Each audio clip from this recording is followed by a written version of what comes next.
Make a life for myself.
Loading, strapped with the lyrics like I'm bowling.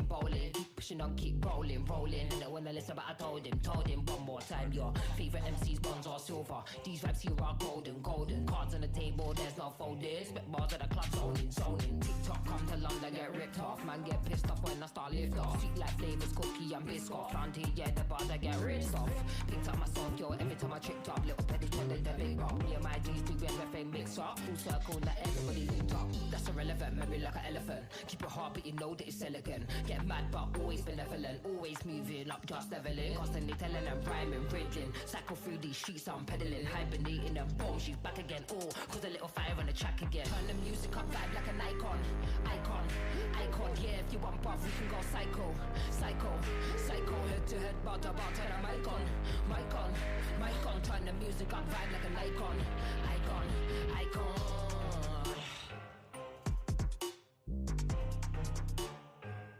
Icon, icon.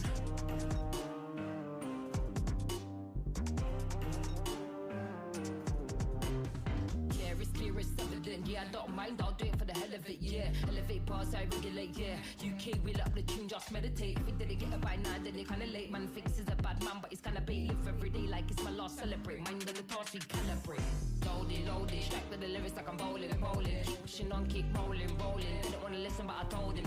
One more time, your favorite MC's bronze or silver. Too bad these vibes here are golden. Cards on the table, there's no folding. Spit bars that I can't zone in. That's irrelevant, make me like an elephant. Keep it hard, but you know that it's elegant. Get mad, but always benevolent. Always moving, not just leveling. Constantly telling them, rhyming, breathing. Cycle through these sheets, I'm pedaling. Hibernating them bombs, she's back again. Oh, cause the little fire in the jack again. Turn the music on, vibe like an icon. Icon, icon, yeah, if you bump up, we can go psycho. Psycho, psycho, head to head, bar to bar, turn the mic on. Mic on, mic on, turn the music up, vibe like an icon. Icon, icon. Who's the icon? Who's the icon? Icon, icon.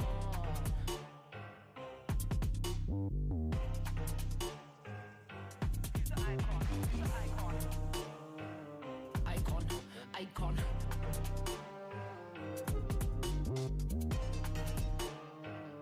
Icon, icon.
We're driving downtown, foot pushed on the pedal. Move through songs we play together. Feel like we're on holiday. I got a feeling it's a good day. We're driving downtown, foot pushed on the pedal. Move through songs we play together. Feel like we're on holiday. I got a feeling it's a good day. Downtown, foot pushed on the pedal. Move to songs we play together. Feel like we're on holiday. I got a feeling it's a good day.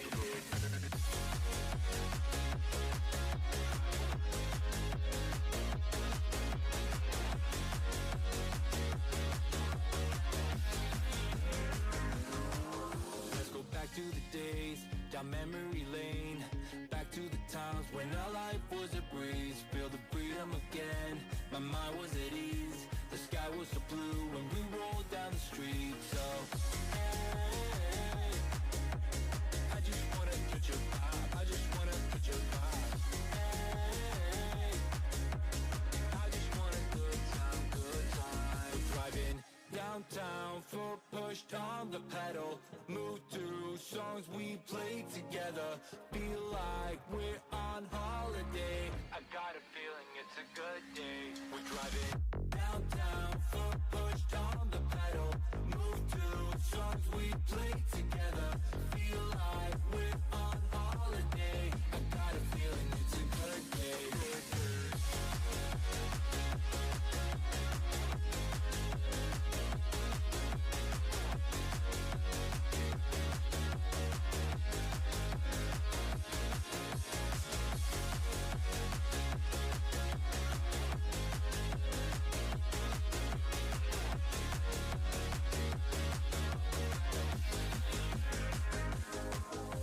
Sun going down, living the dream.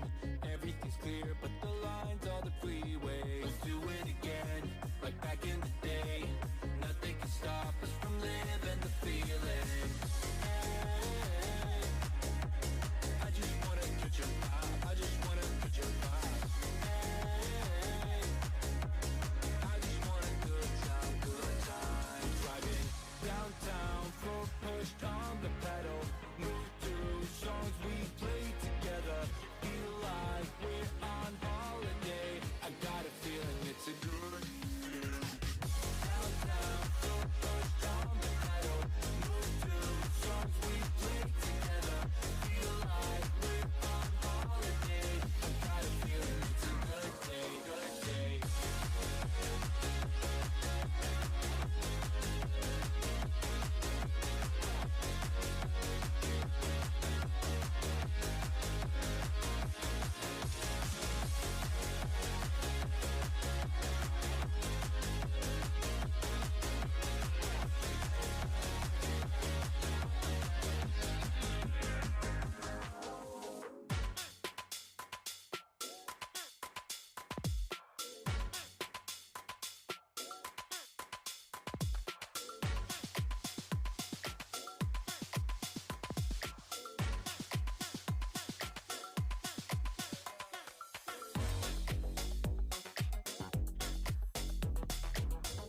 a shame. I'm not asking you for closure. I just want it to be over. We don't need to break up if we were never aligned. Is that okay? I shouldn't be yours if it means changing who I am to get us through. You shouldn't be mine because you're you. I've had enough, enough, yeah, I've had enough. Say you've had enough. We wanna love, love, but cause it's not enough. Say you've had enough. Yeah, I gave it time and you really tried, but you're sick and tired, baby, so am I. I've had enough, enough, yeah, I've had enough. Say you've had enough. When I met you in the summer, then you weren't such a bummer, and I wasn't as critical as I am now. Oh, I wish we could hit rewind and be younger when we...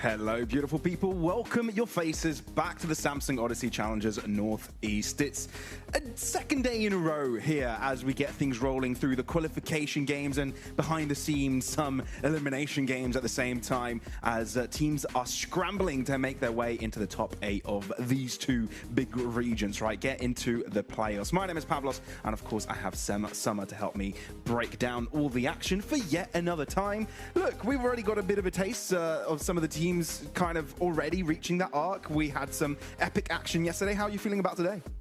I just hope that we're going to have the same level of what the hell has just happened that we had in some of the rounds yesterday, because some of them were just sort of breathtaking in very good and very bad ways. So hopefully we have a little bit of that again today that surprises us and also makes everything a little bit more interesting. Yeah, and talk about yesterday. Let's look at the results overall, right? Because we saw two teams already make it into the top 8. One of them being Formulation, taking down Twisted Saints Esports. Bonk remains alive, going into keeping their run in this tournament. Going in a nice 2-0 situation for them, beating Extreme. But the other team to kind of make it there also was 200, full box 200. And I think that was a big surprise, the newcomers in the block. And I think we also see Bitfix not quite getting across the line on their series. But only 2 matches we got to see on stream. Did you get to see any of the action, go and, get a narrow look more on the results of the other games we didn't quite catch on stream? I had a little bit of a look-see, which honestly with Bitfix exiting 0-3, that was something that I was not expecting, and I did go back and watch the games, and it just seems like a new transitioning sort of stage for them. Obviously they lost their main duelist and they've brought another player in, and they're just trying to figure out what that means for them in their identity. It just didn't necessarily work out this split, but there are opportunities. Obviously when we're looking at going into the year 2026, they will be coming back realistically in that lower sort of Swiss. They will still have that invite, so they have an opportunity to improve in this sort of off season. But yeah, that was a game that was a little bit surprising to me that it went that fashion. Yeah, which sets us in an interesting place where we have some teams in that 2-1 score, which we will actually be exploring today. First up, right? We obviously have ourselves Twisted Saints Esports taking on Pixel Lumina to begin with, and later on, if you want to be sticking around because you're more interested in that particular matchup, Daddy Elise and Metasport also have yet another chance to break into the top 8 of these regions. Now, obviously, these aren't the only games going on at this point in time, right? We also have some games going on off stream, and I feel like there are a few interesting in there because some are up for elimination here, Summer, and quite obviously we'll want to keep an eye on them as the day progresses, right? Yeah, definitely. I think my main ones to look at are not anything against the middle match, but match 1 and match 3, they're sort of my matches of the day for the ones that are going to be off stream, obviously, because we're looking at the sort of elimination with big names on the line, such as Team Liquid Academy. It's not necessarily the position they wanted to be in, and the fact that they're up against Bonk, again, some of the players on that team, and Bonk as just a name itself can whip out crazy victories out of the hat sometimes. So it's definitely something to watch, because we could see another upset sort of in that elimination area as well. Oh yeah, for sure. I feel like there's a lot of action to keep up with, and if we don't get to see too much on the results on stream, you can always check out our socials and be updated with everything that is going on. Results, highlights, we've got it all, so make sure you give us a follow on those. But overall, I'm excited about today, right? Because we get to see some teams that, for the first time, have a chance to, you know, get to playoffs, and some have yet another chance. And of course, it is going to be Twisted Saints Esports versus Pixelumina to get things going for today's summer. We saw Twisted Saints Esports. We got impressed by them. We know some of these players, some of these individuals that can pop off and have, you know, been dark horses in previous rosters, and they're doing it yet again. Yeah, I just hope that we see some of the same consistency that we had yesterday of these massive moments like you see in the replay. Just rounds that they can pull out of their hat just by pure gun skill, but then you also have the other side of things when, even specifically on this map on Sunset, when they switched over onto the defense, they just look clinical on it. So hopefully they can try and replicate that. Obviously gave Formulation a run for their money, just weren't able to get across the line. And yeah, like we were saying, this is another chance for them to do it today, but a different opponent, and it's going to be Pixelumina. Yeah, there were so many crazy moments, so many highlights throughout it, and even one of the most inexperienced ones when it comes to the challenger scene, Will, he showed up right from the start. You'd think that he'd need some time to warm up into the game, but nah, he was firing in all cylinders. Yanto had a couple of clutches. All of them, I think, had some pretty standout moments, but it wasn't quite enough to take on Formulation. It was a beast that they couldn't handle at the time. But of course, they are playing up against Pixelumina for this one, right? And we know the players from Pixelumina. We've seen them represent this region in the top 4 the previous split. But now, with a couple of different faces, right? Some also familiar faces, with Bravo from NXT, with MSH from Zero Tenacity. It's a different look. How do we feel about them now? Because it hasn't really been the easiest of way here, has it? Yeah, and it's going to sound like a broken record, and especially in this split and in this just sort of region, is consistency is my main thing that I'm looking for across the board. And when we're looking at teams like Formulation, like Pixelumina, they're always having these sort of changes, revamps to the roster. Same goes to teams like Metasport as well. It is hard to find that consistency, and hopefully they can get up to speed a little bit quicker than that sort of normal timeline, especially since they now have an opportunity to qualify into playoffs. And like you said, it's not as if these are unknown names. Like, we've seen them tried and tested on teams like Zero Tenacity, who have been to sort of playoffs and been representing relatively deep runs. So it's not as if we're trying to bring someone inexperienced up to speed. They know what's going to be asked of them, and they just need to be able to provide it on the day. Yeah, absolutely. Definitely some of the most experienced on this sort of server overall, right? And I think maybe in this Swiss stage overall, Maniac, for example, being an Ascension player last season, right? With Barca over in the Spanish challenger scene, and now has to play against one of the rookies of the scene, Luca, right? Who only this year started playing in the challenges scene over with EXO. But, you know, big task ahead of him. Will likely keeping out a look on those particular players and that duelist duel. We'll see who will be coming out on top of this one. But obviously, for the first time in this season, particularly in this split for Pixelumina, this is going to be a best of 3, right? And no longer in that BO1 territory. Now it's all about qualifying. So a BO3 is required to make it to the next step. Yeah, and like, again, it's the consistency of being able to, sure, you can do it in BO1s, but how often can you do it in BO3s, and the consistency from the start to finish of the series. And again, it's sort of the age-old conversation of anything can happen in a BO1. When it gets to a BO3, you don't get bailed out by hero plays as often, because it's harder to replicate the longer the matches go on. Saying that, though, the matches yesterday from TSE, there were too many hero moments to count. So maybe this age-old question and conversation is being a little bit upset by that team and those players. Yeah, sure. I mean, if you take in consideration the first map for Twisted Saints, if it did end on that one map, maybe it would have been Twisted Saints making it through, because they did win their own map pick. Surprising enough, we thought Formulation Gaming would still have a better chance there, but it was Twisted Saints to get things going. Now, I was hoping for Corrode. I was about to mention that Corrode could have been floated. There was some of that map being played behind the scenes, not quite shown on stream, but it won't be in this particular series. And when it goes to Pixelumina, they've had a few that they favored more. Haven most recently played and won quite comfortably as well, 13-5 versus Extreme. So no wonder they'll be walking into that one. Yeah, I feel like we need to get some sort of justice for Corrode, honestly, coming into this split. Nobody wants to play it. We don't get to cast it. You guys don't get to watch it on stream either. So there needs to be some sort of agreement with the teams. We need to see it at least once before we make it to playoffs. But the next map we are going to be looking at is Sunset. It's not necessarily a massive map that Pixelumina like choosing into. They've only played it once this split. But it's not sort of the unknown sort of area for the side of Pixelumina. They know they've been there, they've had a couple of reps on it, but it's just not the most comfortable map for them. Yeah, I kind of follow that testament. Obviously, we haven't gotten to see them in Split 2 perform on the maps. It'll be curious to see how they are able to get that across the line. I think the last time they played Sunset was over in the previous split. So Icebox being decided, now locked in after the ban, the veto of Ascent. So I think we got a nice plethora of maps to work with here. And it all begins on Haven. How do you feel about this triple map combo? I'm ready to see the ISO Yoru again on Haven. I'm not even thinking about the third map. I'm still locked in on the first because, again, it's what we saw yesterday with the ISO Yoru compared to the sort of playing the Neons and stuff on the Haven. And especially, I really do love the fact that we have the ISO Yoru. Unless they change the comp. If they change the comp, then there's going to be words to be had. But hopefully we'll be seeing the same comp because it's something that they've run already a couple of times in the last few months.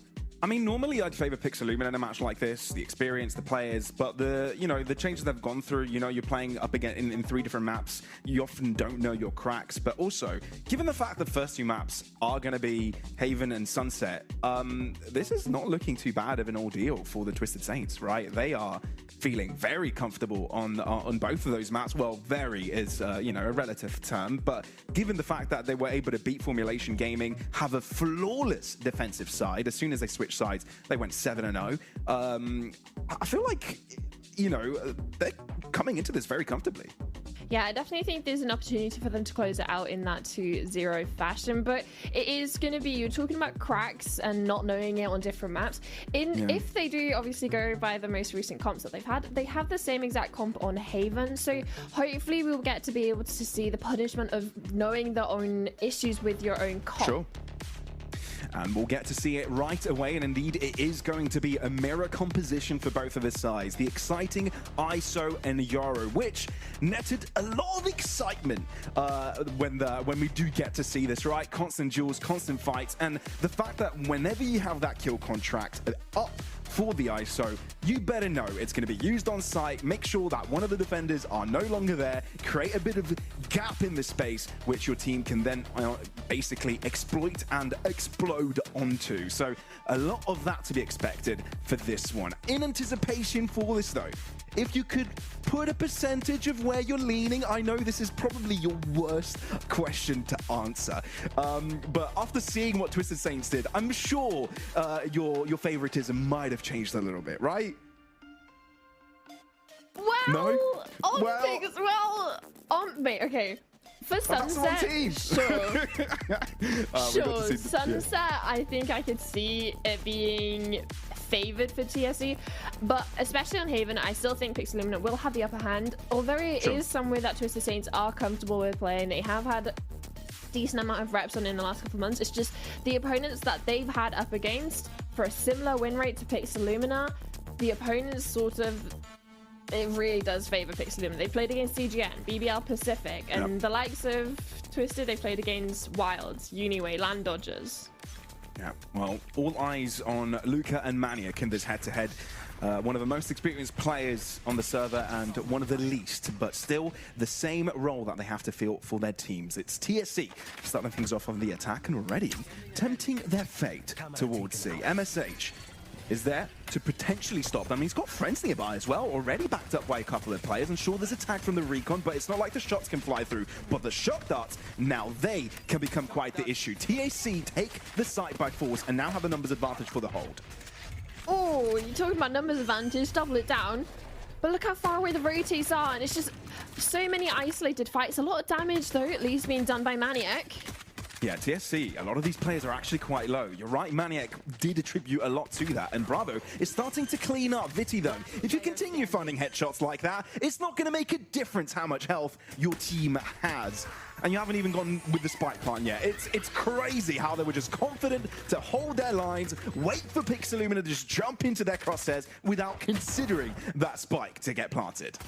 And it's just perfect from TSC, just continually putting pressure not only over towards Garage, but over towards CT as soon as they get onto site. They've taken it, they've shot darted to the MSH to the next round, realistically. And then you still have Almo, who's taking up over towards A, into A lobby. That meant the retake from Pixelumina was so disjointed that TSC were able to pressure isolated gunfights. And while we see what Viti's done in it, he's just headshot every single one. Well, for now, it's going to be TSC with first blood. They struggle a little bit on these first pistols against Formulation. They always ended up getting the pistols on the second half, but this time already broken that curse. And first blood will be going to them as well, as Almo is no more. They do have the insert of Maniac obviously down over towards B, but I don't think it's going to be too much of an issue, especially when it's just classics and MSH again just getting rolled over onto site. Yeah, you do say that, but then again, I mean, if anybody tuned in on yesterday's matches, they know that even the classics need to be respected sometimes. But I feel for like this I have one, PTSD from some of the rounds yesterday. Yeah, I think I definitely need an extra visit at therapy, you know, because of all that. But no, for this one, all within the realm of normality, if you will. We've stabilized status quo. And TSC looking to see if they can get out of this round cleanly, right? If you're able to take all your rifles, that would be ideal. Will, only with a ghost, so doesn't really care to provide a pistol to his opposition. And likely to be seeing all the remaining defenders get blown up by the spike. Do you actually get blown up, though, or do you just cease to exist? Disintegrate, I feel. Disintegrate, yeah, probably. I'll kill that woman. But as much as it doesn't matter the disintegration of those players in the previous, they're going to be able to rebuy into this one. And relatively strong bonus for TSD is going to be forcing full armor out of the Pixelumina players. You can see Bravo and Almo having to go down to the Guardian, making that sacrifice, knowing Will's going to be on the prowl with the Outlaw. Looks like it's a little bit of a different setup from TSC. It's not as direct as it was in the first two of a direct hit over towards C. It's a bit more default, wanting to put a little bit more pressure over towards A. Bravo won't mind that at all. Especially when you're bringing a Guardian in your opponent's bonus, right? It doesn't create that great of a discrepancy between the firepower of the two teams. So making it work from the get-go is the best way to get things going. I think Ianto got the call that there was a TP there, but I'm not quite sure if that's what he realized from that pixel he saw. Takes a swing, and it's MSH to peek him together with his teammates. That's a spike down.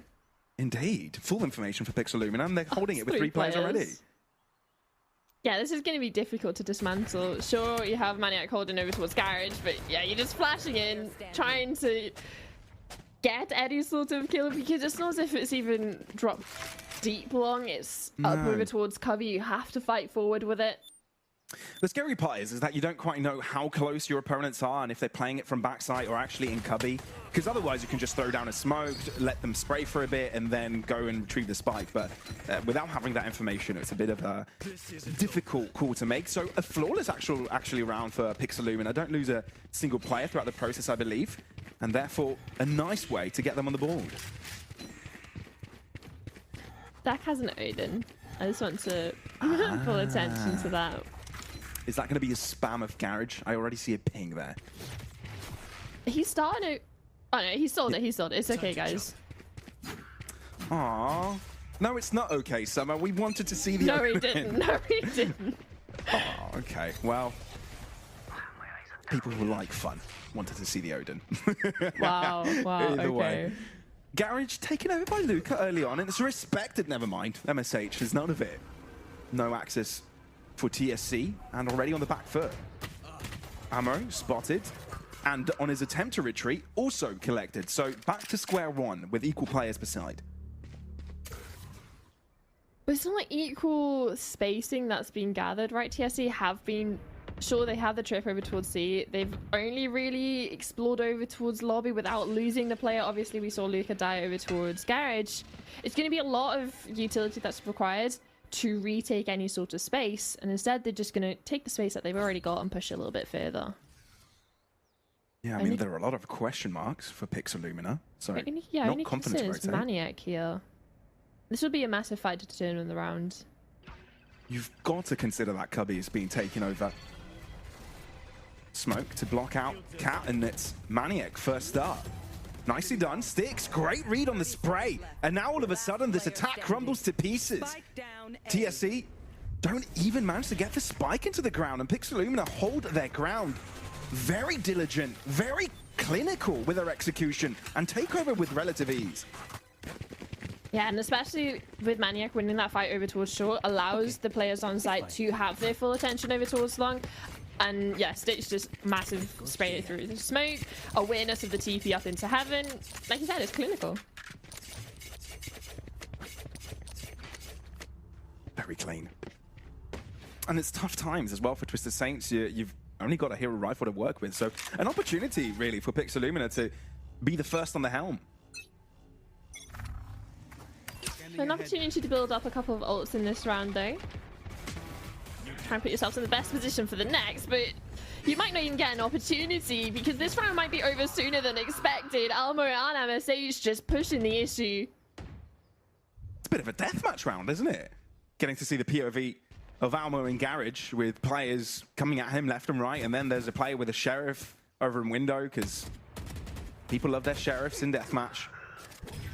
And there is a bit of an answer back from Yanto, and it's a moment for caution for Pixelumina, but I think now they'll stabilize a little bit. Know that it's all down to Vita here. Like, you don't really need to force the issue, so they hold their ground. And Bravo waits for Vita to just enter in his screen, and just like that, it's Pixelumina with a lead.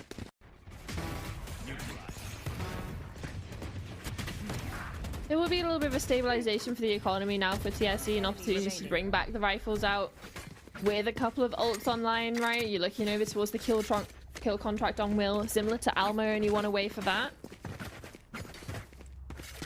But for the side of Pixelumina, with the operator out as well for Maniac, a lot of money in reserve. It's an opportunity to not only extend the lead further, but really make it an issue for TSC to get back into this half. I'm just having all my eyes on Maniac right now, operator, even though no one's going in his direction. He is starting to walk forwards on C-Long. That's a lot of space. You're giving a lot of opportunity for your team to hold out the rest of the map and put your faith in him. This is without a TP. Deck with a deep position and actually longer on the angle, therefore first to spot out Maniac. Headshot connects, and the operator is no more. Oh, and then you can use ult as well. They're gonna have so much information to work with to reassess where they want to attack into. Although they are heading over towards the Cypher site, dealing with at least one of the trips. And it's MSH only defending. At least he's got someone nearby. Sticks can also join in quickly. Smoked off for now. And you've also got to be careful because there's already a rotation from TSC towards that left-hand side. Deep push from Viti and Deck, and they've got full control over it. Pixelumina don't have a clue, and they're trying to go after Will, and he's still picking off heads. And they're just scratching theirs. And they're just scratching theirs because, sure, Will's managed to get one, but look at the position Viti's in. Oh, they have to hard clear it. They do, but Viti is more than ready for it. Half on health, but so dangerous on the headshots today. Paranoia has to be used, but also Yanto needs to be cared after. And still, TSC with a massive advantage, with information as well, knowing that both players are coming through, smoke coming out as well, the delay is there, the paranoia, this hurts. TP, a bit of a fake one from Bravo, but this has spent so much time which Pixelumina know, even if they do end up with the last remaining 3 kills and potentially kill off every single one of their opponents, there's no time to get that defuse going on their way. Tremendous thinking on their feet there from TSC. Yeah, and it's off the back of the punish on Maniac walking down long with no sort of gate crash to get out of dodge. Allows Viti to have a relatively easy Cypher ultimate position, sort of hand delivered. And then on top of that, they play the mind games of going A, inserting Will just to be a nuisance. So it is able to even take down one, but at the same time, it's so much time that was spent dealing with that one player. Same goes for Viti in his position over towards spawn. But now coming into this one, again, the money wasn't an issue for Pixelumina. They are able to reinvest. Maniac still has that operator out. But Luca wants to go head to head. Now we get to see them duel it out on the big greens. But a slow and steady approach. And this time, Maniac more reluctant to push the issue, to gain information. Just acting off of silence. For both sides, really. Finally, an owl drone is thrown in to see what is happening in C-Long, but I think both of the players can hide away from it. Yeah, and even the smoke as well, just causing more issues for TSC should they want to scale up over towards long, because that's where the spike is right now. But you still haven't seen crazy poking and prodding. You even even have the TP invested from Robert just to get a little bit of information. But it's not really going to affect anything. You see 1 or 2 players over towards mid, and it's your controller and your Cypher. Yeah, I wonder what you're thinking if you're Pixelumina. Question marks everywhere on the map, but it's not like TSC have got too much of a clue in regards to the setup, apart from the Sova and the Omen now towards the right-hand side, and the ISO. You might want to start make the call to go towards the other end. Kill contract. A great intuitive play here from Almo. But that's only good if it succeeds in the 1v1, and indeed it does not go his way. Therefore, TSC have got the advantage. Find the gap in B and get the spike planted. Styx needs to win this to keep his team in, but cannot. Individual fights are what make this great for the TSC side. And Maniac will try and hold on to the operator, but try is all he can do as Twisted Saints still back the steering wheel. Ayanto goes above and beyond, especially over towards A, right? He's droning. He's the solo force over towards A. He uses the Owl drone, gets the paranoia out, gets the double damage out coming from Almo, and even gets the kill contract utilized by Almo, wins it, further gets another kill onto Styx as well, while the rest of his team are lardy-dying planting on B. I'm not surprised with the timeout here, because it felt like because Twisted Saints was so quiet throughout the majority of that round, they got a little bit angsty, felt like they needed to force some sort of a play, and I feel like that's when the kill contract came in. It was like 2 rounds in a row now that they've been confused by the movements of Twisted Saints and the pressures that they're putting on. With having such a quiet mid-rounding, doing naff all bar sitting around in mid and having a drone go out over towards A, it was starting to tick the clock. It was 30 seconds left, 25. You see the Owl drone come out from Yanto over towards A and like, okay, this is it. We need to stop this as it's coming in. We can stop this before the plant comes through. They drop a lot of utility at it, and then they're left scratching their heads when nothing goes their way. Spike has gone to another site, and it's the same thing that happened in the round previous over when you inserted Will over towards A, being this sort of, hey, look at me, this is where we are, guys, come use all your util on me, and then they're on the other side of the map. Yeah, maybe this timeout helped clear the fog. That's definitely what they need. They're not too far off, right? They've just handed over the lead, but it's an unfortunate couple of rounds where they had a full buy, and now find themselves in yet another similar situation, but they'd love a win. This time can't really afford the operator. Elect to be off of it. And just as the round before, TSC await for Pixelumina to make the first move. Especially with having this operator on attack, it does kind of feed into wanting to play that way, into more a little bit of a slower default, wait to see what Pixelumina are doing so they can be reactive. And even just a little bit of pressure over towards A. You got the owl drone out early, which is going to have barely any information out from short. Yeah, this can get very frustrating to play against because you've just forced Almo off his corner twice, right? In the deep corner and long, and now back onto the site. So you're keeping players busy there, right? You've got to have two defenders. But because you've been so quiet, now you can also afford to move towards C. But it's not uninhabited, still heavily fortified. Maniac holding the corner nicely, and once Luca TPs, will get dealt with. Takes one down with him before he even drops. And Bravo is able to get some solid damage across too. Pixelumina finally puts on their opponent's throats as they make sure this ground is theirs. Yeah, and honestly, Maniac going above and beyond it. Reading into the TP position here onto Luca, and through the press and the issue, fighting forwards, even though the Hunter's Fury is at his feet, thinks he can take at least one more with him. And that's the difference in this round is you had the players on site. You had two players on C itself with Bravo close by for rotations. And you can see the difference that makes in how easily it was to shut down Twisted Saints. And now you're putting Bravo on the operating duties, right? Leaving Maniac to be a little bit more carefree on the rotating role. Actually, an extremity, maybe perhaps trying to catch one off guard, and that's exactly what happened. But TSC maintain the pressure, and Bravo will not falter here. Spots Viti on the corner of his screen and is able to flick onto him. And all of a sudden, it's two players on the back foot for TSC.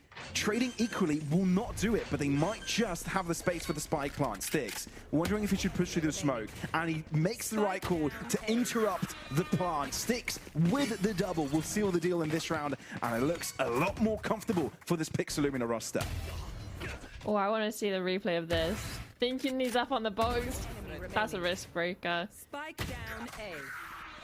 And sure, Sticks able to clean it up over towards the end, but again, it's coming down to the fact that Pixelumina have the players in the right places. They're not getting sort of led around by TSE's sort of antics of wanting to push the extremities. We saw it over towards C. We saw the initial peak from Maniac over towards A as well. So it's starting to go well for Pixelumina. It's starting to get into the stride of things a little bit more on this map. Yeah, Bravo smoked off here. He's wondering if he should make the call to push. That is risky. Still gets the kill. Of course he's traded. He has to be, but his opponents are running out of bullets and they don't really have the guns that have plenty of bullets in their barrels. So the reloads were forced out. Sure, there are a bit of casualties going Pixelumina's way, but the round is guaranteed. But what Bravo decided to do against an eco, I have no idea how it worked. Yeah, I mean, if you're gonna have someone TPing at you, your feet, sure, get away with the quick scope of the operator in the smoke. It makes sense. Yeah, totally. Right? Yeah, sure. Yeah, we could say it does. An Omen offing in the smoke, close quarters in garage. Yes. Sure, it worked, so it's legit, and it has to be replicated round after. No, it shouldn't. It definitely shouldn't. Dimensional Drift, it finds out two players located over on C. Sticks actually makes this onto Fury work, collecting the player that was on C duties for Twisted Saints.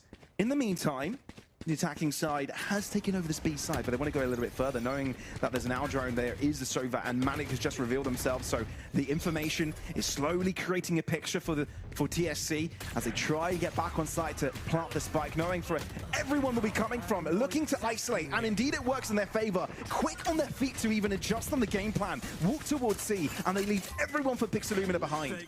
Oh, but so much damage done onto both of these Yoru players. One at least where the operator's going to have an opportunity to be a little bit stronger, but Viti's not looking, and that's an easy pickup for Maniac. Oh, it's so rough holding from Cubby here, because it's even a little bit deeper onto site where the spike is planted. They clear back site, and now they realize both players along deck does move to the longer position. That's better, and gets the lower player from long as well as tripling up a headshot onto Almo. And Sticks will not survive along either. Luca joins out from his cubby and makes his presence known. 5 rounds now for TSC as these teams are going neck and neck.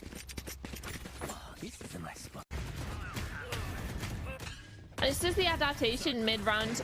Try to fight over towards A-Link. Do a little bit of damage, get a little bit of information that there's two players, the Sova, the ISO. Sure, doesn't necessarily net them a kill. Then they turn their attentions to C-Link. They net both of those kills, and then they can just flood into C-site. Play then in the post one over towards long. It's a difficult position, especially for Pixelum. They had no utility left, nothing to smoke the spike. And now a little bit of a pace change over towards A, wanting to push the issue. Maniac stuck. He has a TP out, but he wants to push the issue, re-peeks into Luca, and that's the head-to-head we were talking about with the operator. And this time, in favor of Maniac. With Twisted Saints on the back foot already. Last round and a half.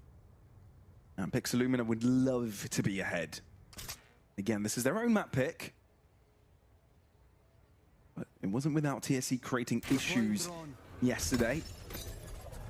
So, We'll be one clone. easy target. Yeah, we'll be being close to this kill contract. Could prove difficult if they get a couple of entry kills going onto site. But it's Viti that's going to be collecting them. Alno now with a double tap. Has an opportunity to break the speed as well. And he's successful with it as well. Really nicely done. Maniac joining in onto the fight. Viti is left in a really tough spot, and Maniac is able to thread the needle between the box and the smoke. And Pixelumina with 2 rounds of a lead, essentially, against their opponents, set up nicely for the second half.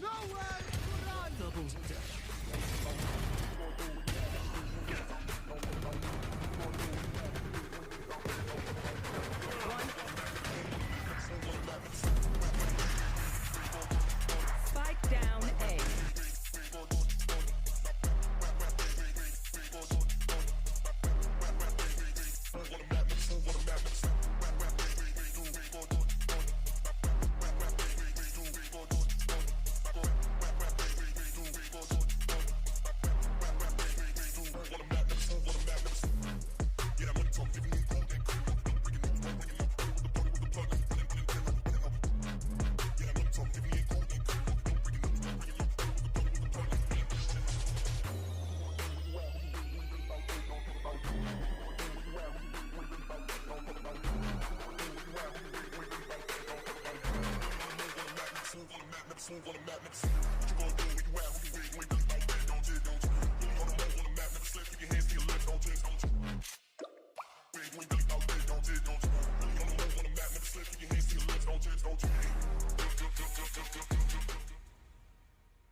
The leaders for Pixelumina as they now drop into the attacking side of their own map pick. TSC did win the previous pistol, and if they can back it up, it would be an easy way back into this game and level the tone yet again. Yeah, pistol would be a great way to continue the streak that they were able to get towards the last end of the half, the side of Pixelumina. That's what put them to pick the post. It's a heavy fight over towards A. 4 players here. Bravo might get caught unexpected. Could be. But the fact that Pixelumina are putting a lot of pressure onto C at the same time, Bravo wants to stir the waters a little bit up, and the fact that MSH is there as backup is a little bit crazy. MSH going all the way around, Deck is going to call it, and I don't think he'll be able to catch up to him either, so he's just going to leave it up to his teammates to He's deliver. gonna catch the spike. Oh my word, Six with pants down, does not expect Deck to be there, and MSH realizes he is on the wrong side of the map to get any kills or even collect the spike. Oh, that's perfect from Deck. He isn't able to get the trade necessarily on his teammate, but he has the information. He can see MSH's little legs go around the corner over towards A long. Knows he's going to be calling back his teammate with the spike, and instead opts to go for the securing of the round kill onto Sticks, drops the spike, calls over his teammates and reinforcements, and this is going to be a really difficult sort of lineup for MSH to get through. It's 3 players. It's not even going to get one. Deck closes out the round, but sure, not necessarily just with the kill, but with the decision making to go and get the secured kill onto Styx, get the spike down, and let MSH think he has A for free. Nicely done, really. And that's 2 for 2 for the Pistols for Twisted Saints now. A 7th on the horizon. Now look, if anybody's joining right now, this is a qualification match for the playoffs, right? 2 wins and 1 loss is the score of both of them in the upper Swiss stage. Now, Pixelumina, a bunch of players that have been in a position of playoffs before in a Challengers League, being dark horses with the likes of Sweet and Sour, Peanut Orchestra. Pixelumina, though, were the last season's representatives in the top 4. But this time it's Yanto doing a lot of heavy damage on the Guardian. It's not without Pixelumina finding a couple of guns of their own and getting the spike down, so some damage is inflicted. Get another one and you'd call this a decent round. But if you find a little bit more than that, maybe this round could go your way. Bravo not falling for the clone. Viti drops and Styx wondering if he can help out on time, but the fact that 2 players drop simultaneously, it's a bit too much for Bravo to handle, and Styx gets sniffed out as well. And therefore, the second round of this half goes to TSC. Pixelumina aren't going to necessarily be hating the fact that they managed to get the spike down, get a couple of kills, especially with the investment that TSC brought into this. Everybody brought up. You didn't have anyone on that sort of only a ghost spy or having a sheriff from the previous round or vice versa. It is going to be a reinvestment for TSC, whether it is into pistols to sort of bolster up this bonus buy before we're going into the sort of rifle rounds, rifle v rifle. But for Pixelumina, they're going to be happy with that one. Full buy now coming out here. And it's looking like they want to put pressure near Garage first, and especially looking at that sort of C split with the utility that's lacking on the side of TSC. Yeah, not too much of it.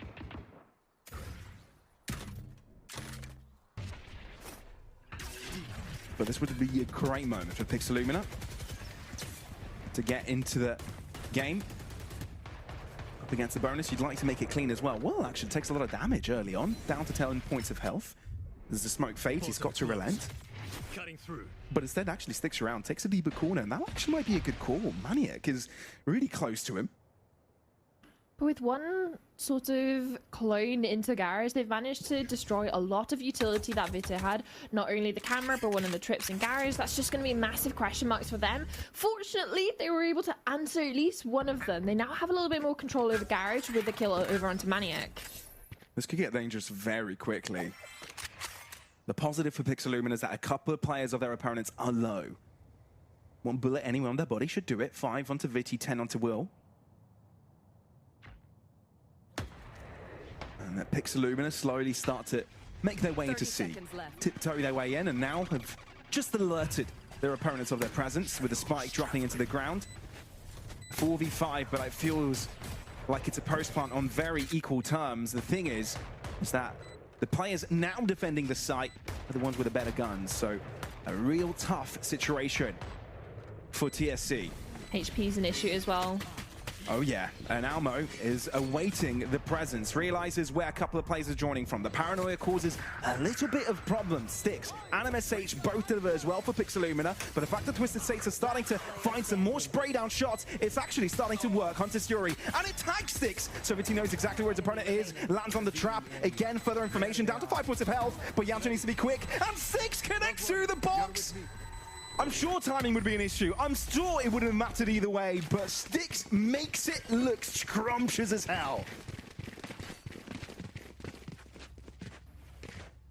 And it's just the style points as well.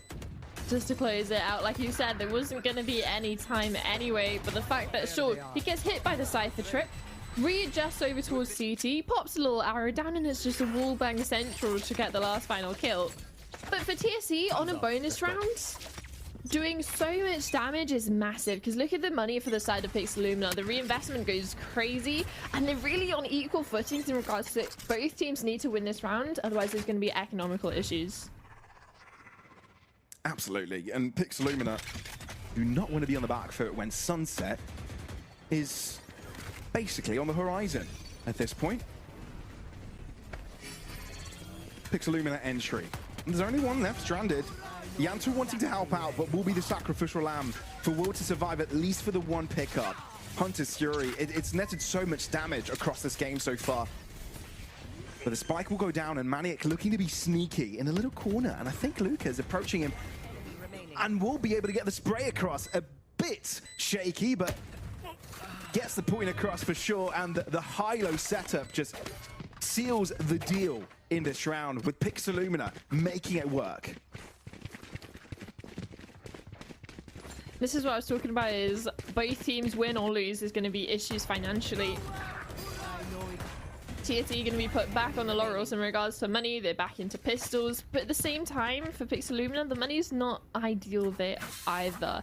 And even investing into 2 Outlaws, knowing how bad TSE's economy is, they're really going to be happy to just sort of sit back, wait for the peaks of TSE, any sort of aggression that they try and give. Just looking like it's going to be over towards mid, even if the first kill's over towards A.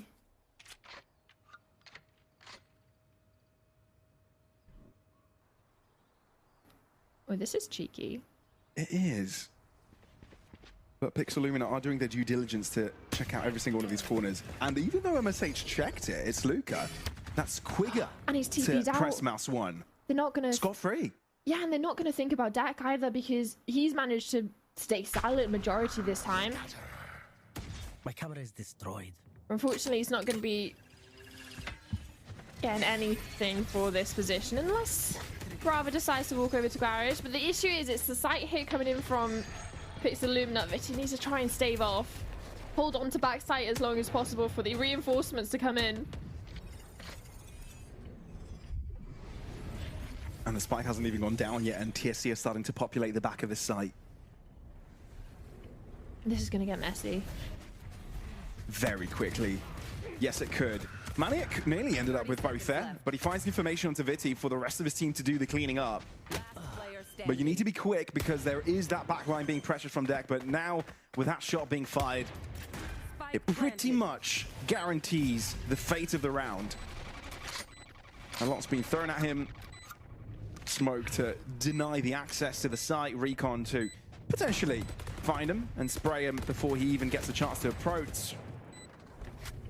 Smoke to give him some space in, but chooses against moving forwards. But as the smoke dissipates, Bravo appears on his screen, and double digits now for Pixelumina. Ever since they had a buy going for them on this attacking side, they haven't let go. Fortunately for TSE, the last couple really realistically had 1.5 chances with this full buy coming through. Now with Deck finally picking up that Odin, he teased it a little bit in the first half on the attack, decided against it. Now on the defense, he's going to have an opportunity to spam down, which MSH kind of has to be careful of, especially looking like there's going to be a double damage coming as well. Careful now. Alright, not too much damage being done, but Sure. a lot of space gathered by Aluka. I thought he was going to retreat just because a little bit too much pressure. Yeah, you don't really want to be losing your players early. Just try and seek out where the util is, what the setup may looks like, and definitely cause for heavy mid dedication for the defensive side. Now, even though MSH did go quite far through sewers, doesn't find anyone and tries to poke along as well. And this time Yanto's there on the receiving end. 5 points of health will be the difference. But it is going to be Twisted Saints on the front seat. And as the dimensional drift is utilized, it's clear that Pixelumina plan to hit C.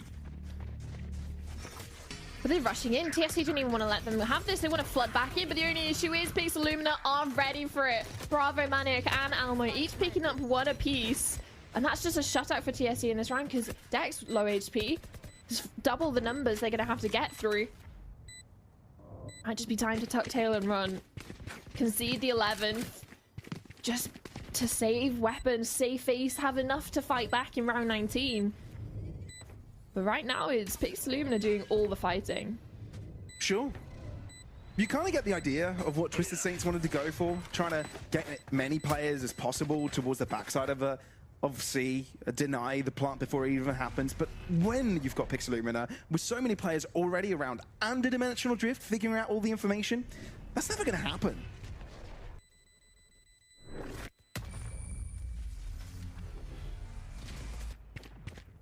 Try to disrupt it before there's any sort of safe positions for Pixelumina to nestle themselves into, establish crossfires.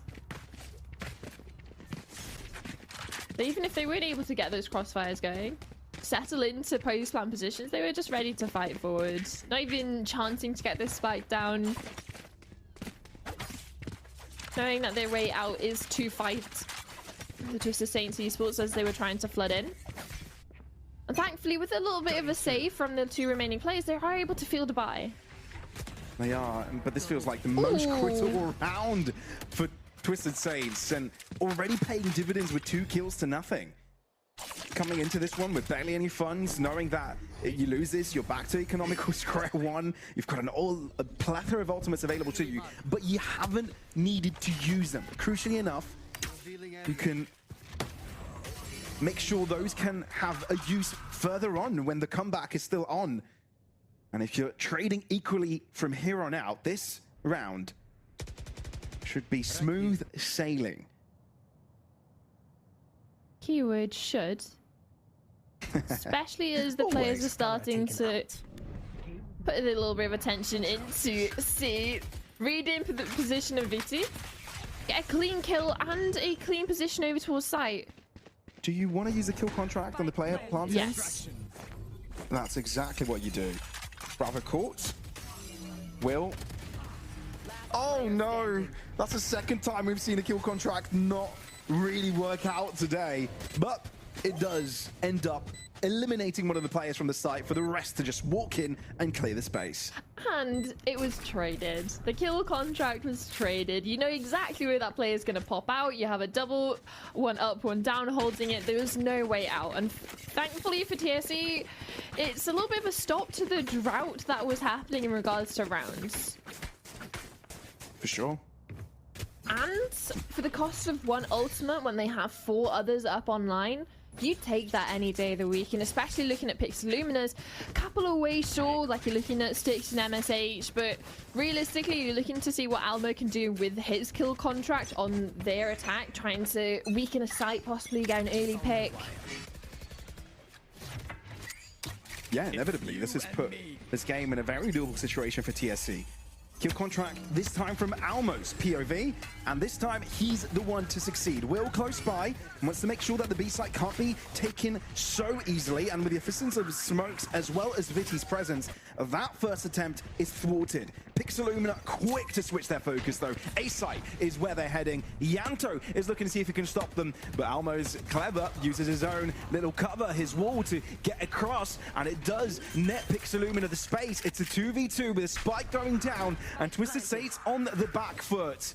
They don't have the ultimates now. They're just gonna have to use their pure firepower to make this happen. Even in a reveal coming back up online for Styx, can be issues for TSE as they try to make their way out of spawn. Are they gonna set back a second? Yeah, that's the question, right? Do you expect both of them to be together? Smoke out. Bravo with a triple double kill, and Pixelumina, albeit being on the back foot, when you look at the ultimates at the start of the round, they still get the job done and now are knocking on the door of this map's collection.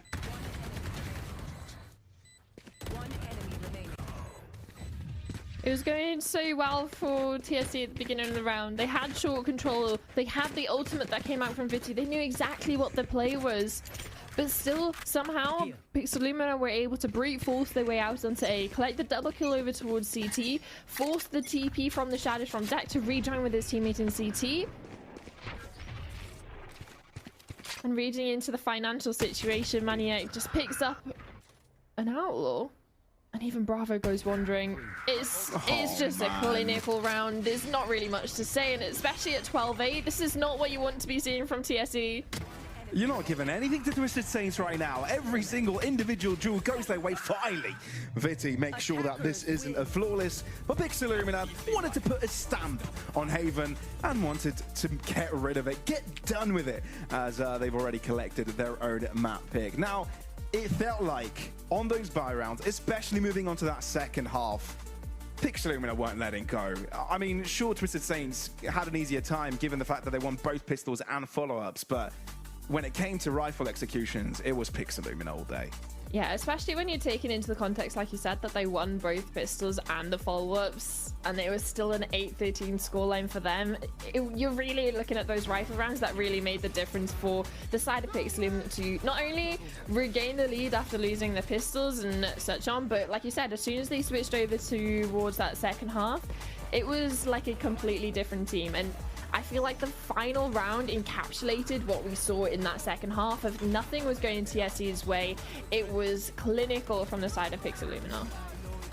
Well, the next map might be sunset, right? And the sun may set, but Pixelumina may rise, as that map is all they potentially need to make it into the playoffs. Now, of course, we gotta have a look at the statistics overall. Bravo did a standout performance. I don't think there was those flashy multi-kills. At least I don't remember too many of them, but he must have been always in the conversation and always finding impact. So yeah, a tremendous ACS score of 286. Yeah, same goes though. You have to take the Horn of Maniac as well on that. You're not only being able to get those scoped weapon kills, just being an issue with the Outlaw, especially from the very beginning all the way to the very last round. Well, indeed, that puts an end to Haven, and Pixelumina, again, are so damn close. They can see it, they can smell it, and they are one map away from being top 8 for yet another time. Can they make this happen, or will Twisted Saints stop them in their tracks and force a deciding matchup? We'll be finding out right after this.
street, I'm losing my way. You've gotten to me, and that's my mistake. Some might say I can't get too far without seeing your face. Oh, you gave me your heart and took it away. I'm going underground, going underground. Till your loving comes around, loving comes around. Going underground, going underground. 'Cause your love is not around anymore. Going underground, underground, underground, underground, underground, yeah. Going underground, underground, underground, underground, yeah.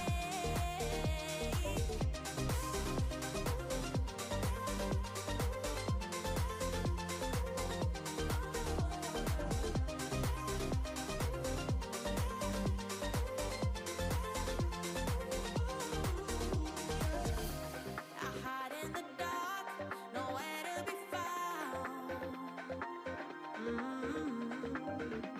Where there was a spark, there's now only doubt.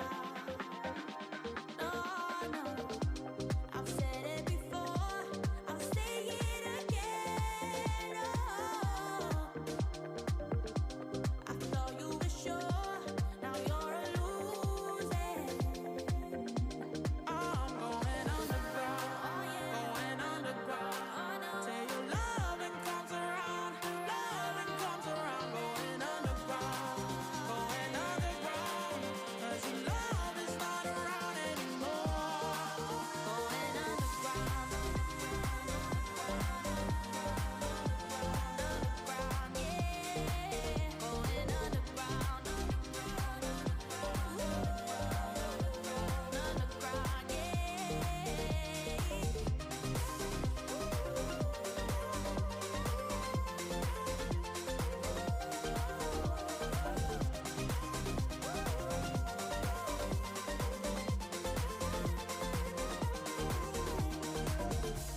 We're driving downtown, foot pushed on the pedal. Move through songs we play together. Feel like we're on holiday. I got a feeling it's a good day. We're driving downtown, foot pushed on the pedal. Move through songs we play together. Feel like we're on holiday. I got a feeling it's a good day. Downtown, foot pushed on the pedal. Move to songs we play together. Feel like we're on holiday. I got a feeling it's a good day.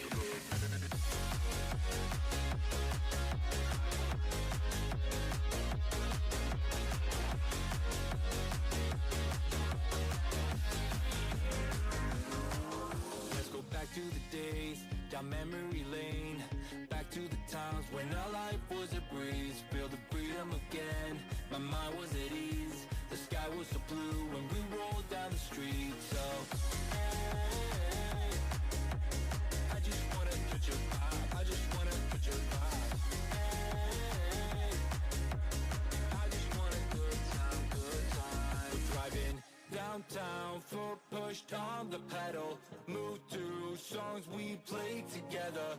Feel like we're on holiday. I got a feeling it's a good day. We're driving downtown, foot pushed on the pedal.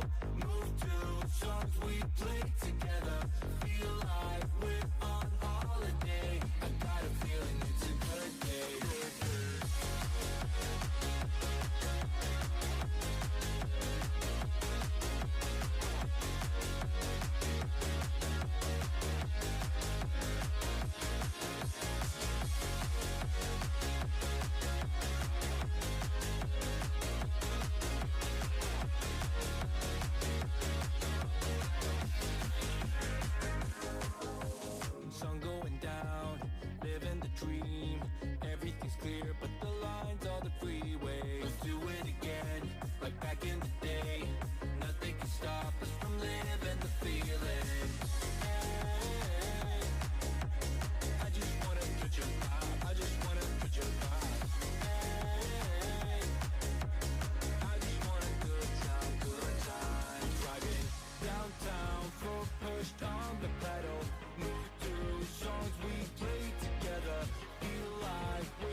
We're back for Samsung Odyssey Challenges Northeast. I always mix up those words, their order, and sometimes I leave some out. Just happens. Anyway, welcome back, folks. We're already one map in of our series between Twisted Saints. It's with every word, apparently.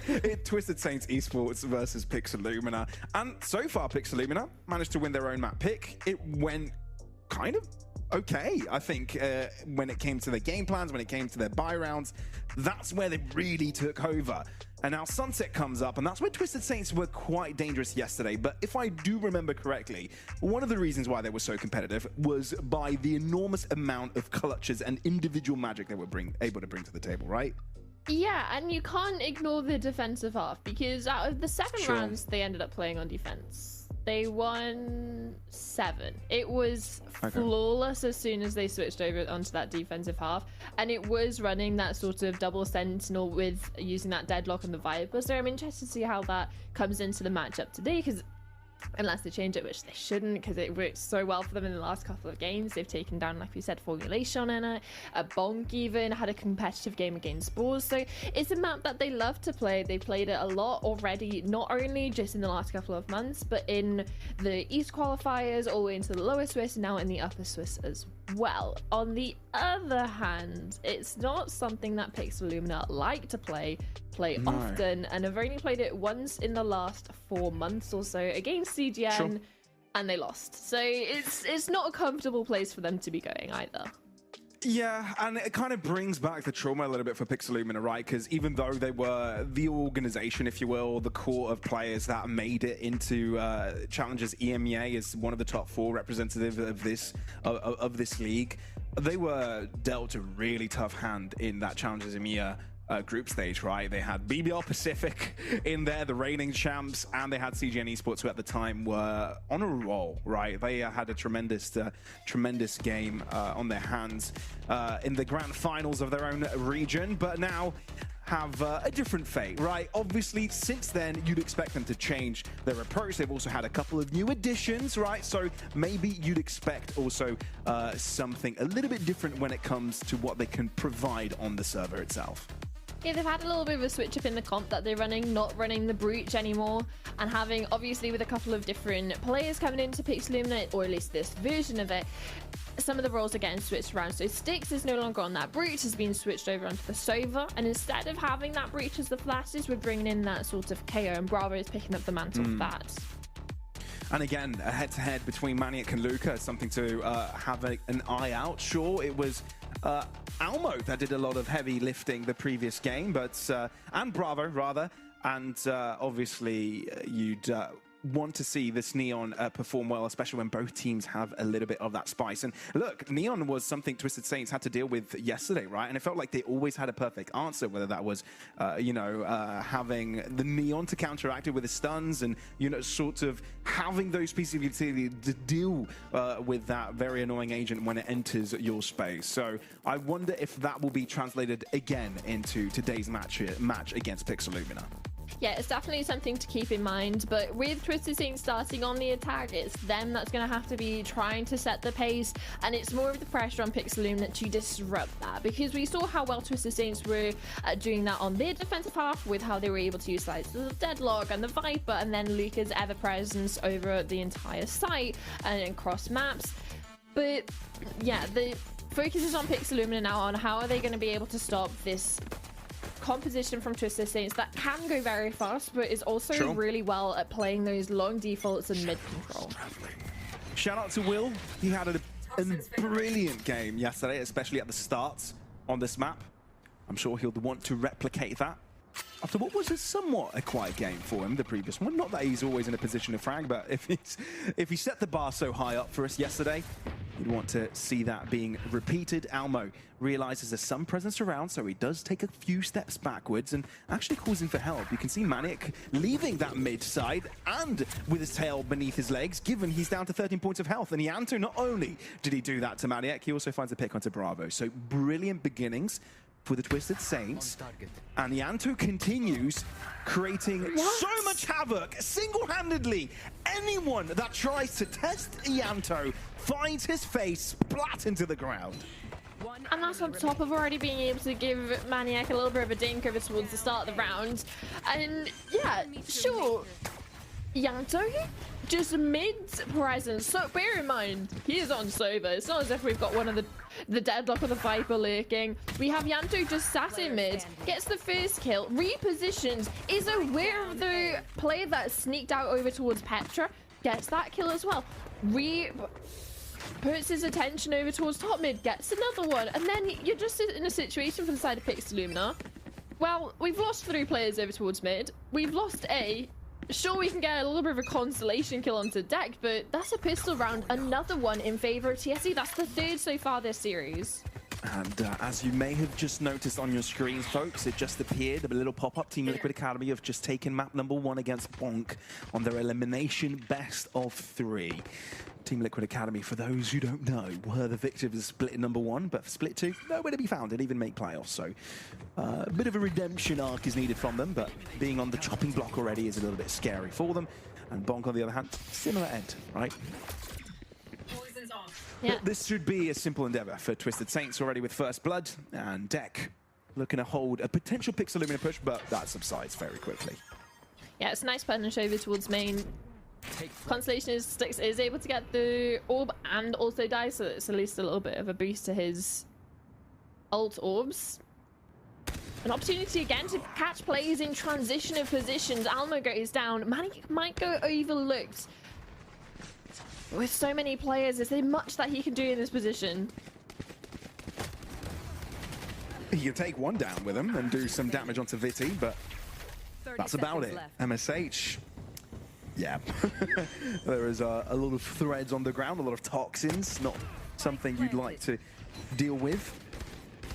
Still gets one. Even if you find a 3rd here, that's actually a very decent 2nd round for you. Not too bad of an eco, but given the HP bar of MSH, that doesn't seem very likely at this point.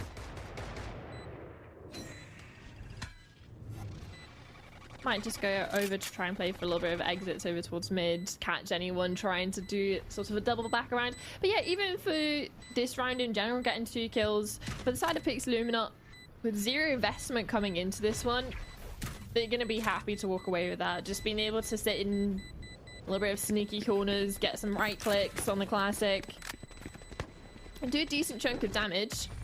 MSH obviously going to be going down to that spike. For another conversion for TSE, just hopefully, sure, maybe the bonus doesn't go their way, but as soon as we get onto the rifle rounds, that's where they're really going to get tested, because it's something that they weren't able to stand up against, especially on Haven, and the consistency that's really needed at this level. Yeah, I just noticed that MSH still has Z10 on his name.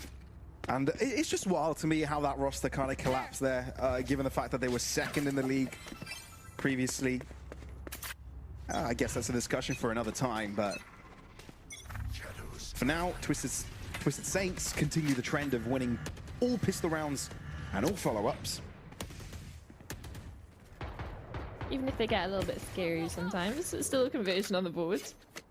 But in this one, TSE have what, Yanto with this Vandal, just with the extra amount of kills and money he's been able to build up over the last couple.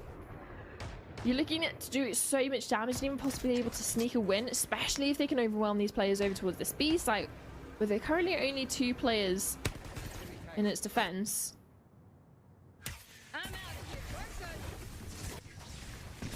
Luca brute forcing his way in. Oh, slingshot back.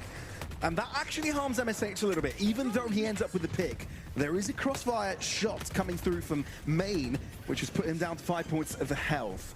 But Twisted Saints get onto the site, and of the alerted presence, Pixelumina start to converge around. Maniac is dealt with quickly, and you're not too confident. These shot darts are doing quite a bit. Yanto's so snappy, and he continues the pressure he started to have from the very beginning of this map. MSH wants to be the sacrificial lamb as Yanto continues his shenanigans. It's down to a simple 2 versus 2, which Deck, with the weakest weapon, is quick to upgrade. And Almo on the hottest of seats wants to walk in quickly, and Deck is there to stop it all from happening.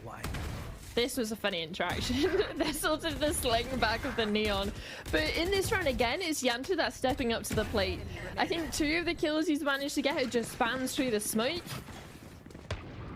And another one on, what, 5 HP. He was able to convert for 2 more kills.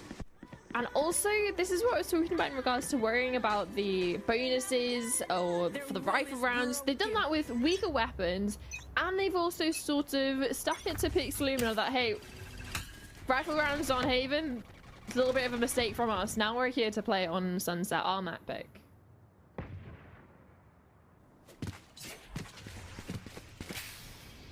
So, Yeah. time for them to be tested now on dealing with the lesser buys. Sheriffs, maybe a stinger for Elmo to try and get this sort of one and done position. Playing spread apart from Pixelumina, wanting to just try and hope that they can get some cheeky positions. TSC, patient as always. You're sort of banking that Almo could get away with a couple of frags on his own when he's approached close distance. The back of Paranoia, maybe Bravo This could be a nice trap play. luring attention towards his direction. It very much could be. Flash is used from the get-go, so TSC wary of their opponents' presence. The peek out from Almo will be deadly. Gets one, at least. But is that enough? Maniac taking up the cabbie position while Bravo takes a lot of health down. Maniac keeps things competitive. Throws down a wall and gives him some space, looking for the next headshot. Bravo has repositioned and not only gets one, but doubles up as well, leaving Will all to himself to save the day with just 23 points of health. And this is a range which Sheriffs will enjoy, and won't care they're no longer on the rifles. Will looking apart safe, but the shock dart shall do it. It's a Pixelumina Thrifty to put them on the board. Talking about trap plays going over towards A, it's the one and done from Alamo, but it baits them in for Bravo and Maniac. This one, isolate to kill onto deck, and then you just have players trying to push through, overwhelm, not aware that there's another possibility of another player being there. I'm sure there's going to be funds for TSE to reinvest, but it's not the way you want the first round for Pixelumina to get on the board, especially now that Maniac's able to buy up into an operator.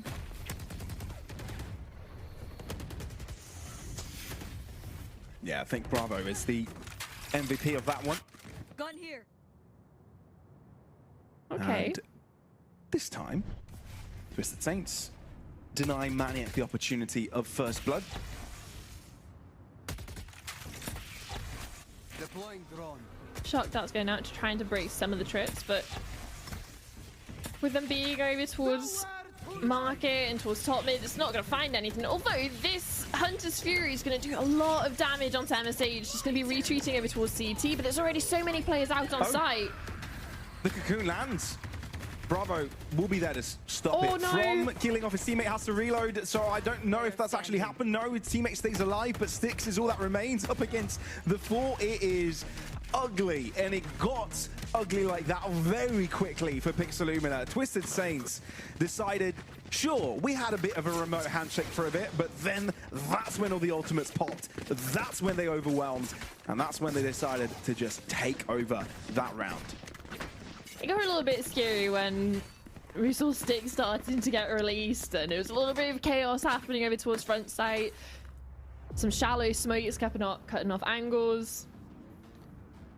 A timeout coming in from Pixelumina because they're not happy with how things have transpired so far, especially with in the previous. It was the biggest investment so far, bringing out that operator for Maniac, which has now just been sort of a goodwill donation over towards Luca.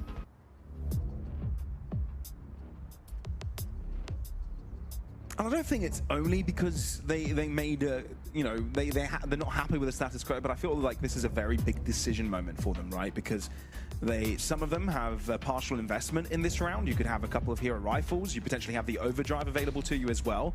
So you want to know how much you want to commit to this round and what your game plan is if you think you can make something disruptive happen, but then also know the ramifications of if that doesn't work, right? So big decision moment here for Pixelumina, potentially pivotal round for them. They have things to work with though. Exactly. Right? You were talking about the partial investment in regards to MSH being able to buy up a Vandal. You have a couple of Stingers, Sheriffs, but Maniac's got the ultimate as well. That's sort of your main win condition. If you can get him in the right place as these hits come through, the movement and sort of the uneasy sort of shutdown of Neons running with the sort of overdrive and how hard it can be to shut someone like that down, especially on a site here, weaving in and out of smokes with the fast lane as well. So there's things that Pixelumina can throw at TSE to try and make things difficult, especially when you look at Luca has an operator on attack. They're wanting to go a little bit more slow, poke and prods. But Pixelumina are going for a little bit of a gamble. They want to put all their pieces in a place, to hoping it's the right one. And at the moment, they might have the right idea. They do. But there are still 2 players available. Make that one, because Luca was very quick to spell out MSH and critically make him no longer exist. Overdrive for Maniac. Desperate times call for desperate measures, but Bravo's Sheriff starts to do a lot. And with that stun, it's the perfect chance to move in. Luca saves the day again. Will barely standing, 23 points of health. Luca's in an even worse position with 5. Deck has to do everything for Twisted Saints here. And that's when the Viper's Pit of his own will drop. Will might find some cover now to work with. Spike going down in the traditional location. Paranoia out for Malmo and pre-fires that angle. All down to Deck. The safety only lies within the Hunter's Fury, but given it does connect, they know of where he sits. The spray down comes through, and Pixelumina, the only rounds they win are thrifties. But this is what I was talking about in regards to Maniac with the Ultima. You had Stakes going above and beyond with utility. That reveal, I think it hit about 4 players in one go. Then Shock Darts coming out, even a Hunter's Fury to secure out the round. But Maniac just sliding in, being able to take advantage of the fact that Stakes had those Shock Darts in place. Players with low HP, just being able to run about and be an issue for TSE. And we saw how hard it was for them to deal with, and how much damage it took them just to get on site, unable to even get the spike down against Sheriffs. Standing ahead. A little bit of a reset round though. They still have money, but now talking about the goodwill with this operator, it's been placed back in the rightful owner of Maniac. This has been a little bit of a hot potato. TSE try a little bit of a different approach. They're looking for the sites over towards top mid, but this Aldrin is going to spot out at least 2 players.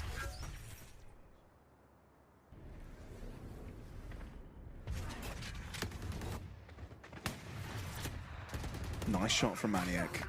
Bravo backs it up as well. Twisted Saints locked in mid, and Pixelumina want to dig in from all angles. And it works, because Spike now in no man's land. And if you're Twisted Saints, do you really want to walk into this position knowing that Styx has an operator? There are a couple of players at the top of mid, and potentially now the rest of the team could have rallied up around with them. And that's especially with Viti being down as well. There's no way to retrieve this or smoke off the angle of obviously Styx being on that thing. Unless you, talk about Lucas Fastlane. Utilizes that to get in, get out, retrieve that spike. And also, they found an MTA site. This is more than doable right now. Deck is deep in enemy lines.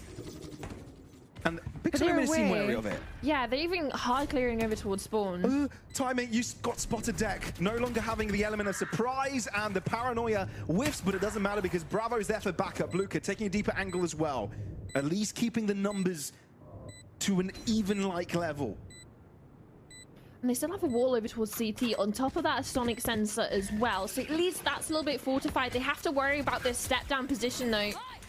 Funneling Pixelumina from one direction. Stun coming in. Will delivering. Overdrive enabled and taking over. MSH Neural Theft is going to be very important, but you need to be very accurate with this one. Need an instant headshot, and that's exactly what you find! Will peeking! No time. And it allows MSH to not defuse, because they ran out of time. Uh-oh. I mean, that's anticlimactic. Yeah, I mean, it's great to get the kill, especially on 12 HP, save over the operator, but again, no time. Left a little bit too late. And it's just, again, the amount of delay. The wall over towards CT, the sonic sensors, and then also the stuns coming in from Luca, and the ultimate, the overdrive, just constantly having issues. And so you can talk about Will taking the peak just to put down that gravity net, but it's the gravity net that also helps in regards to buying a lot of time because he had to take it out and then run over to the spike. So there's a lot of layers going in, but Sure. it's still a little bit too close for comfort, I'm sure, for TSE. Just a little. If that grab net didn't connect, would have he had enough time? Yes. He got to the spike just as the, like, the swoosh, you know, the outer Shoot, swoosh? the swoosh, yeah. The outer circle appearing. Yeah, that's the word. Yeah, the wishy-washy. The swoosh that comes in. Yeah, we're speaking the same language here. I know what you mean. Oh, that's he's one sorry, little spotted. butt. Expecting more there to be Maniac. That is unfortunate from him. It's not what you'd expect from him. But nevertheless, Twisted Saints gain more space because of it. Sticks. How about that angle? Yeah, this is the second time he's wandered into Petra, but the first time it was punished by Yanto. And his awareness, I don't know if he's going to get cleared this time because no. Vitty's not ready for it, but it's only good for one. Luca at least gets the trade and even forces a couple of utility pieces out from the B side anchors, but there's 3 people here. Where's Bravo in the enemy lines? And he's already taken Deck down as well, disallowing him from joining the team. Maniac also on the cross duties. And Almo wanting to make sure that spike will not be an issue. Will closed in, but maybe that's where he's most dangerous. Only gets one. Obviously, the 3 approaching from 2 different directions will be a little bit too much than what he can handle. And Pixelumina, great to read the situation. Brilliant flank as well. That nets them this round win.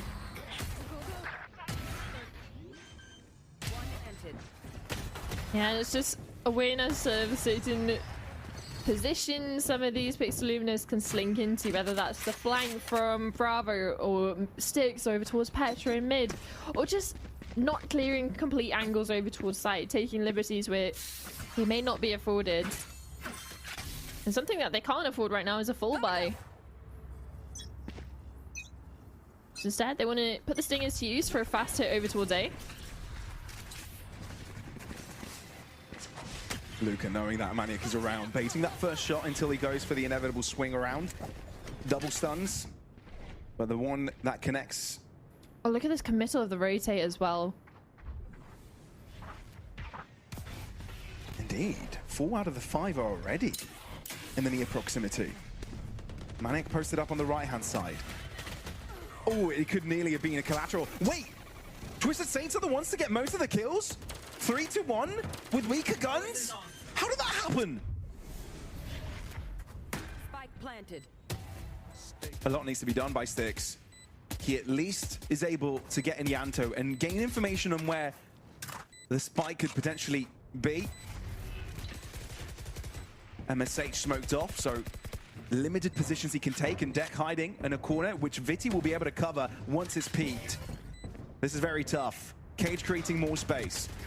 Side position gathered, but Sticks is quick to read.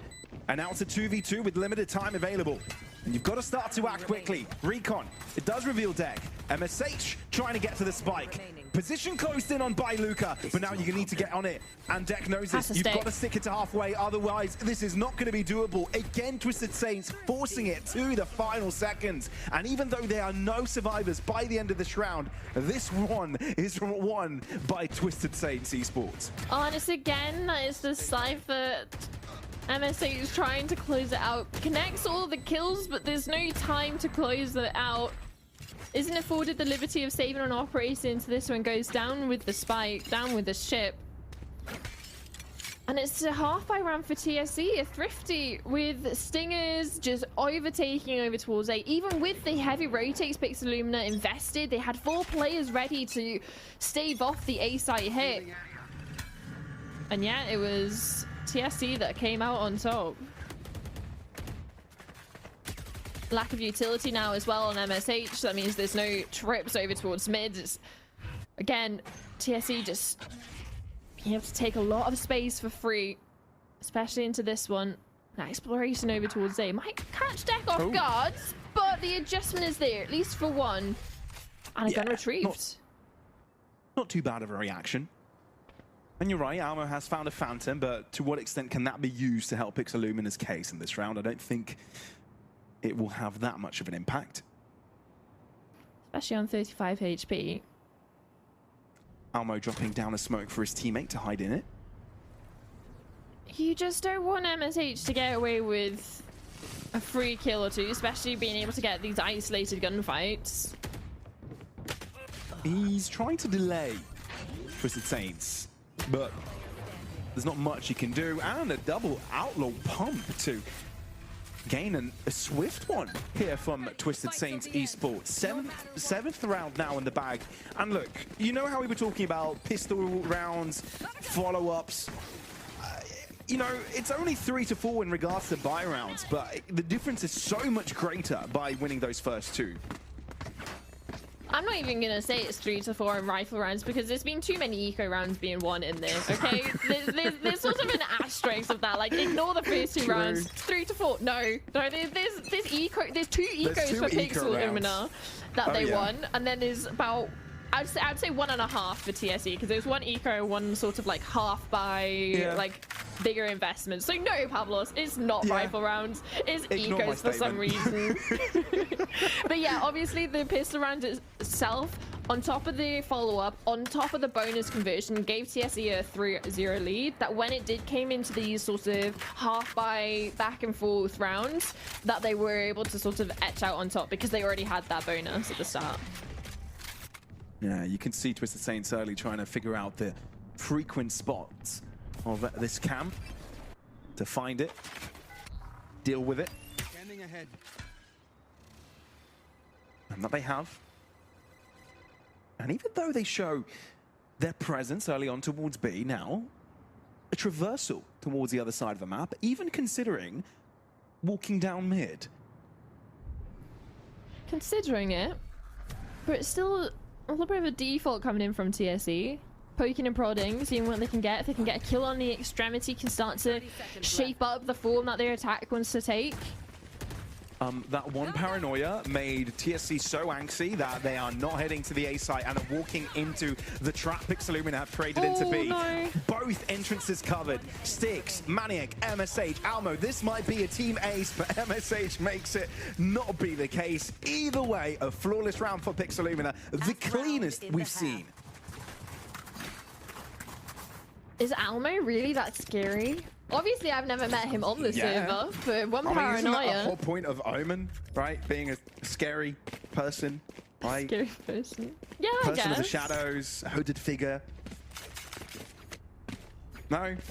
Just me? Alright. I mean, he did scare them enough to run into the stack that they had, and that was just paranoid. The paranoia gave them wow, I get it. Wow, right, that's such good naming. Cheers. Low hanging fruit, I know. I'm not proud of myself, don't worry. One way here gives Maniac a lot of space, and together with the stun and the dagger, they realize there's 3 players nearby, which Twisted Saints want none of it, and now opt to quickly pivot into this B side. Trap spots out one moving in. MSH realizes he needs help and he needs it quick. One way enabled towards the main side of the entrance to the site. MSH gets a double kill in the process, blocking out market exit for Twisted Saints. It's brilliant work. And now the attackers find themselves with 2 players behind. Deck needs to get them out of trouble, especially given that they need to collect the spike as well. Bravo holds his own for a little bit, but still damage is found. He's running. And Deck is bolting it towards this A side. He's going to have ult as soon as this plant goes down. The Viper's Pit is going to be an issue. Reveal's recently been used. Sure, it can start to come back up. There's no paranoia for Elmo, so this is going to be difficult for them to navigate, especially if Deck can play this right. Playing around the back box, playing around sort of the save plant as well. Real has come back up online, so there's opportunities. It would be a brilliant clutch to have in your pocket here, Deck. We'd have double the amount of rounds. I think his butt might have been a bit big. Oh, yeah. Well, it's Viper. Fair enough. 5th round. Sorry, I was not expecting you to say that. Oh my god, okay. All right, well, throwing this to halftime, I'll have a word with production. Let's get back into it, folks, in just a bit.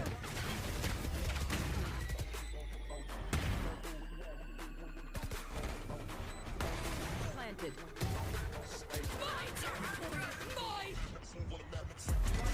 Remaining.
Twisted Saints might be leading the charge at the end of this half, but Pixelumina seem to have found their groove on those buy rounds. It took them a little while, let's be fair, as ecos were required to keep close to their opponents' score, but now the tables have turned. It's now Twisted Saints' time to play on the defensive, and yesterday, on this part of the map, they were flawless.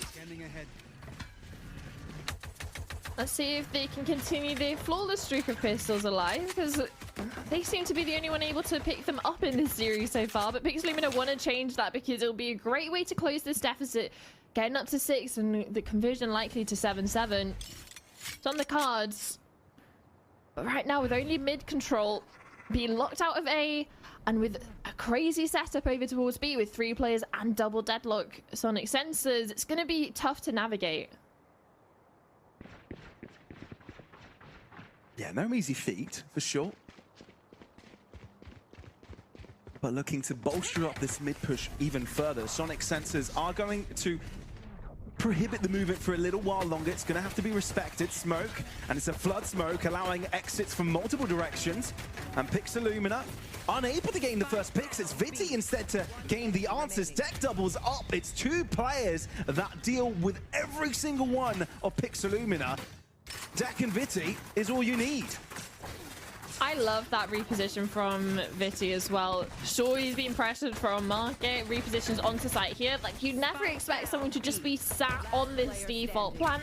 Deck then comes in as the savior for the trade with a triple kill to boot. And talking about the games yesterday in the sense of they had this 7-0 flawless side on the defense, it wasn't as if that was just the only time that they've managed to do this. They have like a near 70% win rate on this defensive half with this comp. And it's going to be something that Pixelumina are going to struggle with on a map they don't necessarily like playing. And now switching on to the second half, the home sort of turf for TSE.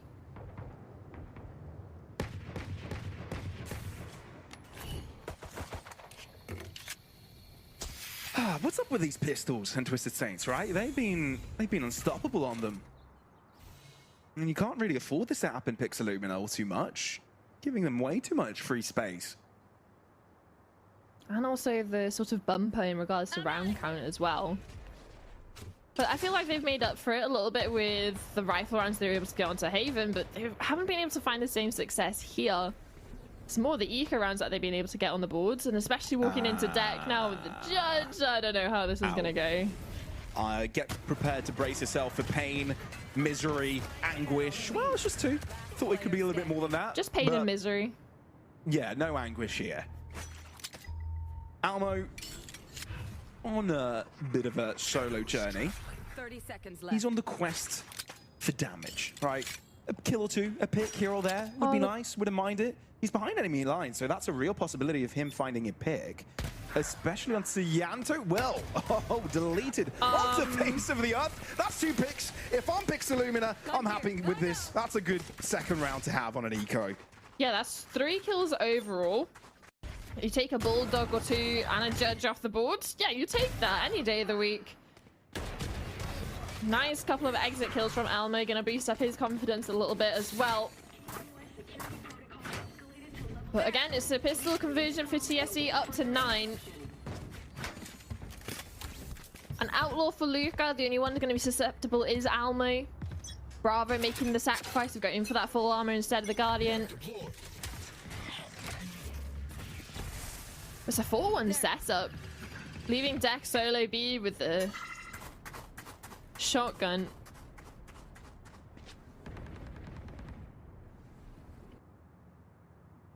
Who gives up first, do you think, on this peak over towards 8?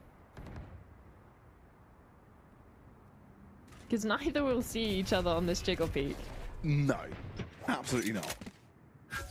The coast is clear, guys. Meanwhile, there's a guy just 2 feet away from you. And with the rotates of Pixelumina coming in, Will still has this wall. So as soon as he starts hearing any sort of steps or any contact, it's going to go down. Yeah, and there goes the wall. Only ammo to spray it, just a singular player. So it's not like you fully alerted the troops, masking the depth of this push. With the push of Deck over towards main on B and the time ticking, they're going to feel a lot more confidence doing that rotates over into A to assist. Look at the pings towards where a potential sonic sensor could be. Maniac looking to pre-fire it. Yeah, you can tell where it is, so he goes for it straight away. Smoke off. This could be their entry. You have to deal with Will in the center of the site. Viti with first blood on the Guardian. This could go so wrong. Pixelumina finally starting to find their targets. And as they enter the site, they can focus on putting the spike into the ground and dealing headshots onto anyone that appears on their screens from here on out. Deck is approaching. I think MSH could hear him moving in from mid. Avoids a bullet to the head, but this is going to be a nice Pixelumina round with just a singular casualty, at least for now. It'd be interesting to see how many, if any, exits Deck can get from this position. I mean, they're heading towards him, so maybe. Yeah, Give him a consolation prize. And MSH isn't being too quiet about it. Look at the ping as well. It's like they know exactly where he could be. He can't go, could have gone that far, knowing that he had a Bucky. Yeah. And the position is red. 4 survivors for Pixelumina. A nice clean start to their buy-round attempts. Okay, but there's a bonus, a little bit of damage, not too much to sort of write home about, but now is where you're really looking to see what this sort of comp can do on the defense. Luke has that operator out ability to reinvest, although it's going to be a little bit worse for Weir in that sense. We're still the same sort of setup. They're playing heavy with this deadlock over towards A at the beginning of the rounds and leaving Deck to solo B at the start. Yeah, he's been spotted early as well and forced to walk away. So you can't really hold B main for long as the orb is collected. Maniac just one away from the overdrive. MSH, all by himself, gets 2. And Pixelumina in pole position already. What can you do if you're Twisted Saints? You're just going to hold back, maybe group a couple of players together, take a gamble to stack in one direction. Otherwise, if Pixelumina, they group up and play the numbers game, this round is done. That's the question of where do they gamble over towards, not necessarily picking a site. Instead of splitting it down the middle, re-clearing over towards mid, have an opportunity for a fast flank. Should they go A, should they go B? So the opportunities are there. The only issue is there's going to be a cypher trap that they have to go past. So they will have to alert the players of Pixelumina. I mean, VT has a TP. As long as he's not heard, he could get through. Ah, yes. We saw a moment in which he could have taken over Paranoia towards him. There's no running. Almo is very speedy, quick on his heels. And that should be that in terms of this round. An operator and a phantom that likely want to be saved. Pixelumina, now on the attacking side, seem to have found a groove and are keeping close score with their opposition. And you can tell they are determined to go to playoffs, knowing they are just one singular map of getting there. It's a great start again, talking about the pistols. Sure, they're not necessarily able to convert those, but Pixelumina on the rifle rounds. And with the looming win rate of TSC on this defensive half and how dominant that they have been in not only in recent matches, but also against other teams in similar position and similar sort of caliber when we're looking at the players on formulation and the expectations we have of them there. Just unfortunate Luke is not going to be able to save over that operator, and Deck might not even have an opportunity to save. This Phantom play is running it down, but just about able to keep that into the next round, which is going to be super impactful just based on the fact that they have no money. It's going to be that sort of half buy up, try and bolster up anything that they can get along with this Phantom. But definitely going to be eyes on this Viper play to see what he can do in this round.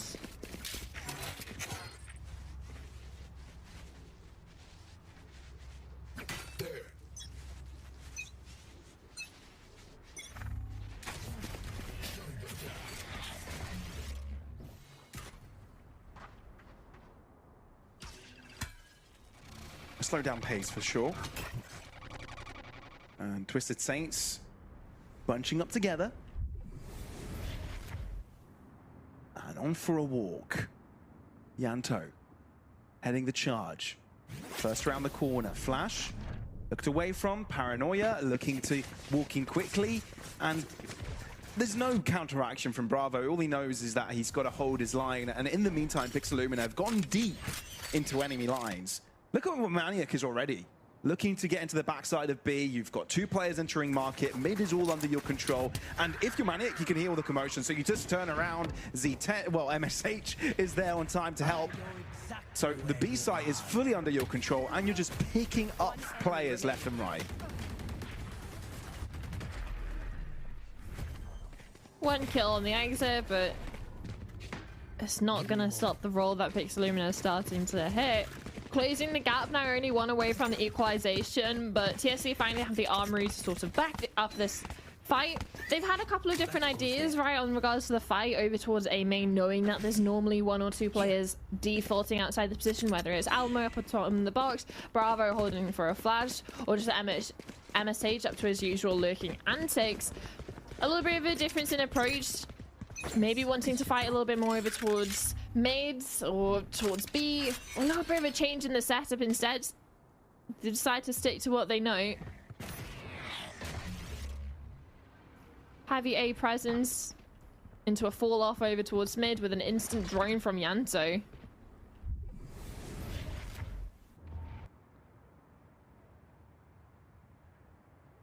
You can see how far they've had to pull back on B and over towards mid just because of the lack of mid presence. But I don't think that's going to hurt them in the long run, to be fair. Given that the A site is the full focus of Pixelumina. But this wall has put a big stop, a big halt to their attempt. They've got to slow this substantially, especially if they don't want to break it and reveal too much information. Block off one of the sides and want to go directly towards the left-hand side. That is a beautiful grab net from Will, catching Maniac off guard, again proving a brilliant counter to this Neon, and still hold on to this A site, knowing that from the shadows towards their own spawn. They deal with it timely, and now they're right back focused on this A site defense. And the thing is, only 1 alive for Pixelumina. Sticks standing, but the rest of his team not. So Twisted Saints finally able to make a buy round work on this defense. Yeah, and it's just trying to keep this weapon, even though they have enough money to reinvest. There's no point going down for no reason. You don't necessarily want to give any sort of extra kills to the side of TSE to bolster up their money. But given a chance to equalize, and instead it's a prime opportunity for TSE to capitalize, get 10 up on the boards, and this punish from Yanto over towards spawn, and obviously the double kill from Luca on towards elbow. Massive factor in regards to the shutout of Pixelumina over towards A. Even though they didn't necessarily have any sort of space or knowledge over towards mids or even market, they had to have these players so deep back from TSC setup. It actually played into them being able to punish Almo on that TP because they were so close by. And again, as shown on screen just a moment ago, Team Liquid Academy take down Bonk 2-0 on Corrode, in fact. So their run in this tournament still alive at a 2-2 score. So if either of these teams, well, any of these teams lose, and they could very much be playing up against Team Liquid Academy next. I'm out of here. But if they win, playoff spot guaranteed, and Pixelumina seems closest to it, but with Twisted Saints on their heels, not an easy endeavor at all. A site collected though. Yeah, they wanted to try again with Bravo's ultimate, and this time a little bit more success. They've managed to get out. 5 players alive, and even MSH. Oh, look at this long look that he's going for. Oh, and the timing. Oh my word, he's heard deck as well. Knows that there's a late flank coming in. Slowly but surely making his way. No one's looking. Waiting to pull the trigger. They don't know. They're hiding. So that's just a headshot. And now is the thorn on the backside. Now, Twisted Saints know they've got to go forwards. There's no longer the need to look backwards, but Yunta takes a glance and ends up getting himself the pick. 3 versus 3, but 6 holds his ground. Bravo only just revealing himself, and it's for good measure as well, as he sidelines, bolts into Yanto's screen, and deals with him nicely.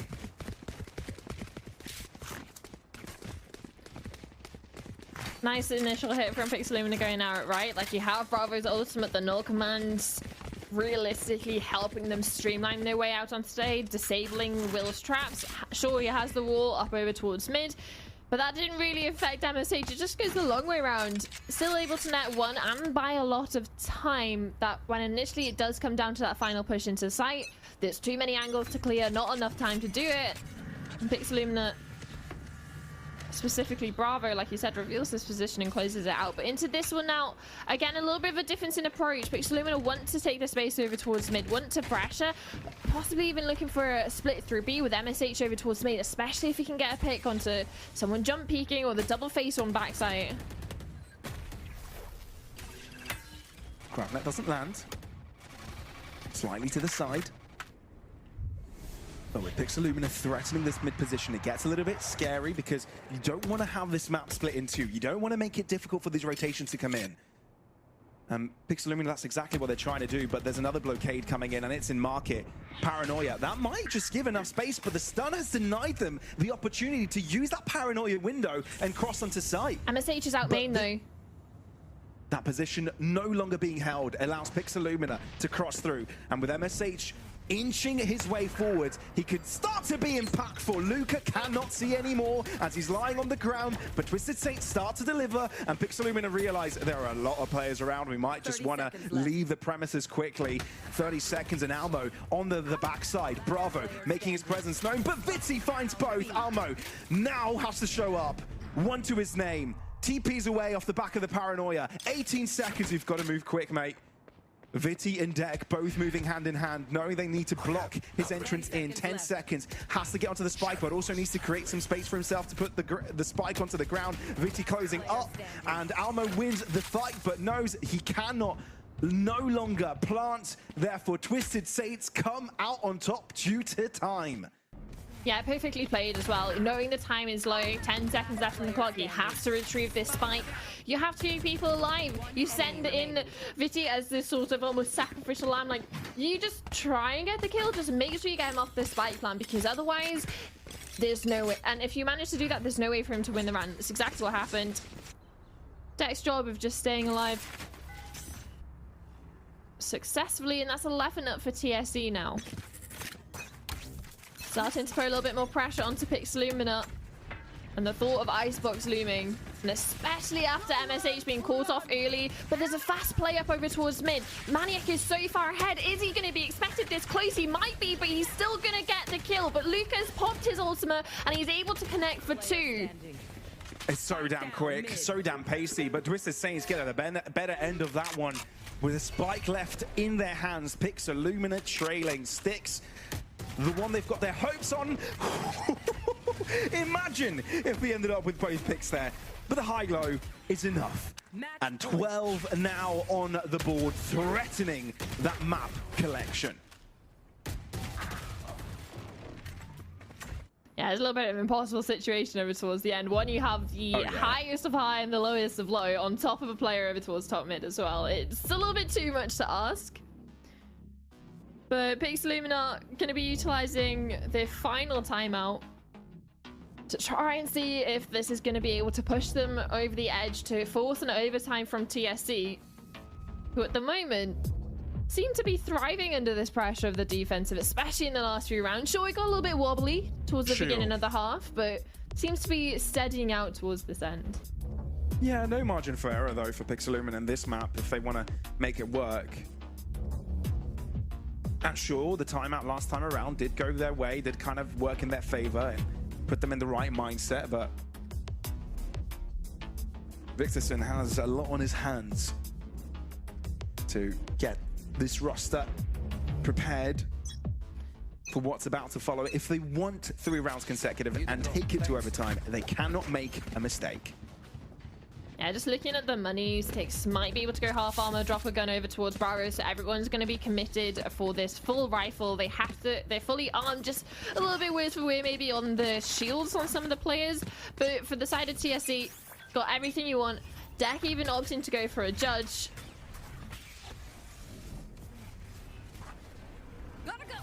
One way, a little bit too late.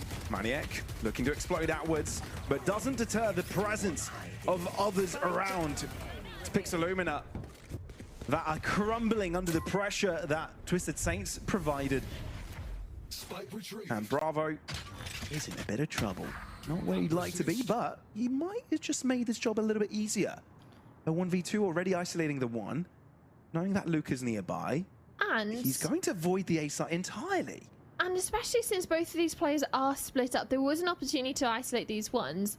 Especially if he wraps around towards CT, he might No, catch don't. Deck off guard. But no, he's gonna set his sights possibly over towards B. It's sure he can get this spike down, but from the side of TSE, it's not the worst for way, right? Deck's gonna be able to upgrade into a full rifle, and they're gonna be able to go for a retake over towards B.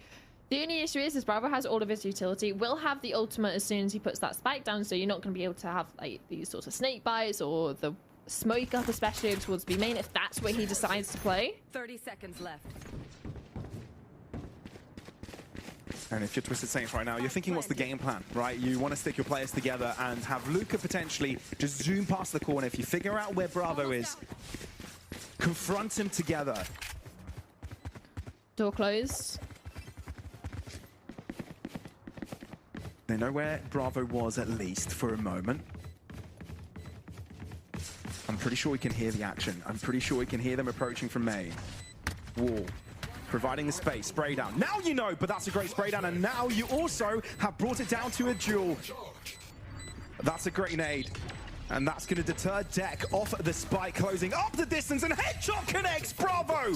A clutch that keeps Pixelumina in this map's contention.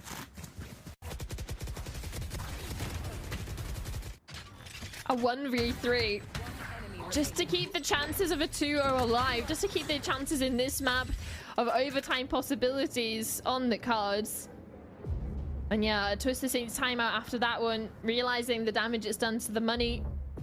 There's not really much there to reinvest. They might have to risk letting round 23 go in favor of the Polish sides and have to it come down to round 24, which you never want it to be the case.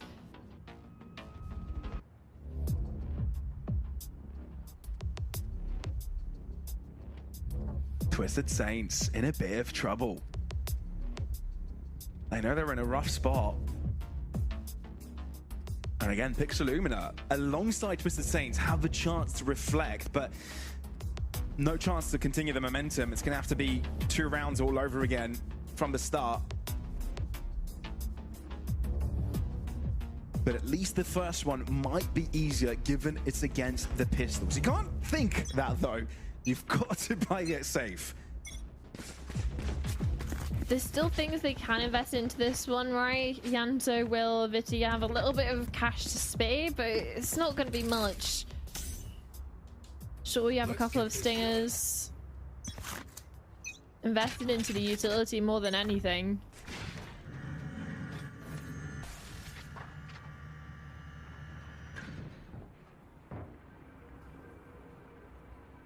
Mid-exploration from Pixelumina.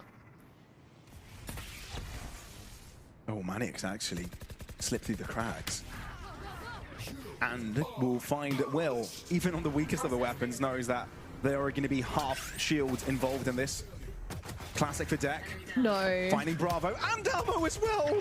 Come on, no more. Sticks puts an end to the misery, but the Sheriff of Viti comes to life. This is dangerous because you can't really bring Bravo back in. Maniac knows there's a distraction towards the right-hand side. Has to deal with every single one of them. Recon can't quite find it. Deck wins his fight. MSH needs to save the day from the backline, finds 2. Viti draws it to a duel, and now it's anyone's game. Rifle upgraded to. Paranoia on site. Maniac with no sense of where his opponent is going to be coming from. Stops the spike from being planted and now is walking directly into Viti's hands with his back turned, won't be looking, and will be shut down. Twisted Saints with a thrifty, secure sunset for themselves. Oh, and it's in the fashion they do it as well. The fact that we're able to get a double kill with the classic, just on the market push, being able to play cat and mouse with the owl drone. And then it comes down to the 1v1, the paranoia, the reposition, the patience, and sure, it's only map 2 and it's just forces of map 3, but Twisted Saints are not going to go down without kicking, screaming, crying, and making you guys sweat. Absolutely not. And I feel like for Pixelumina, this notes that they aren't where they need to be instantly into playoffs, right? You're not winning pistols on follow-up. You haven't won pistols to begin with to contest follow-ups. You're struggling in situations where you shouldn't be struggling. And Twisted Saints say, we will make your mistakes known and we will exploit them. And that's exactly what they've done in this one and shown again for back-to-back maps yesterday and today why Sunset is so damn strong for them and they're able to close it out. It wasn't without the difficulty. There was a bit of resurgence there from Pixelumina, but the show must go on, right? A third map, Icebox, to come through as well. So yeah, I'm just curious now, from here on out, what is kind of that expectation from Pixelumina? Are they still the favorites, or have Twisted Saints potentially started to crack their backs? I mean, I think they've definitely shown that they are not to be trifled with. They're not this sort of, sure, it's a little bit of a newer team, but the names are still there. But yeah, they still have some sort of thing to fight back in. The only issue for me is neither of these teams really play Icebox. We've had one rep for Pixelumina, and that was against Fullbox 200. They lost 13-10, I believe it was. And Twisted Saints haven't played this map yet.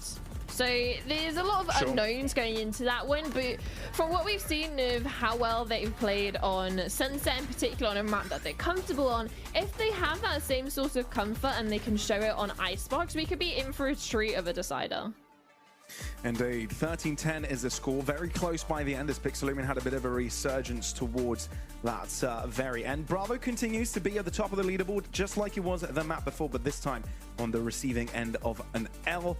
And yeah, this is gonna keep things very, very close. Luca redeeming himself, being a star part of this one, but I feel like it's those individual moments when it came to pistol fights, deck, big situations he found himself in that were game changers overall. So yeah, no, Twisted Saints definitely deserve to be in this one still have a chance to compete for a third map and potentially make their way into playoffs with just one map win. Icebox will be where everything will be decided, so make sure you don't miss it.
Samsung Odyssey Challengers Northeast is back with you, and it's time for the third map and deciding map of the series of the game we've been watching so far. It is an incredible Twisted Saints esports comeback.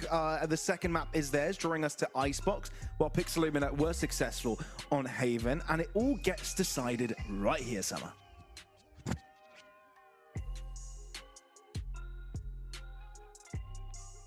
I'm really excited that we're going to Icebox as this third and final decider, because it's something that neither of these teams play. We haven't seen Twisted Saints release this iteration play, and Pixelumina have played it once, and that was against Full Boys 200. It wasn't necessarily the greatest result for them. It was a loss, but it was a close game. So having that caveat next to it, but there's not many reps for either of these teams, if any. So I'm excited to see, one, what comp we're going to get from TSE coming out onto this one, and from the side of Pixelumina, if there's going to be any sort of adaptations, because they run in this sort of Gecko comp as well. Why am I seeing Lotus? I'm confused. It is Icebox. It is Icebox, isn't it? Okay, all right. Then we just seen Lotus. It's nice. It's a pretty map. Okay, Pablos, like, come on. The comps make sense. All right. So same comps all across the board, and Pixelumina are not running the same thing. They are switching out the Gecko and going for a more reliable second smoker, right? Bringing in Viti on the smokes. How do you feel about that change? I adore Omen on Icebox. I'm kind of happy to see it was brought back in that sort of zero duelists slight meta that we had for a couple of months, of being able to run this Omen as the only duelist and have sort of bolstering up with the initiators and the sentinels, especially on a map like Icebox.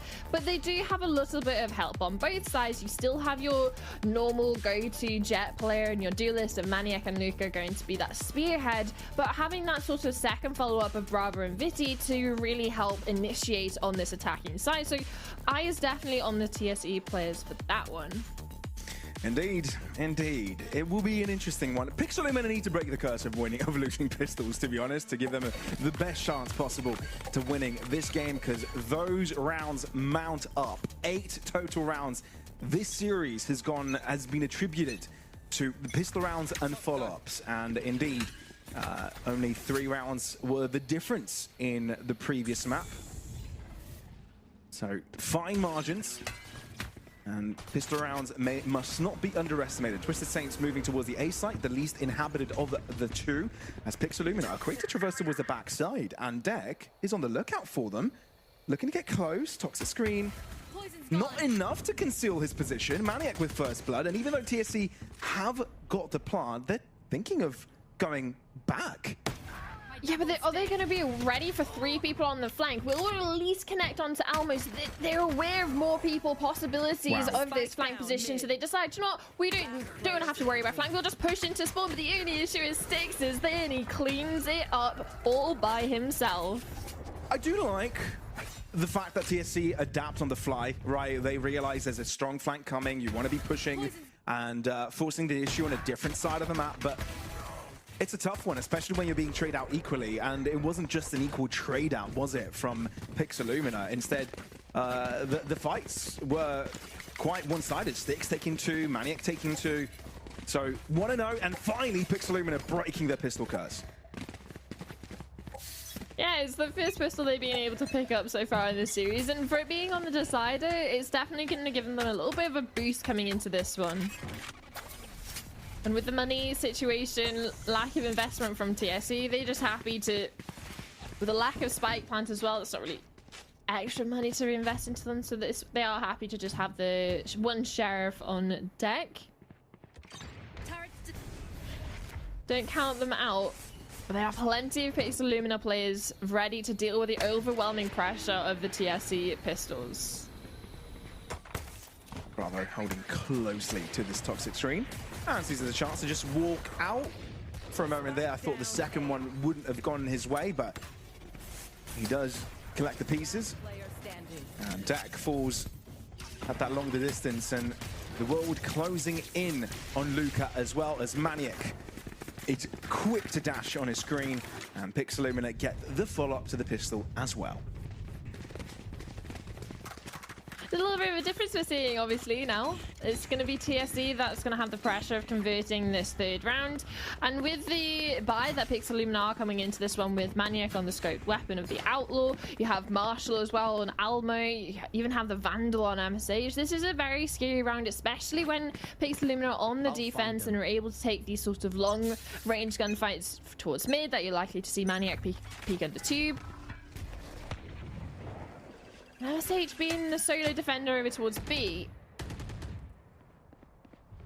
Vandal is one of the key weapons you want in this position. For sure. The only Vandal for his team. And it's nice. the Vandal that pops off. 2 picks for MSH. Beauty of a start for the round. Which, quite frankly, is a bonus.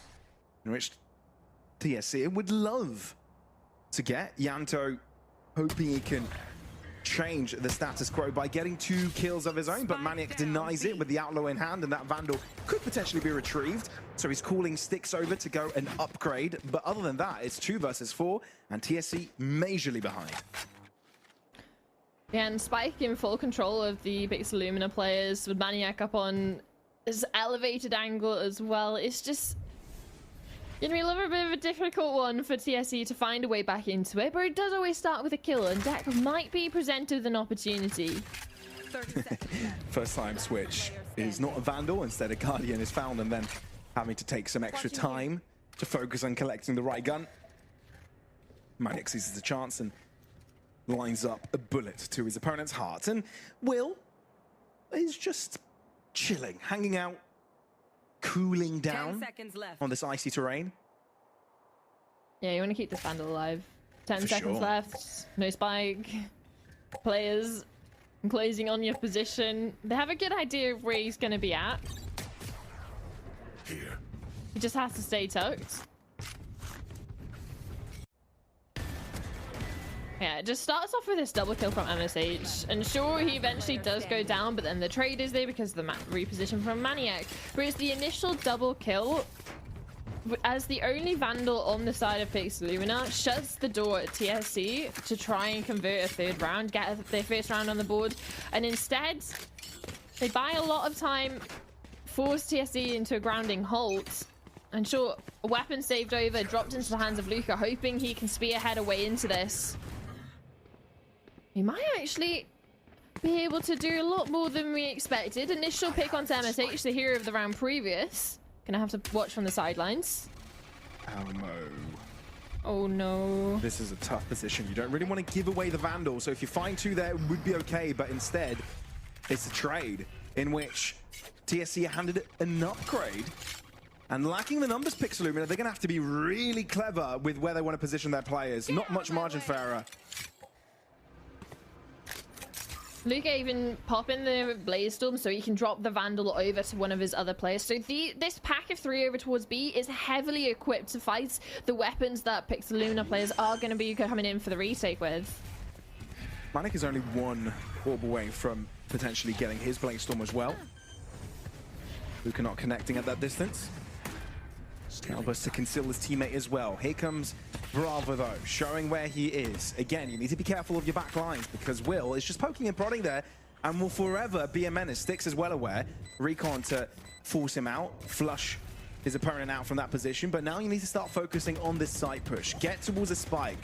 Force these TSE players out of their position. Sticks already taking a chunk of damage, so is Bravo. Maniac not connecting his shots when you need to start doing that. You need to start to find something. But a smoke is just an easy way for Twisted Saints to continue to throw in shots towards your direction. Somehow Manic is able to keep this be a close affair, but no. Twisted Saints are able to retrieve this round. 2 survivors by the end of it, and their stamp on this attack. Look what the saved rifle from the previous has been able to do into this one. An initial pick over towards mid, and then doubling up down over towards B main. Getting the Blaze Storm, reinforcing your teammates with weapons, and just Will buying so much time over towards mid.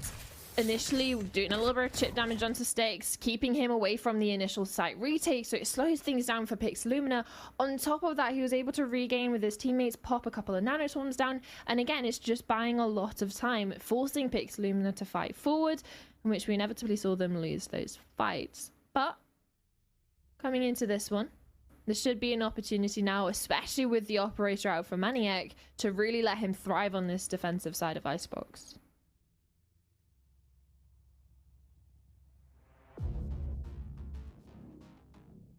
Yeah, we were late to start the game earlier due to some client issues, some communication inside of the Valorant client, but there seems to be a disconnect this time around. It happens, online play, even on LAN play, it can happen. But until the player that is off the server, I'm assuming it's Deck, given they're still in spawn. But okay, production say it's not. Okay, never mind. Next guess, go. Everyone is still, because you're forced to be still. We need to check whether they are moving their keybinds. No. What's your guess, Summer? I reckon it's MSH. I reckon it's Almo. Wrong. Oh, Wrong. damn it. All right, we're wrong again. Should we go Bravo? No, Maniac. Maniac. Oh, it was Bravo. Oh, it was okay. Bravo. Damn. Okay, production trolling you. I mean, we got a fun little game out of it. Yeah. Nice. Pass the time.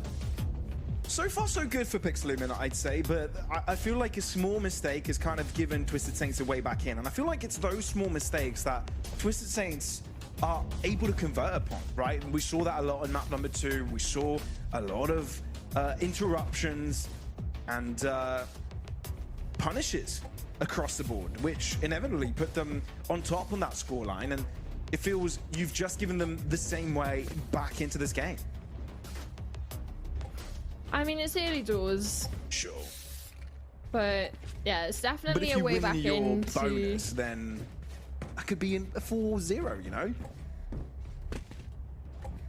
It could have been, but a little bit too much of hero rifling work done in the previous. Sure. But this is more my main test as well, just to see how both of the teams are going to start to stack up against each other, especially now that Maniac is going to be fully armed with this operator coming out. Know how impactful it can be, especially on Icebox, and with the fact that looking at TSE's composition, you haven't got any of those sort of Gecko flashes or KOs that we're used to seeing on a map like this back in the day. So you're looking towards Yanto and Viti to be able to nullify any sort of unknown op presence. We've seen Maniac up on top of Yellow already with the Outlaw. So it's just going to have to be in the back of the mind of the TSE players going forward that this is going to be a possibility, and it's something that Maniac thrives on. Well, tech pause over, given everybody has rejoined the server. Bravo has started to move around. And here goes a buy versus buy. Like we said, eyes on Maniac for this one. Let's see what he can make this operator do.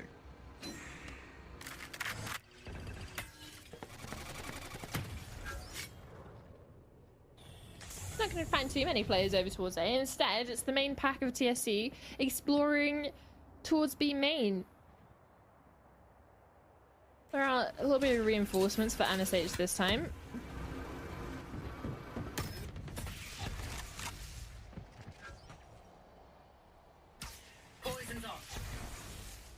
There is a maneuver here from MSH, just on Yellow, but at that time, the Saints decide maybe it's best to put our focus elsewhere. Amo being threatened, bot destroyed. And maybe It's want to super consider to passive. bolster up this A-site defense. Yeah, from TSE, they're exploring over towards B, seeing what they can get. Now they're heading back over into this operator as a dry peek. Although it is an instant trade, so it could have been worse. It could, but Bravo, center sight, will try and fend off what remains. How much time can he buy? The answer is quite a bit. Takes down Luca, but in his effort to throw down a smoke, Viti seizes a chance to counteract. Ammo, back of the site, won't deal with Deck. That is on an elevated angle. But Six will be joining in, and this fight keeps on going, piece by piece. TSC are being ripped apart, but Viti begs to differ. He wants to be the one doing the ripping. And MSH, all to himself.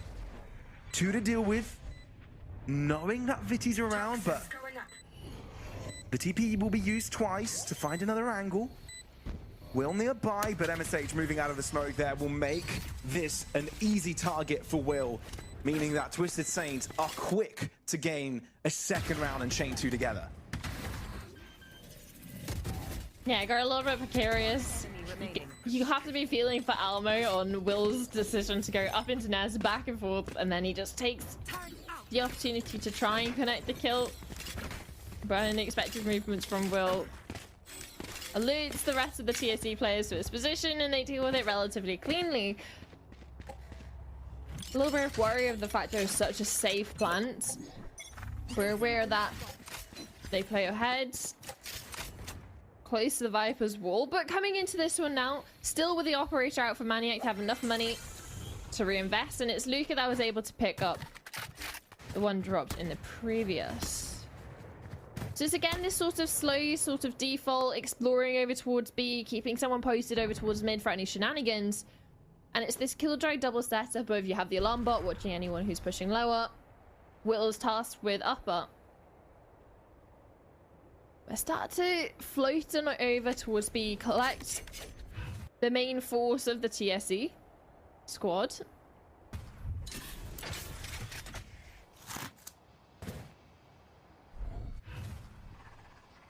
Just a lot of smokes to delay. You have the continual cycle of Bravo's utility on top of the one-way from MSH. Snakebite dropping to deter the yellow cross, but Luca not deterred. Instead, will take this fight head on. Not quite the double kill would have liked. MSH is able to fight back, but look how deep Deck has managed to get to. I think he's escaped the cracks. Ammo. I've been seeing him in the corner of his eye. Him and goes around him to find the angle. Now it's down to a 2 versus 3 with Twisted Saints looking away back in. Maniac secures both of them with a single bullet. Feel like I need to see a replay of that POV. Oh yeah. We get a replay, but let's see which perspective we get. That was a good Hunter strategy, by the way, to deal with MSH, but where even was Will? I think he was stuck behind the wall towards main or something on that angle. yeah, barely peeking out from the corner, I think. Right here. Yeah, got wall banged, caught in the crossfires between Maniac and Yanto. But this is what I mean, the operate's out, saving its impact. But great delay from MSH and Bravo with the paranoia, snakebite, cycling the smokes. Hunter's Fury this time around from Styx. Not a single tag found. No damage. Bravo can see a few pixels, knows there are some players around, and maybe MSH can shut them down. Due to the one-way, is able to find Viti quickly. Early numbers advantage for Pixelumina. Just what they can pull from it. Still not much space gathered, so another nail in the coffin for this round. Another pick goes in favor of Pixelumina on both extremities now.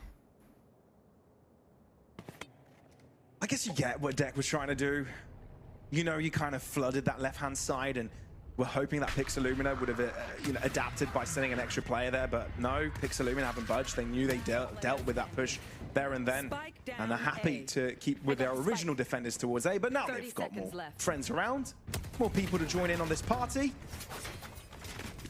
But it sticks to have a 3-course meal. Pixelumina on 5.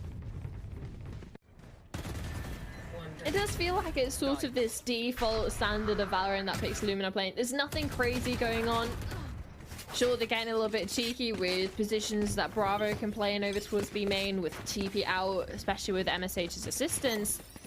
But other than that, it's very default. They have the Killjoy control over towards mid. You have players poking and prodding over towards B, and they're sort of inviting any sort of presence on A into Maniac's operator and Styx as backup. TSC unable to put a spanner in the works, and instead get a great deal of damage done already early onto Yanto. not ideal for an eco round. You're hoping to make some damage onto Pixelumina, maybe have a little bit of an upset round. Almo's actually thinking about going quite deep in mid, breaking to me the turret already.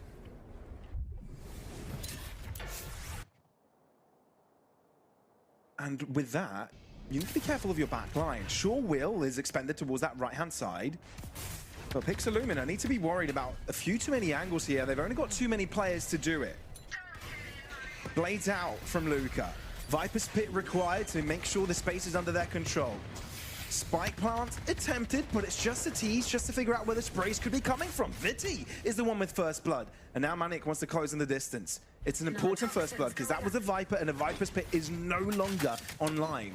TSC have got 40 seconds, and they choose to move elsewhere. Because look at Will's position, especially with Viti's ultimate from the shadows, escorting the spike over. It's gonna should be an early-ish plan. They're not committing to it. Almo has heard the commotion though, and he's seizing the chance to walk all the way around. Will they expect him to be this close? I'm not sure. No one's looking. The right timing could be now, but Yanto is able to get away. But this could potentially allow Luca to be on his screen. Manic does a lot of heavy lifting on the other front. And Deck is the only one surviving for Twisted Saints to keep them in the game. Climbing the zip line. Now on an upper level. As Pixelumina go circles around him to find the angle where they can shut him down. Almo does that indeed. 3 kills to his belt as they collect the 6th round, guarantee that by halftime they'll at least be at equal terms with their opponents. And great double kill from Almo on the back line. Play as a team. So, what's But you're the talking plan? about at least equal footing in regards to the fact they've already hit 6. Unless something changes up about how TSC are approaching this, it's going to be a lot more, because a lot of these rounds, sure, they've come down to hero plays or attempted hero plays towards the end of pop-off moments, but majority of them, Pixelumina have been leading the charge in regards to the pace that's been set and the way the rounds are getting played. And even now, they're bringing out a double operator. Yeah, and you can already see how much more comfortable Pixelumina are having the Omen instead of the Gecko, where they can potentially have a second player placing smokes, carving the map like as they please, creating barriers. It's given them a lot of ways to control the game, but now it is Twisted Saints knocking on the A site door. And they've not only opened it, but they might just be able to get the spike down on it. Almo gets 2, so it makes sure that this attack is not as strong. But the fact that Luca is low, he's got to respect the presence of his opponents. It's getting a little bit dicey, a little bit tricky. Maniac gets caught, and maybe Twisted Saints are given a way in. Still, time to work with, but not too much help for Luca. They're able to get out on site. See Deck pop the Viper's Pit. Try and secure a safe plant yet again. But decisions are going to have to be made sooner rather than later. Paranoia out. Luca hindered by it. Attempting to go for the spike, but Styx knows what he has to do. His teammates trying to keep him alive, but what a swing that from Styx. Good spray transfer, but Luca stays alive, crucial enough. Viper's Pit drops. Deck comes out on top. Now it's all down to Bravo. He's only got a shorty. How on earth do you recover this? There's a rifle nearby, but he can make work of it. Do you recover it, or do you save this operator? Or do you go all the way around from an angle they won't expect from you to come from? You don't really want to give away any audio cues, so he's got to be very careful about this. Low on health, and he might find the right angle. And indeed he does. That's a shorty, but Luca finds his way around. How Twisted Saints were able to recover at, I don't even know. I need to look at this again.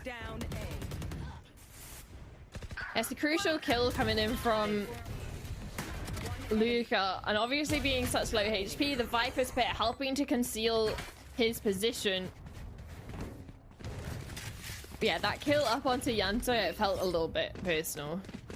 I mean, he was 6 points of health throughout that exchange, throughout that clutch, and he was still the last man standing. That is true. Cover going out. So at least a little bit of change coming from TSC. They were able to win it out in that sort of late round adaptation, getting the pit down. Interesting round now coming from Pixelumina in regards to money. operator online for Maniac as well. Look at Styx. He's actually gone to the side of Viti. And if Viti chooses to rotate backwards, he could be collected by his opponent. And there you go, Styx swings, and that's a free pick for Pixelumina. Now, Focus turns around towards B, which MSH is quick to quash. Yeah, Maniac's here over towards Yellow with the operator. It's not the best gun for the position, but thankfully MSH is there to support. No longer though, so it's down to Maniac to get this kill, to survive for his teammates in response. And Will now left all to himself, a really tough spot to be in. Stuck between a rock and a hard place, but a flying bullet from the operator greets his back. 7-3 as Pixelumina regain control. Don't allow Twisted Saints to get comfy on this attack. No, like you can see across the recent timeline, round 4 and 5, the initial round TSA were able to get on the board. Instant answer back with 3 of Pixelumina's own. Same goes to round 9. They were able to win out that 3v3 that we talked about. Instant answer back by Pixelumina, and it's not as if the previous round was even close. It's time to think a little, isn't it? It's time to reflect on what has been going on, whether they can find what has been their issue, their kryptonite so far. Because sure, they found a few rounds here and there, but nothing consistent. It's With only finding 2 the rounds footy left early on the on. half, it's going to be a tough ask. It's about finding the footing early on in the rounds. It's something that TSC haven't necessarily been able to grab a hold of. Like you're looking at the previous round of Viti's positioning, sneaking past of Styx. It's just having the wool pulled over the TSC players' eyes in multiple situations, similar to like in the looked, or even when they're full going towards B, and then you have MSH just dropping 2 really nice headshots instantly, going untraded on top of that. It's hard to get the advantage for Twisted Saints early on in the round with Pixelumina playing like this. Well, Twisted Saints going to be grouping up together for this one, as pistols are the only guns they wield.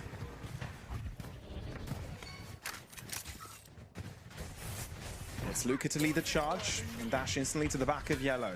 Pixelumina know what is about to happen. Poison, orb, as well as a snake bite, delaying the potential plant, but TSC want a little bit more than that. Paranoia wanting to reach Maniac, but Maniac has got blades available to him, and he's cleaning up.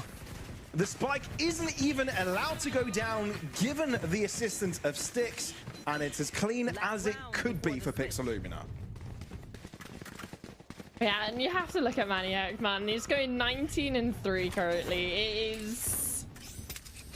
It's a game, right, that he's having, and and it's not as if he's being put into situations where he's just getting exits or he's playing for kills. He's in the thick of it with some of these, especially in the last round. Pops the Blaze Storm, knows that he's retaking from Snowman solo. As soon as the blind comes out, he's been able to maneuver around it, catch a couple of players off guard, and then pushes the issue to close out the final kill.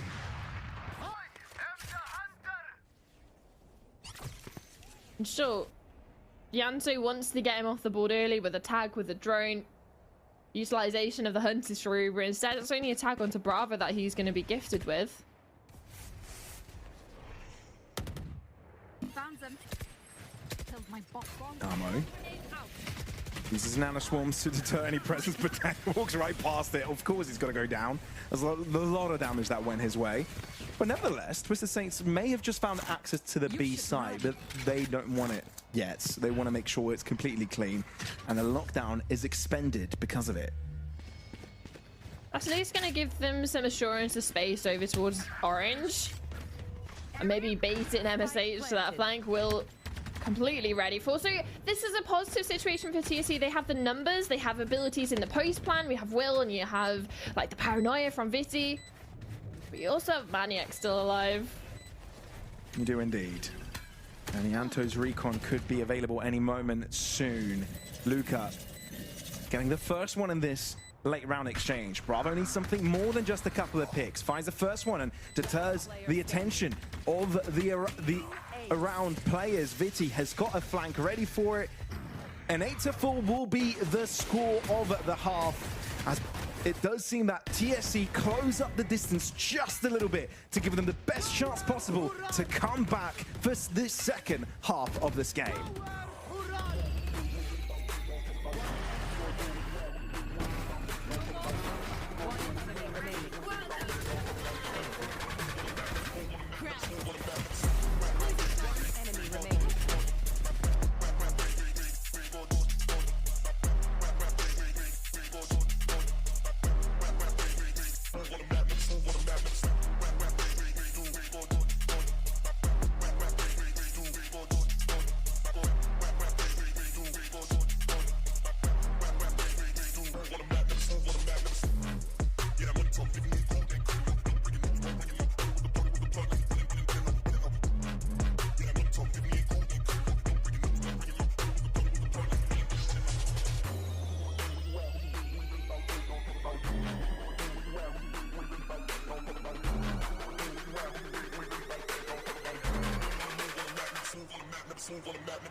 Qualification into playoffs on the line as Pixelumina are both teams are one map away from making that happen. Sure, there is that buffer of another game if they do end up losing this, but you don't want to take your chances. Some dangerous teams in the mix, and this is the best chance that you'll get. Well, TSC want to take the chances over towards mid, but Maniac, the raid boss, is waiting, and he's still able to pick up one. And a little bit of damage onto the others. So they tuck tail and run. Whereas at least the initial kill, the first blood in favor of Pixelumina. And pistols that have been ever elusive for them so far this series.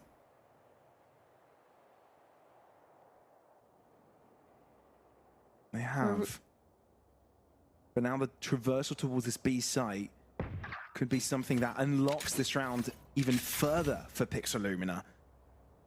They get another pick through mid, and Deck knows that there are just too many positions that are exposed that he's going to have to cover.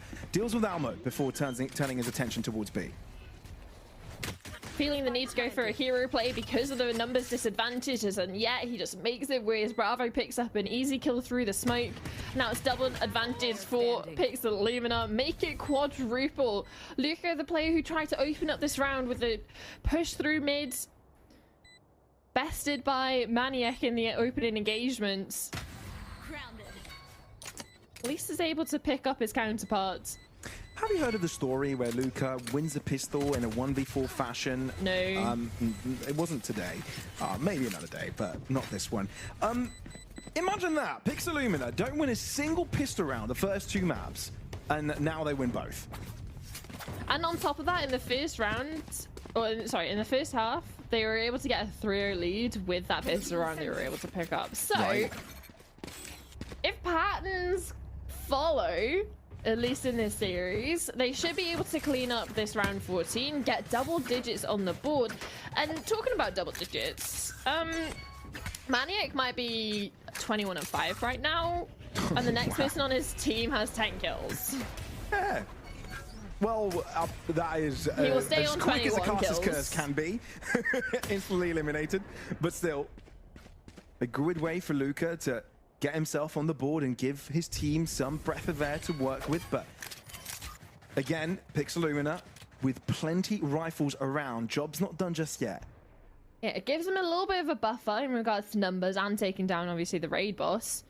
But there's no weapon to recover, and even then, you have someone protecting it. But the Sheriff for Yanto's had its turn to have a little bit of a say in the mix. Now the weapon's going to be recovered. Vitty's going to be taking that one on the long flank. There's not much space for the rest of the Pixelumina players to work with. Sure, you have Almo wanting to explore out into spawn with this Marshall.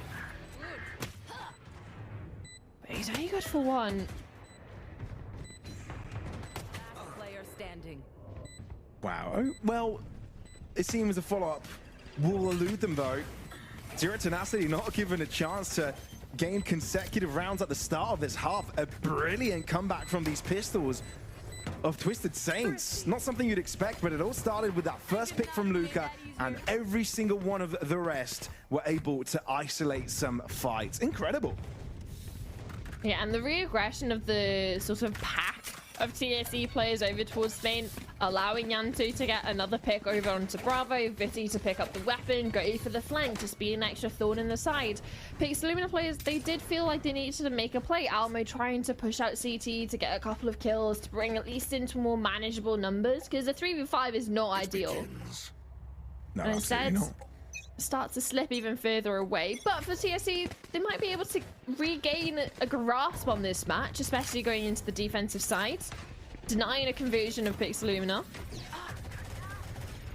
Hero Vandal in play.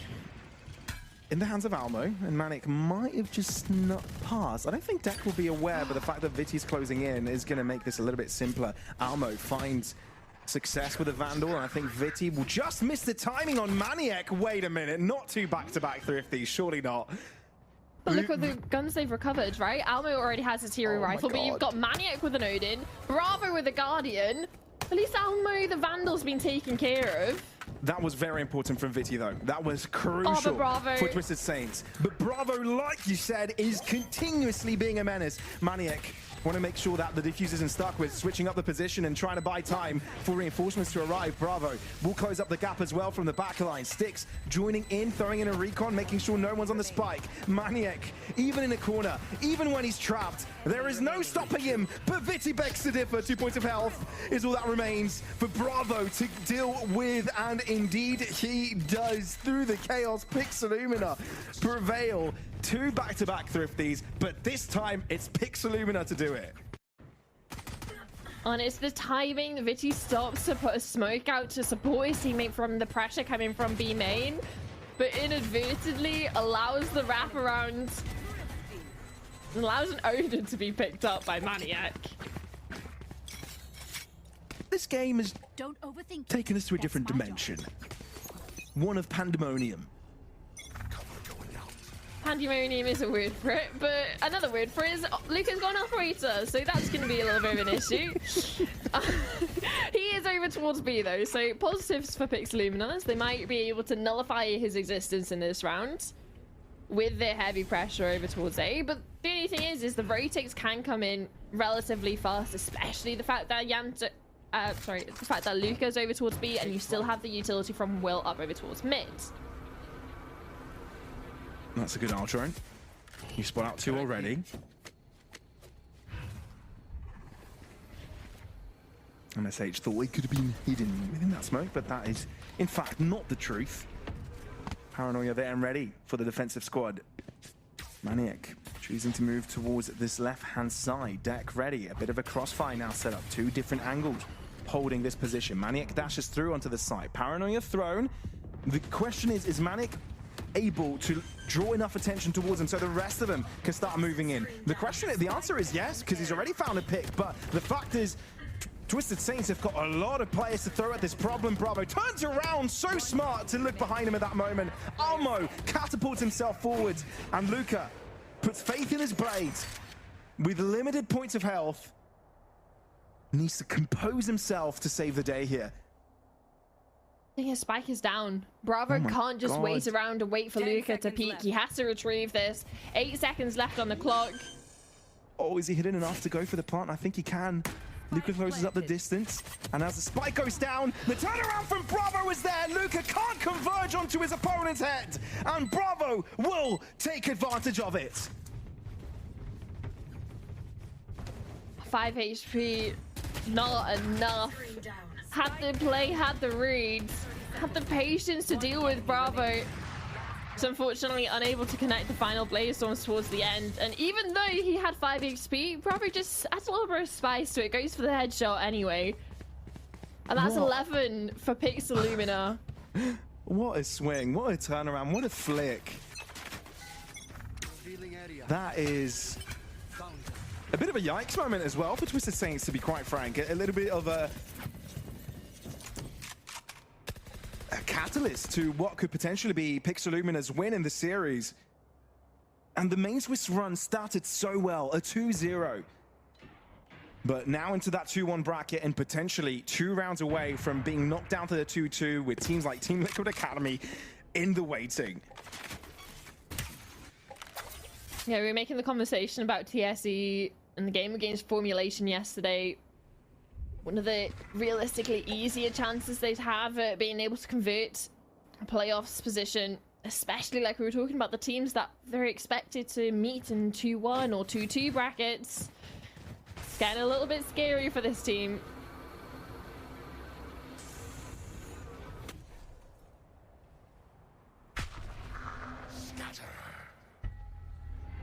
Even starting to feel the unknown in this one, trying to shuffle around the pieces of the defense, but at least for them they are going into the site where Viti has this hero rifle.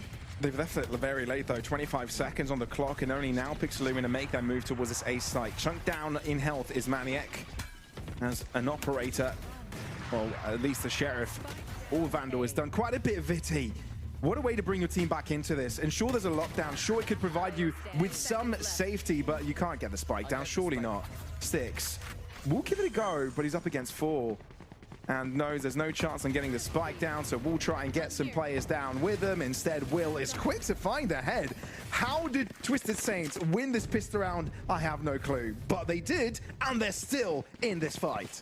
It's off the back of Viti. The hero rifle connecting damage early on. And then also the reposition, hiding from the reveal, catching players as they try to leap through the Viper's wall. So Almo tries his best with a lockdown to try and gather extra space. There's too little too late, too many fallen teammates. Get out of my way! And an opportunity to get back into this one for TSE. We were talking about the one they possibly squandered in the previous. Not gonna let this one fall away. Still a bit of a hill to climb, I'd say. And Luca posted up in the right position. We'll be able to find one. There is a looming question, though, if he's able to survive, but the spray shots from Almo shall do it. Deck. The nanoswarms are doing so much to him. He can't quite find the exit to him. So for him to stick around, it's costed him all of his shield and most of his health. Here. Maniac still controlling the skies. Might go uncleared here. Could do. Hunter Suri used. Looking to see if he can find his opponent. Deck is discovered, although Yanto is able to answer back. Still a 3v3, but Pixelumina, again, trailing in weaponry. And again, making the time go down to the 30-second mark before they make their move. Will on the backside gets pressured by Almo, and the tables have turned. Viti keeping his team alive, but if you're TSC, you want to get the spike down. Paranoia disallows that from happening, but Styx might have found some safety in the hands of Almo. Both taking the same fight. Styx trades back. Oh, this is close. But with a Guardian, for bullet to left, shocked out to your feet, but you're able to avoid it, taking the wider angle. And Yanto will come out on top. What an incredibly close round with one only survivor. It's Yanto to take the operator to the next round and keep TSC alive. Down to the wire in so many of these engagements. You're looking at Pixelumina, they had the loot coming in through mid. They were able to get a couple of nice trades. Reposition, knowing that they had all orange space, they could plant safer in that direction. But unfortunately, unable to net the kills to close it out. And it's Yanto that does. Like you said, saving the operator into the next, giving that over to Luca. He still has been struggling to be in the right position at the right time. He's being sort of this controller over towards the extremities and that, being able to solo position up over towards B or place himself over towards mid. He's been struggling to be in the action itself. Bravo with the opener. And while the Hunter's Fury is used, it hasn't really found too much of a tag, but maybe assist Pixellumen in their attempt to get into the side. Viti is also able to get his mark into this game, into this round. But the trades continue and the A site not yet fully under control of Pixellumen. They're getting there, they're getting close to that control. But the fact that Bravo is stuck here means that TSC could easily get a numbers advantage on their attempt to retake. So Styx has to get the plant down, but numbers deficit with this one. And the time that Bravo brought over towards mid means nothing because the spike only has just gone down. So there's a lot of time for TSC to work with on this retake and with the numbers advantage. Viti sees where Styx is. Next is time to reload, and now we'll be walking in together in tandem with his team. Styx can't afford just the trade, he needs a little bit more than that. Can he get it? No, he cannot. TSC, they're still in it. They're hungry for it. They want to see this game go to the end. They want to be the victors of it and make it into playoffs, not letting go. Yeah, something similar to what I said at the end of Sunset. TSC will not go down without kicking and screaming. And they're starting to show a little bit more fight in the last few rounds, scraping some of them across the line. Especially when we take into context the retakes of round 18 and 19, starting to put the pressure onto Pixellumen, so much that they feel the need to take a timeout. Not surprised, to be honest. 3 rounds consecutive. Pixellumen got close, but no cigar. The first one, that was a buy round of their own. The second, bit of a weird one. They had blades available, they had a hero rifle. They got close, so, but yet again, not enough. It came down to a 1v1. This third one, though, this third was a little bit cleaner from TSC. Sure, 2 players alive by the end of it, but Pixellumen are running out of steam, and they can't let that happen. Yeah, for TSC, sure, only 2 players survived, but they were able to keep the heaviest investment alive, right? You keep the Operator and the Odin to roll over into this round. There's minimal reinvestment into the Vandals to boost up this buy. But it's the money for Pixellumen that's the most concerning. And I think that's why the time it has been taken is to really adjust what can go into this round, knowing how important it is for not only their money, but realistically the next few rounds and the momentum starting to build for TSE. They're starting to believe that they can make this into a competitive ending of the game.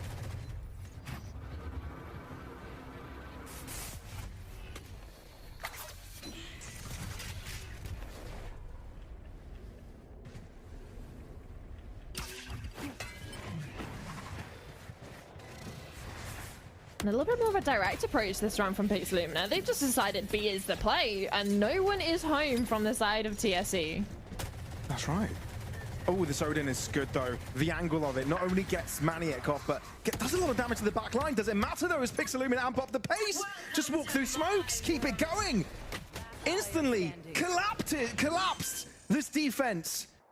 Luca, all that remains, and of course he was over on A. You had no time to react to any of this. Pixellumen, with a click of a button, just shoot their way all the way through B. And there's no time to even entertain any sort of exit kills or, ooh, maybe if I get a couple, if they feed me, I can go for it in the end, because the money's not there. Keeping this Operator online is super important.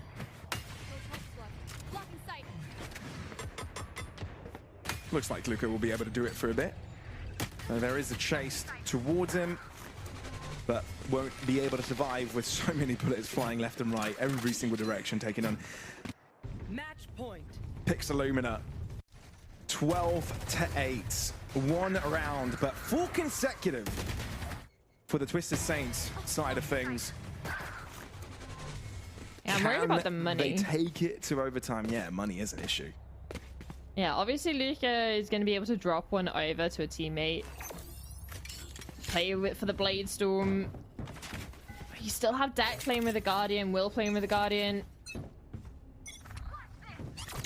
It's not the most comfortable position to be in for TSE to fend off match point, series point, qualification to playoff point. Toxin screen down. And off home.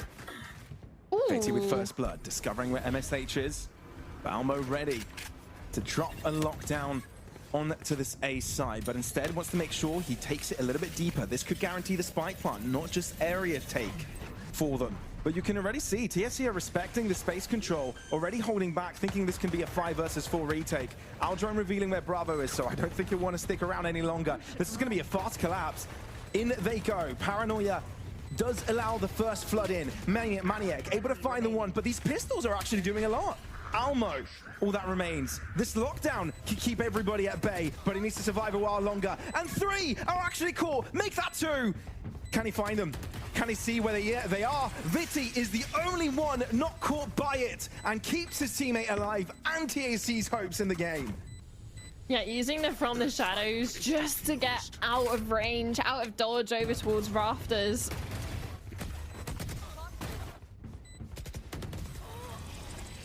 And it's to protect the president of Lika, knowing Almo's going to be hunting for that kill. It keeps him alive just one more round, but it's still... There's no wiggle room for TSE. They need perfection to close out this remainder of the half to even think about forcing overtime for consideration into playoffs. For the side of Pixeluma, though, on the other hand, another opportunity presents itself.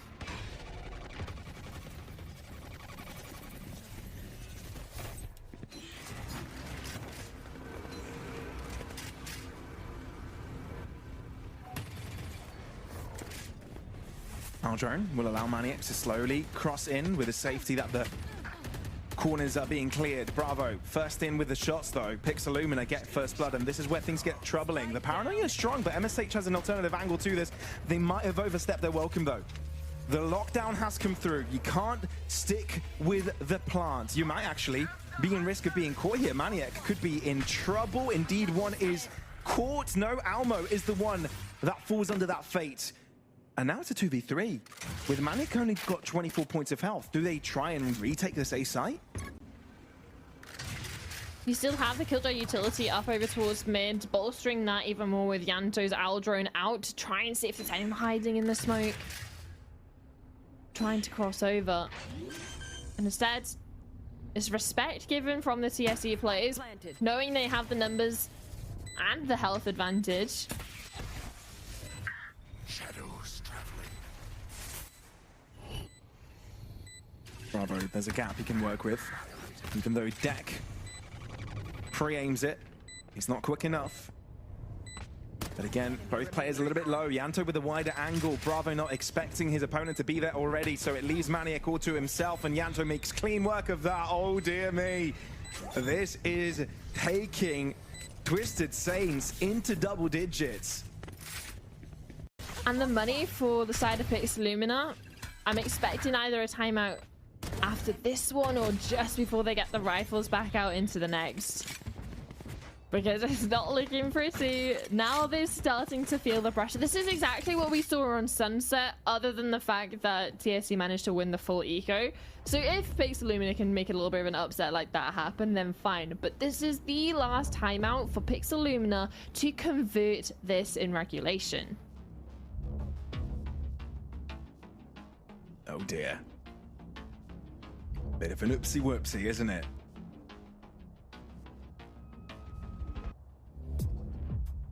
And you can tell a lot of pressure on Pixelumina. Some mistakes, some frantic movements happening from their side. So hungry to get that last round, get them to the playoffs. That they're making some mistakes that Twisted Saints are able to deal with. But at the same time, they've managed to get onto site at least in the last 5 or 6 rounds. They've been able to get this spike down consistently. It's just the post plan that's getting a little bit shaky. We saw the round 20 work when they went hyper aggressive, direct over towards B, pushing the issue over into Snowman. But recently, in recent trends, TSC have been relatively clean on these retakes, dismantling the setups of Pixelumina.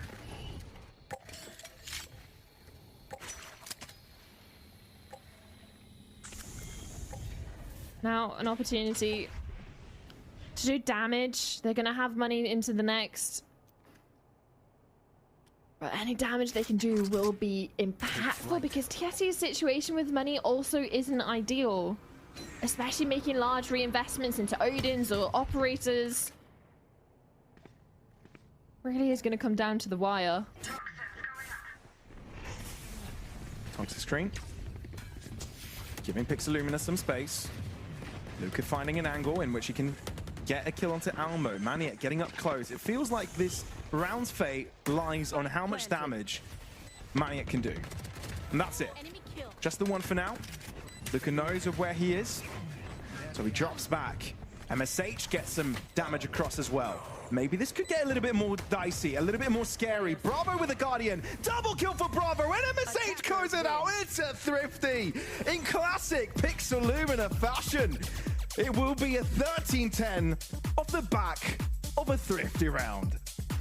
I feel like I willed it into existence talking about how we closed out onto Sunset. But yeah, guys, eco rounds, Thrifties, I feel like that's the gift that keeps on giving, especially in this league. Or you can look on the bad side of it, but the way that we're able to see rounds like this come to fruition, not only to close out the map, not only to close out the series, but this secured your place into playoffs of Split 3 with an opportunity to make runs into challenges and stuff like that. But for TSC, you've got to be feeling for them. They started to have that fight back towards the end of the half, and this was the only map they weren't even able to pick up a pistol, which again is something that was an uphill climb for them coming through. And I'm just worried about their next game because they had the opportunity in the 2-0 bracket, now going down to 2-1, now into 2-2. You hope that they have the resilience to make at least the same sort of fight that we've seen in the first 2 matches into their final opportunity as well. Indeed. I mean, we get to see some of the replays from this game as well, but you're right. Pixelumina get another chance to fight in playoffs. Last time they did it, it was a top 4 finish. This time, with a couple of new additions, some changes to the roster, they get to do it again. And yeah, this is getting quite interesting. The sad thing is, like you said, Twisted Saint Esports, albeit being at that 2-0 spot a couple matches ago, now are at that 2-2 spot, right? They played a couple of best of 3s already, being teased a playoff spot, but inevitably not quite getting there. We get to see the head-to-head between Luca and Maniac. I feel like that's a matchup we highlighted at the start of the day as well, how impactful Luca has been for his roster, but Maniac's experience, tenure in the Challengers scene, and making it into tournaments like Ascension before. He knows what it takes to win a league like this, and he led the charge in this one, to say the least.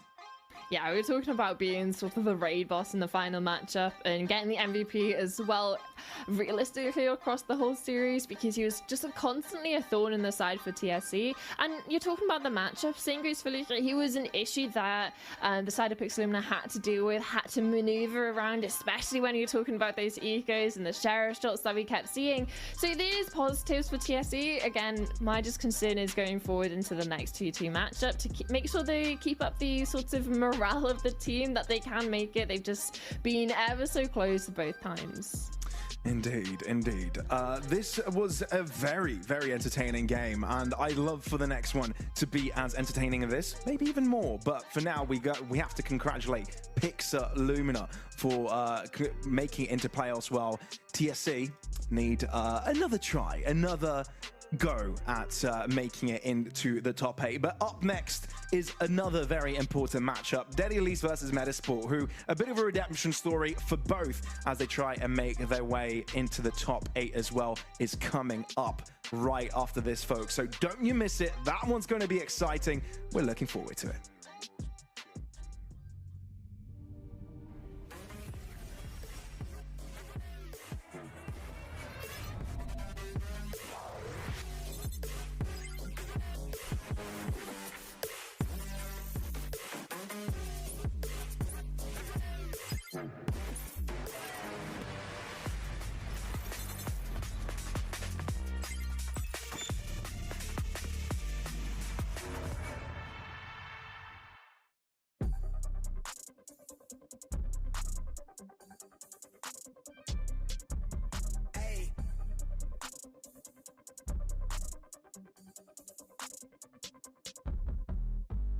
Been on it, jump on the rail. I wrap it, I bag it, I pack it for sale. Got feeling on speed out, I hit me a chill. I give it a thrill, I put it on film.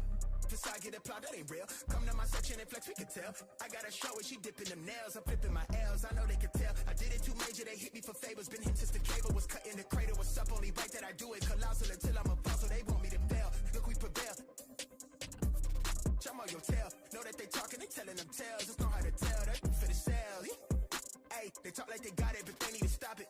I'm leading with logic, my heartbeat is frosted. I seen it, got optics I needed from Shawty. She mean with the top and it's obvious. They need him a target, I'm dodging their darts, make 'em reach for the stars. I'm dumping, I'm forcing the pun off the runs. I'm moving with caution, I'm saucing my nigga is nothing. From nothing to something they'll never be. Tycoon and I'm Jay with the thizzle face. I'm nothing my section has ever seen. Run the ice so I'm clutch, I don't need a screen. I'm Curry, I push it from 30 deep. Do the pin in the pad like it's surgery. She been curving you just to flirt with me. Totally tucked out, but the jewels out. I just in a home with a full mouth. I'm a rare breed when the moon out. I'ma stop playing by the rules now. I been ran plays, need a new route. Queen said she needs space in a new house. Mom told me that she pray for the kid every day. No wonder I'm getting paid for the tunes now. Hey, ass, bitch, I'm on the rail. I wrap it, I bag it, I pack it for sale. Got feeling on speed out, I hit me a chill. I give it a thrill, I put it on film. This for sure, get applaud, that ain't real. Come to my section and flex, we can tell.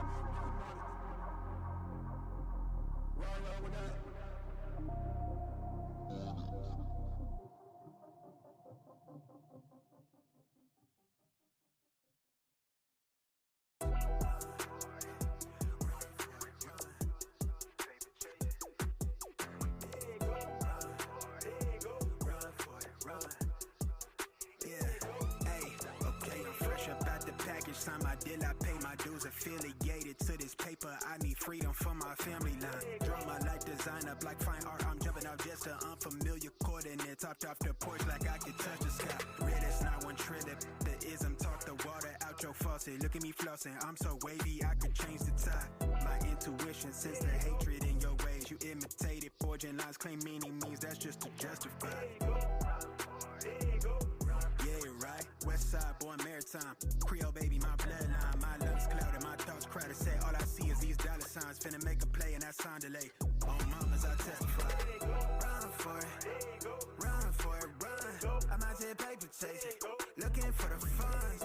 Run for it, run for it, run. I'm out here paper chasing, looking for the funds. Run for it, run for it, run. I'm out here paper chasing, looking for the funds. Run for it, run. I'm out here paper chasing, looking for the funds. You ain't recognized game. I'm from the Bay, okay, I'm versatile and my slang was different. I'm lane switching with the same people that I came up in this thing with. My head swivel, I'm homebound. Got a target back on my backside. The cat peeling with the cast iron. Better run for it, run before I catch you. Pick it out, ball it, block it. Trying to stop my blessing. Gamble with your life. Don't bet it, don't bet it. They can't stop my blessing. You do best not to test it. Yeah, you're right. Real all in my blood supply. Dig it ball up top, finna make a play. I cast a lob like I'm Jalen, baby. No cosigner, no co-pilot. They pen pals, my flow designer. My brain signal out of range with it. My palm mission is a dollar sign. If I say it twice and I meant it right. My brain signal out of range with it. My palm mission, it's a dollar sign. You know, cosign and no co-pilot. They pip-tiles, my flow designer. My brain signal out of range with it. My palm mission, it's a dollar sign. Run for it, run for it, run. I'm out here paper chasing, looking for the funds. Run for it, run for it, run. I'm out here paper chasing, looking for the funds. Run for it, run for it, run. I'm out here paper chasing, looking for the funds. Run for it, run for it, run. I'm out here paper chasing, looking for the funds.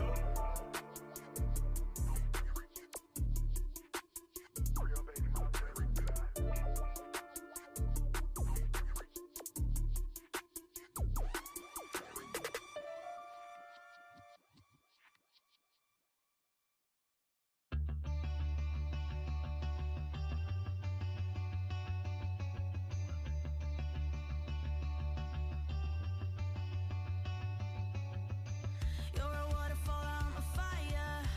No surprise we don't go together. But it took us a while before we figured it out. What a shame. I'm not asking you for closure.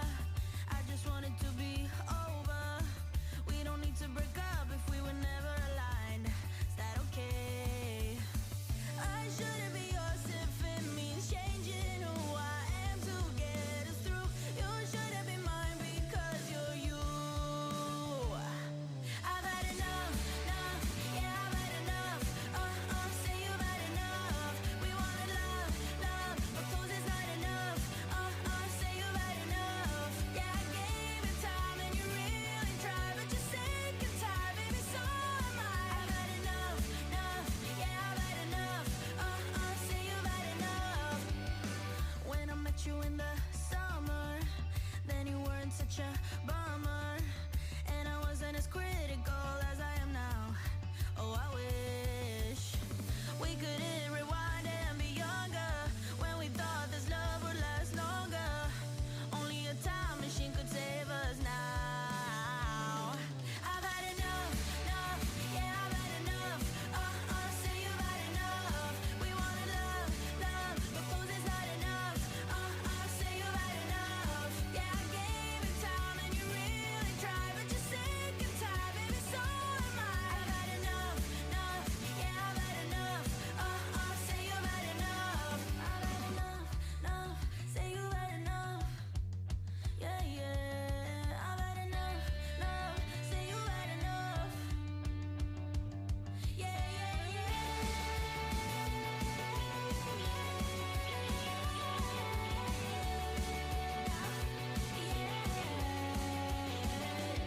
I've had enough, yeah, I've had enough.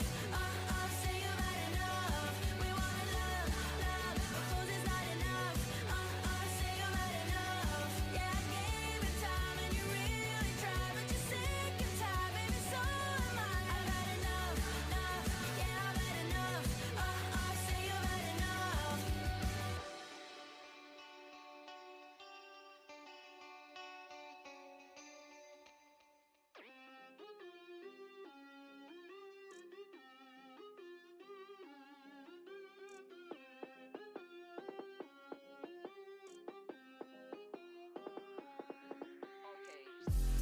Nah, don't try it. You can't feed me lies, won't buy it. Question everything, told them, nah, don't try it. Yeah, but you're moving like some sidekick. But you're moving like some waste man. Trying to impress me, won't like it. Be yourself, man, please don't try it. Really, why do they always? Nah, don't try it. You can't feed me lies, won't buy it. Question everything, told them, nah, don't try it. Yeah, but you're moving like some sidekick. But you're moving like some waste man. Trying to impress me, won't like it. Be yourself, man, please don't try it. Really, why do they always? Yeah, you know I'm back like black tracksuit with a black top cap. People love to try, people love to lie. People forget stuff, remember that. We done them good, do you remember that? We needed someone, here's the facts. But people love to try, people love to lie. Yeah, this is London, mind the gap.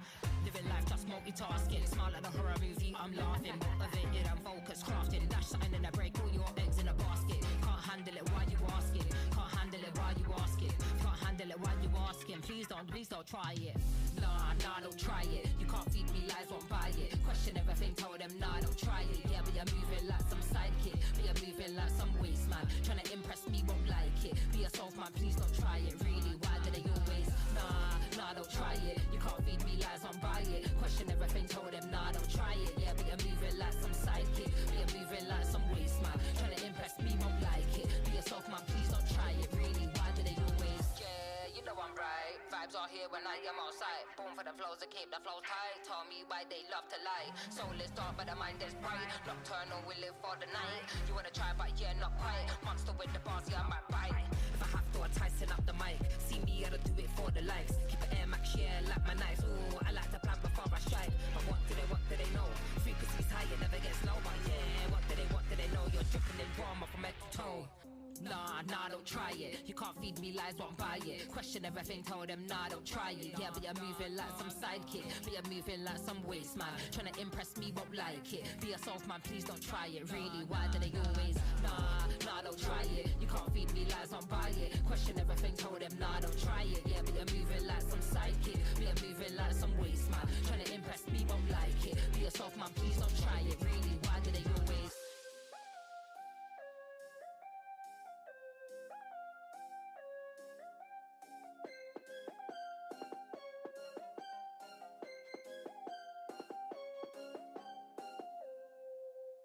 We're driving downtown, foot pushed on the pedal. Move to songs we play together. Feel like we're on holiday. I got a feeling it's a good day. We're driving downtown, foot pushed on the pedal. Move to songs we play together. Feel like we're on holiday. I got a feeling it's a good day. Downtown, foot pushed on the pedal. Move to songs we play together. Feel like we're on holiday. I got a feeling it's a good day.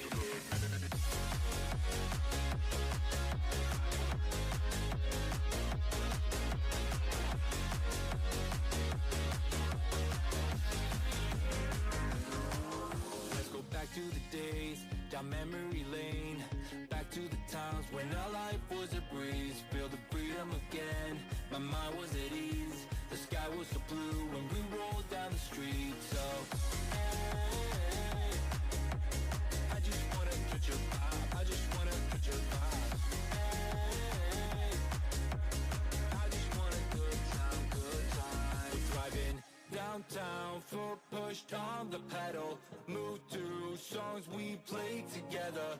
Feel like we're on holiday. I got a feeling it's a good day. We're driving downtown, foot pushed on the pedal.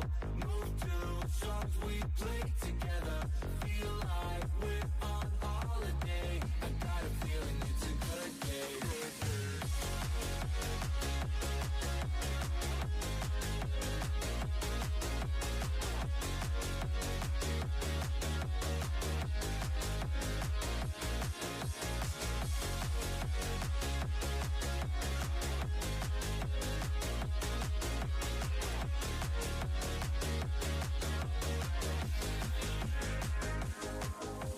Sun going down, living the dream. Everything's clear, but the lines are the freeway. Let's do it again, like back in the day. Nothing can stop us from living the feeling. Hey, I just wanna touch your vibe. I just wanna touch your vibe. Hey, I just want a good time, good time. Driving downtown.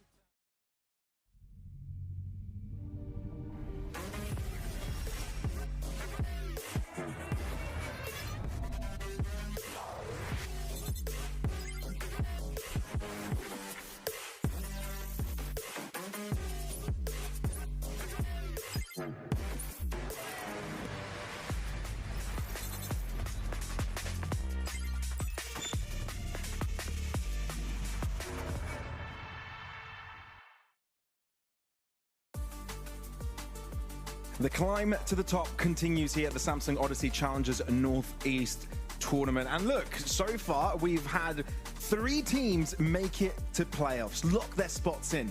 But today we still have one more match that could potentially put a team right there with them. Dead Elise versus Metasport take the stage to make their dreams come true. And I mean, I might be a little bit dramatic saying make their dreams come true, but at least they'll get one step closer to it. My name is Pavlos, and of course, Stella by my side for this match as well. How do you feel about this one, right? Because we got some close feelings with a couple of with some of these players here and there. We're a little bit close to this, aren't we? Yeah, I think obviously we saw some of the Metasport players when they were at that LAN over in Sweden. Yeah. So for me, coming into this one now, especially from the result that we saw in the first matchup of the team that was in that 2-0 bracket, fell down to the 2-1, has fallen even further from grace to the 2-2. So hoping that doesn't necessarily happen for Metasport, but at the same time, I'm all for that sort of run from lowest twist into upper, into playoffs that Deathly Elise are trying to make. Indeed. And yeah, for Metasport, look, they had a chance to qualify yesterday as well. They were quick on that 3-0, and I think they had one of the best performances we've seen in the Swiss stage as of this point, right, as of this year. So it's a quick bounce back from the small off-season they had between splits, but they're looking good, they're looking strong as ever, and obviously they have a strong opponent up against them. Dead Elise, who, in a similar situation as Metasport, had their best split in the first one of the three, right? Also making it into playoffs, sure, couldn't be a top 4 contender, but in split 2, just like Metasport did, fall short of the mark. A 2-3 score in the upper Swiss stage is the way they went out, and since then, they had to go through a couple of changes. Maxim, Fraction, both tuning in the roster from 2 other teams. Maxim from Formulation, Fraction from Wild, both of them, you know, familiar names to us. And it feels it's done good things to Daddy Elise, right? Getting a couple wins already into the Swiss stage and putting them in a spot that they could very easily make it into playoffs yet again. So I'm excited about this roster. You know, some new faces as well, a different kind of perspective of how they want to make this one work. So I'm really interested to see if they've got what it takes against what I'd say is a very dangerous Metasport team. Now, sure, we talked a little bit about Daddy Elise here, and we talked a little bit about Metasport, but being in a best of 3 format, this is the first time Daddy Elise will be playing a best of 3 in this upper Swiss. I'm sure that changes some things, don't you think? I think it definitely does, but talking about the way they even made it here in this first place, or the caveat of it being best of 1, they played against some decent teams, especially around that mid-level that they were able to beat, of the ESC, of the Bitfix, and sure, they lost to Enterprise, but realistically, that's not that unexpected. So coming into this one as well, they are coming in that sort of a little bit of a high in the sense that they won their last 2 matches. Admittedly, yeah, it's best of 1s, but coming into the best of 3, I really think they're going to have a little bit of momentum on their side in regards to expectations, especially with the conversation around that we had for expectations around Metasport. This is the team that you are expected on paper to be constantly making those challenger appearances, top 4, or at least deeper runs into playoffs, so this press is definitely going to be on them here. But coming into the map, Veto, Pavlos, I'm so sorry, but they managed to ban out Corrode again in the first ban. Yeah, I haven't been able to see it this weekend, but that's all right. We'll get to see other ones. I'm a little bit concerned also a little bit about Metasport. Sure, we're hyping them up to be sort of the favorites in this one with, you know, the team that's, you know, supposed to go for the deeper runs, but they also had a big loss yesterday, right, against the Full Box 200, and that gets a little bit scary. Sure, they're a bunch of aimers, a bunch of disgusting players, quite frankly, and it was enough to destabilize them, but they need to pick up themselves quickly. Now, Daddy Elise does pick up Haven and Metasport quick to go to Icebox. How do we think about their pick so far? Yeah, it's kind of a little bit of a mini punish pick from Metasport picking into Icebox. It's something that Deathly Elise don't necessarily play, and it's not something that Metasport shy away from. Although you're talking about the loss that they suffered yesterday, it was on Icebox that it was closed out that series in favor of Full Box 200. So you're hoping they can sort of right the wrongs of the previous series. For sure. The team is very big on the emotions behind playing, right? Very big on the attitude you should have coming into matches, and I'm sure they must have been very quick to reset. Ascent being the final pick here, And obviously with Metasport having a long run so far, they haven't even played Ascent this split, right? So it'll be interesting to see if they've changed anything since the last time we've seen them on this map. That at least, on the other hand, had played a couple of times, a bit of a 50-50 approach, but most recently beating Bitfix 13-5, which is an important result. And going toe-to-toe with Enterprise, I guess you can't consider that too bad of a fault either. How do we feel about seeing the whole 3 maps? Is there one team you favor more than the rest? Did one team, you know, come out of the Veto and say, ha, we got what we wanted? I think Metasport are going to be very happy with this Veto, especially when you're looking at the first map being Haven, being picked by Datulis. They've played it twice, won it once, lost it once. Metasport played it twice, won it twice. Going into the next map, it's Metasport's pick. It's something that Datulis hasn't necessarily played yet at all. And then, sure, a little bit more of an equal ground going to Ascent if it's even required. But Metasport are definitely going to be licking their lips for closing this out in a 2-0. Indeed. Haven being the first map, we already see the teams getting their choices. Am I right to say that we've already got some changes here, especially from Daddy Elise, going for the Euro ISO? That's not usually what you see on them. You'd see a jet in their hands, and that's a very quick change to spot, and Breach no longer being in there. But for Metasport, on the other hand, going for what they know and what they've tried before. So I'm interested to see if Daddy Elise can make this one work, because we've seen a bunch of teams adopt this double duelist setup on Haven. Yeah, a lot of teams actually. Even in the first match earlier today, we're having that sort of mirror comp matchup of it being that ISO Yoru. Something a lot of the teams are leaning further in towards, moving away from the sort of jet and breach combination. Even when you're looking at Metasport, they don't have a jet or a breach.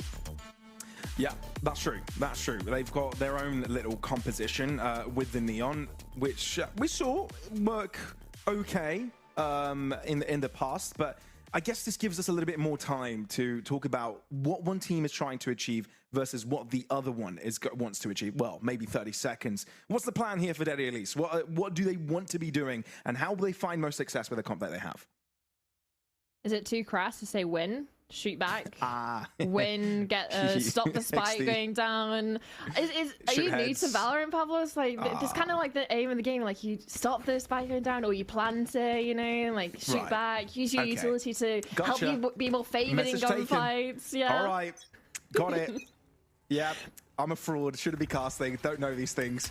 All right, back in it though. Straight in it, rather. As this is the first round of the game, already pushing into B with 3 players stacked. Look at this trap play though. Off the contact, you're gonna see Kia just throw this paranoia out. This could be nasty. Yeah, the paranoia lands on Chester as he tries to walk into the site. None of fraction. All right, but get a lot of damage across. There is some chip damage on the Daddy Elise players, but Metasport are starting to lack the bodies to deal with this. And you're right, spike in enemy hands. And with the smoke separating them between the site is going to be a tough one. You've got to check this corner. Bassett gets knocked off his feet instantly. And maybe that's a way in for Metasport, creating a different angle of attack. You can see Cider still holding on. I wonder if they at least decide to push off the back of this. If they want to go aggressive themselves, they take the approach of putting none all the way around as well. But that's the thing, if you're trying to go for this large rotate around, the time is ticking, you still need to get the spikes so they make the entry in through the smoke and they're able to net the kills. But Fraction backside on Bailey, 1 HP, managed to get 2, keeping the numbers in favor of Daddy Elise. Now Chinook, sure, finally has been able to retrieve the spike and will get a peaceful plant over towards C. The odds are still in favor of the defensive side. Sure, but unlike his opponents, he's got all of his health. And he's got the element of surprise. Not that Daddy Elise Stones could come in from anywhere, but I think he heard a footstep. Recon not spotting him, but only the 1 peek from none. The fact that it was a crouch peek was the reason why he came out on top of that one. Couldn't adjust the crosshair in time, so Chinook concedes at that one with Daddy Elise getting first blood of Haven.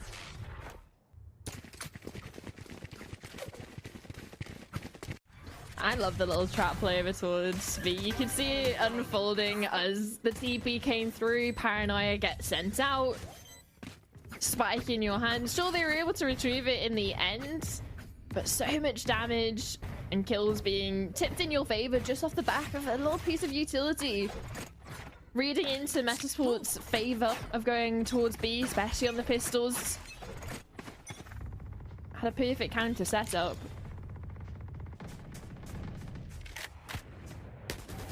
Star removed. Okay, Basia.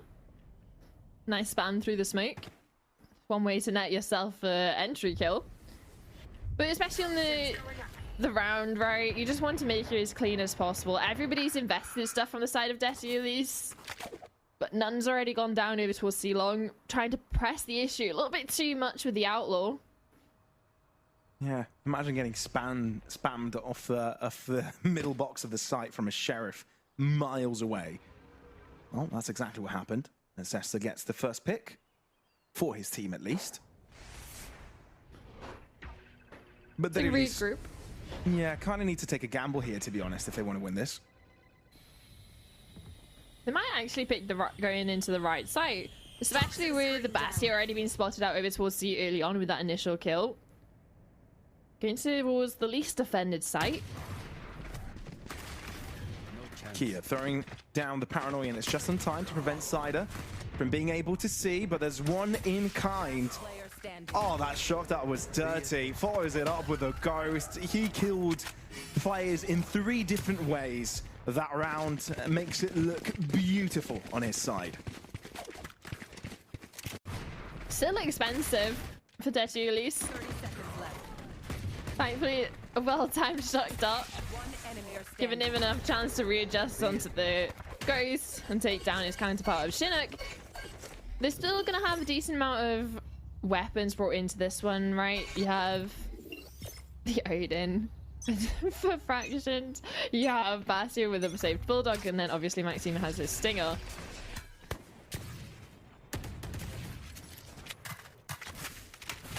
Again, some pot shots go now over towards C-Long. Something that Metasport has been favoring. Just to have a little bit of a look-see of who he's facing.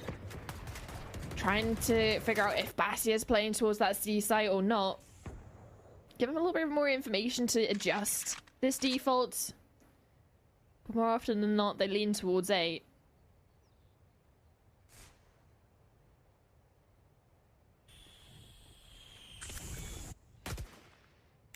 Maxim, points out. First contact. An exchange of the owl drone. But on the 52nd mark, Metasport are aligned to potentially make Deddy at least think it's a B hit. Instead, they've got A in their eyes. And Cat's position over towards short, especially giving him a smoke to work with as well. It's going to allow the players towards site to focus their attentions at least a little long hit. Fractioned on his way over, but it might be a little bit too late if they can't delay onto a site. That's a beautiful piece of utility. The paranoia there interrupts the pace and gives time for Deddy at least to fortify the back line. The back side, Nern comes in for 2. Maxim does just enough, but the fact that Metasport overwhelmed with sheer numbers will do the job to get the spike down. Bastia might have the element of surprise. Oh no! What's it shooting at? Ow, how did it spot him? He was just out of its sight. Oh, that is so unfortunate. And now Metasport very much aware of what Bastia is attempting to do. Shock darts landing, recons landing, and Nano Swarm in his way. Not easy. Not easy at all. 2 different positions taken by the remaining Metasport players. One backside, one now in sewers. And Chinook will need no assistance. Triple kill to his name, and Metasport on their attack have found their round. Yeah, None really trying his best towards backside. A couple of Sheriff kills. But still a bonus. Decent amount of damage, get a couple of kills. Force reinvestments out from Metasport players.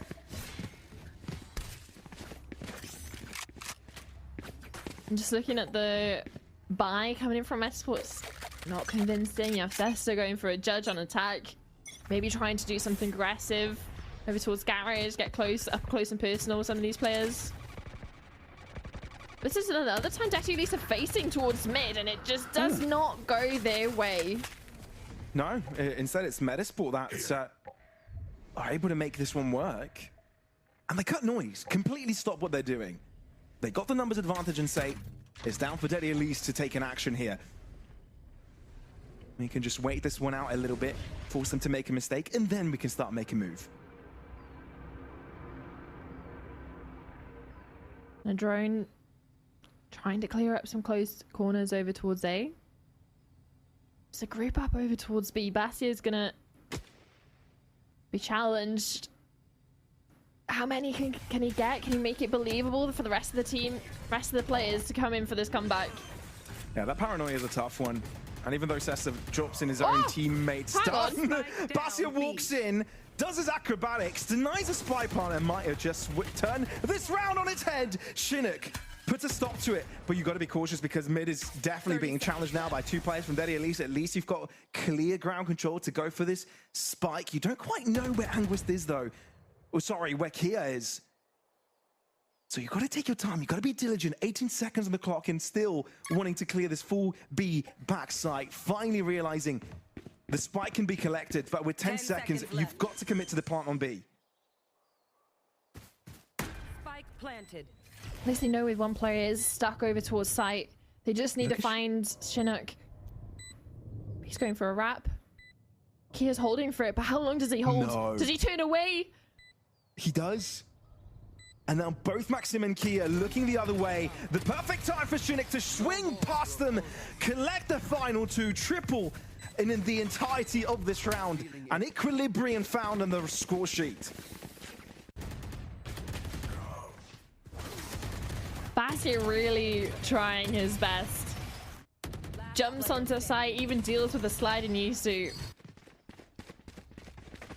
Chinook timing at its greatest, pushes out of garage, collects 2 unsuspecting Daddy Elise players, and forces them now onto an eco. They're now strat for cash and still focuses towards mid.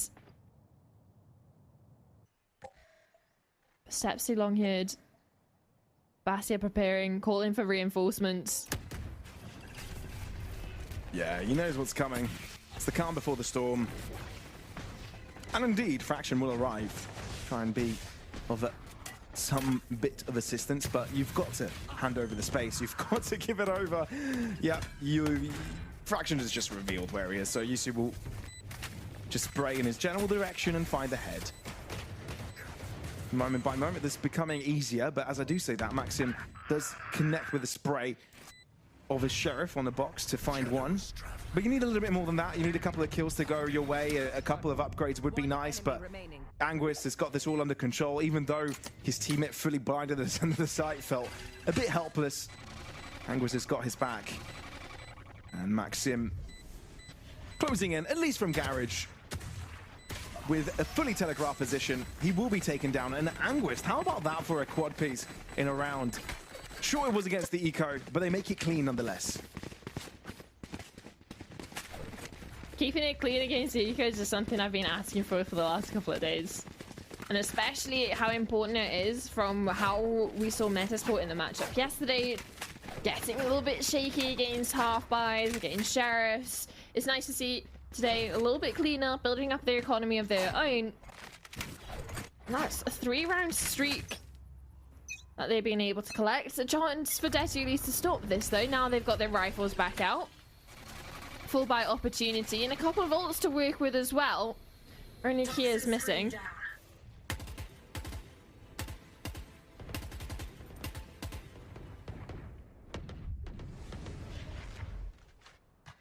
Again, very slow start.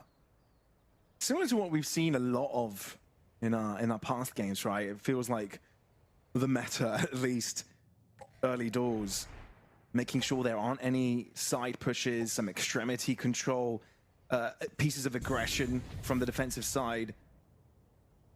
And they're slowly starting to make a move and poke and prod in different directions. This time the choice is going to be Suez, but no one will be fined, at least not instantly. Yeah, they want to play slow around side as well, just to try and get as much use out of it as possible of keeping 2 players over towards A, while they also explore mid, while they explore garage, try and destroy any of the Cypher utility. Just an A-lean again. Whoa. Oh, Maxime. Seconds left. He knows that there's one player backside, and Cesta will seize the chance to just walk in and do the damage. Oh dear, Spike has to be left behind given that Fraction has been able to pick up Chinook, but it's Chinook that wins the mini game, the 1v1. With Metasport now 2 players ahead of their opponents with Daedalus, so much to do. And how do you even do it? How do you even start? You've got a Paranoia, you've got a Smoke, you've got a Flash from None, but this is when the picks need to start going your way. Smoke to give you a little bit more space. Walking out of the Poison Cloud, but Zesta is there to retrieve him. And with that frag, Daedalus needs to wave the white flag, concede this round, look to save, because Metasport are not going anywhere. Well, Cesta doesn't even want to let them save this, even utilizing Yusu for a little bit of distraction. None picks up 2's exit frags, and yeah, Angus has managed to find his way through Garage. Oh, that was very entertaining for Yusu. He did like a 4-3-60 there. Maybe a 720. I wonder if we get to see that one again. That was quite entertaining. Yeah, we see it from a different perspective. Look at that. What do you think he is? Beyblade? Ah, we've got information on a different match going on right now. Input lag took Haven 15-13 against Mania. That was an overtime on their first match, and I think this is also an elimination matchup. Yeah, it'll have to be a BO3, so an opportunity to bring it back for Input off of Mania, sorry. A little bit of a lull round for Detulis. Not crazy weapons to work with, losing their forces over towards A early on. They are starting to gain ground over towards C. Exploring mid and garage. Yeah. They're starting to get corralled in. True, but with all this information, you don't really have that many to defend the A site to begin with. And you're just hoping you can disrupt them from the behind. And Chinook is well aware that something like this could happen. Basia looking to see if he can find the angle to deal with him. Chinook. Oh, this is getting a bit scary. He's calling in for help, but he's all that can be found nearby. At least Juicer gets it done on site. But now you know where at least a couple of players will be arriving from. You know exactly where all these players are arriving from, especially now they're exploring over towards CT. An adjustment, a flipping of the map, a double peek over towards Long. Too much for the Detulis players to handle. Sida goes double dipping. It's not just a little bit of chip damage, it is a pick. Basia, there was a world where he could have caught 2 off guard there, but Juicy had the timing to walk towards his opponent's spawn. And even though this is ending up to be quite the expensive round for Metasport, especially against what is a very shaky buy from Detulis, it's one they win nevertheless. 4 survivors, Jusu, a quad piece, padding up those stats. But again, if you're Detulis, I don't think you're too unhappy about that one. Get a couple of kills. Try and keep Metasport's economy in check. But also you're starting to see the tendencies. Metasport, sure, even if they start as this default, heavily love finishing over towards A, especially if they get early long presence or even able to use Sida's wall to get into sewers to make some pressure up short. And even with lesser buy, the flank has been working, so set their sights again over towards mid.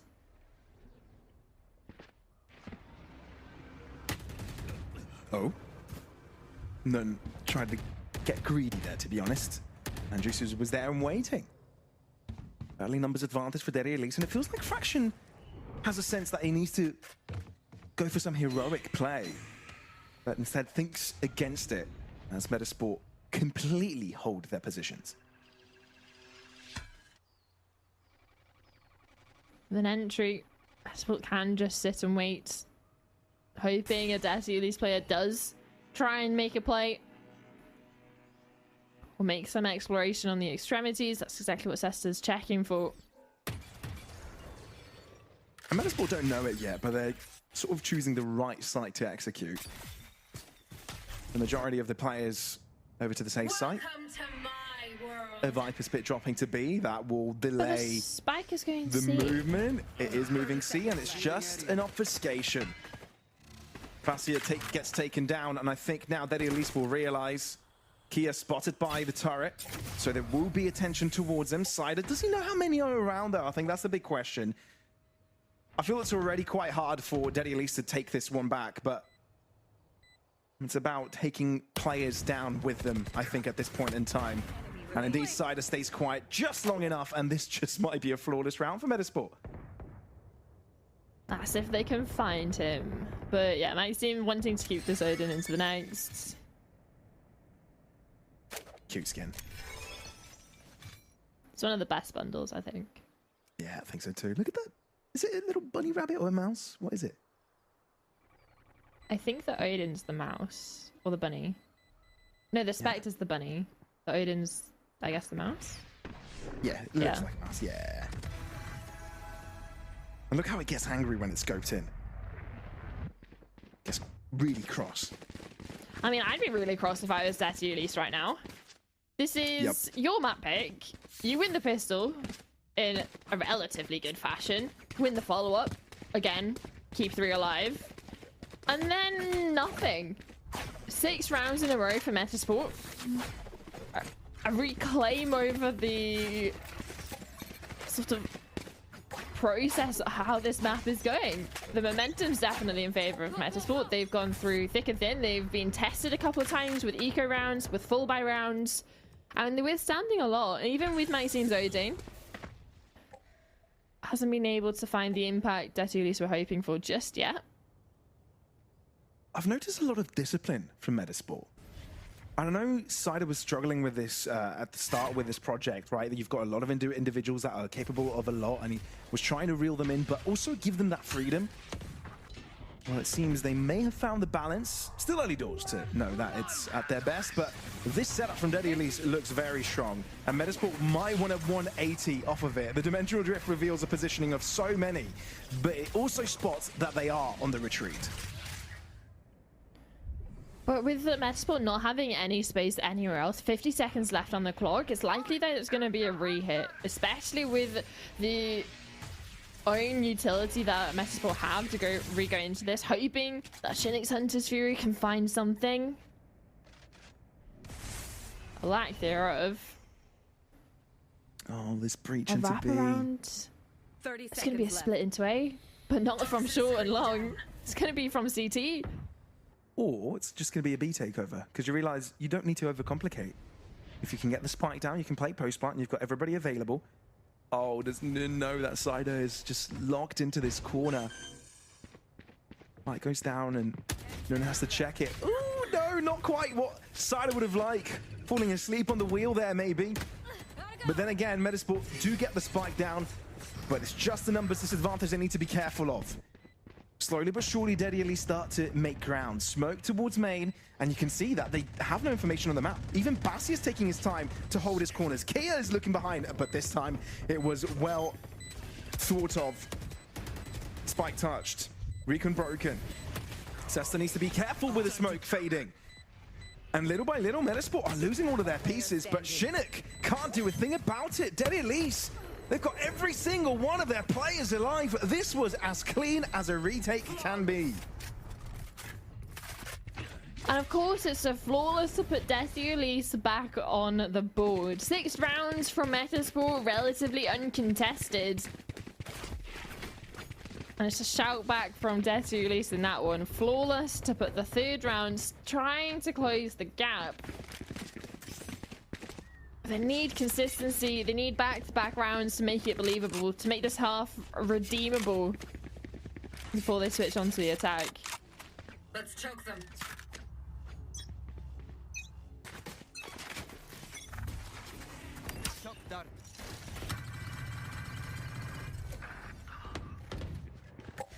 Sesta with first blood this time around. And again, very structured in their approach, very conditioned to halt their movement. Cider, he sort of realizes something like this could happen, and he expects it.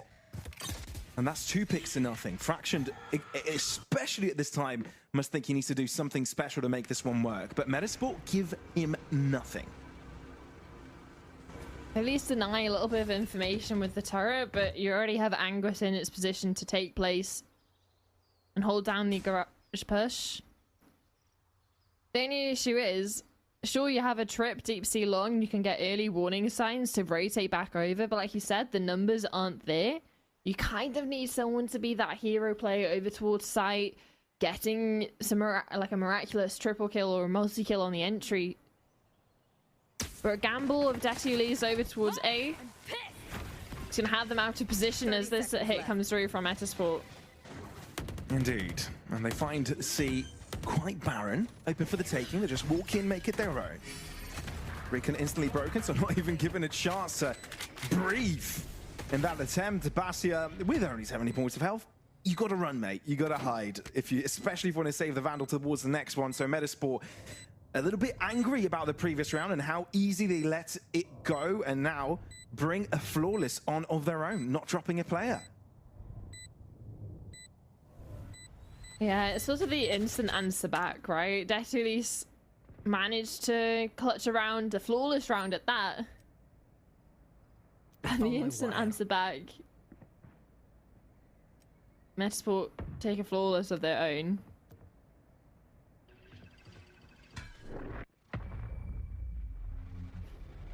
Even go looking, but Basia is, I think, the furthest away he could be from that site. So one rifle saved, still some money to work with here for Detulis, not all over. But this lead is mounting up, and there are only a couple more chances for Detulis to break the distance. Yeah, and expecting a timeout coming through for at least one of these teams.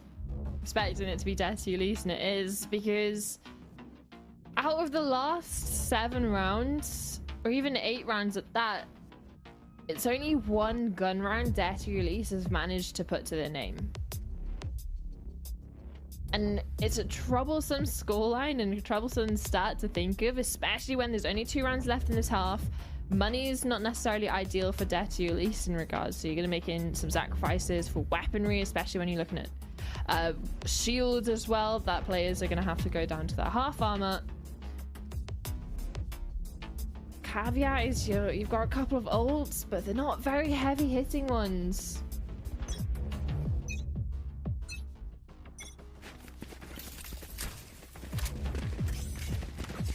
And with all the money in the world, Sesta is deciding to go for a judge. I wonder what he's going to try and do. Perhaps play within his own smokes? Yeah, double TP into sight with a spike, with a judge. Yeah, completely will work. And none has actually managed to field a operator with help of his teammate. The collective funds of Detulis, but okay, that's what he's gonna do. He's gonna ult into B. The only time that they've left this site empty. Found them. Is And now that a he's- record? The fastest plant we've ever seen? It has to be at some certain degree. But the fights are coming Oh through my from God. lobby, but Chinook's head is on an absolute swivel. None unable to connect.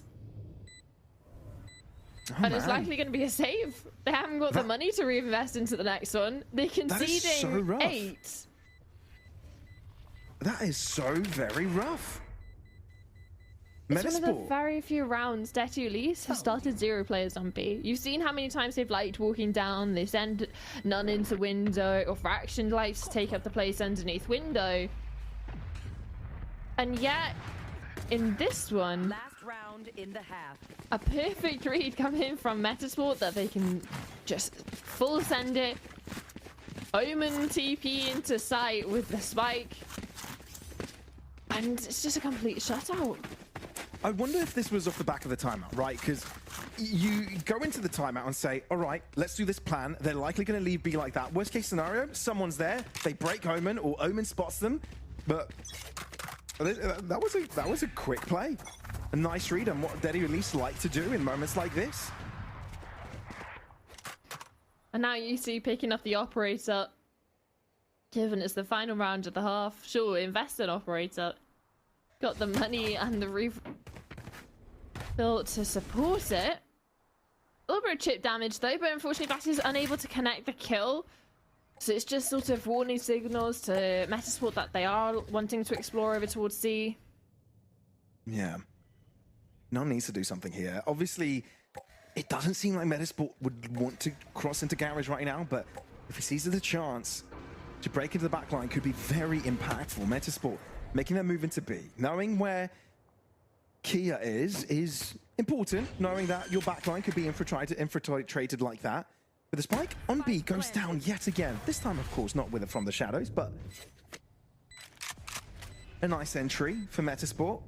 It's going to be difficult to dismantle this. You have shock darts, you have nano swarms, you have one-ways that are going to keep going out. They have to fight forwards. Cider drops the snake bite to make sure that they at least don't explode out of the side. Paranoia also to delay any sort of attempt, but now they're running out of utility. Throwing down a smoke to create some cover. A one-way actually onto the site to make it difficult to defuse the spike. None, with the only kill so far that Deadly Release have seen. And for this last round of the half, the troubles increase. Kia's legs are spotted and sprayed upon and dismantled. 9-3 being the score. Metasport in the lead and quite a decisive half, taking them into what is a really great game so far on their opponent's map pick.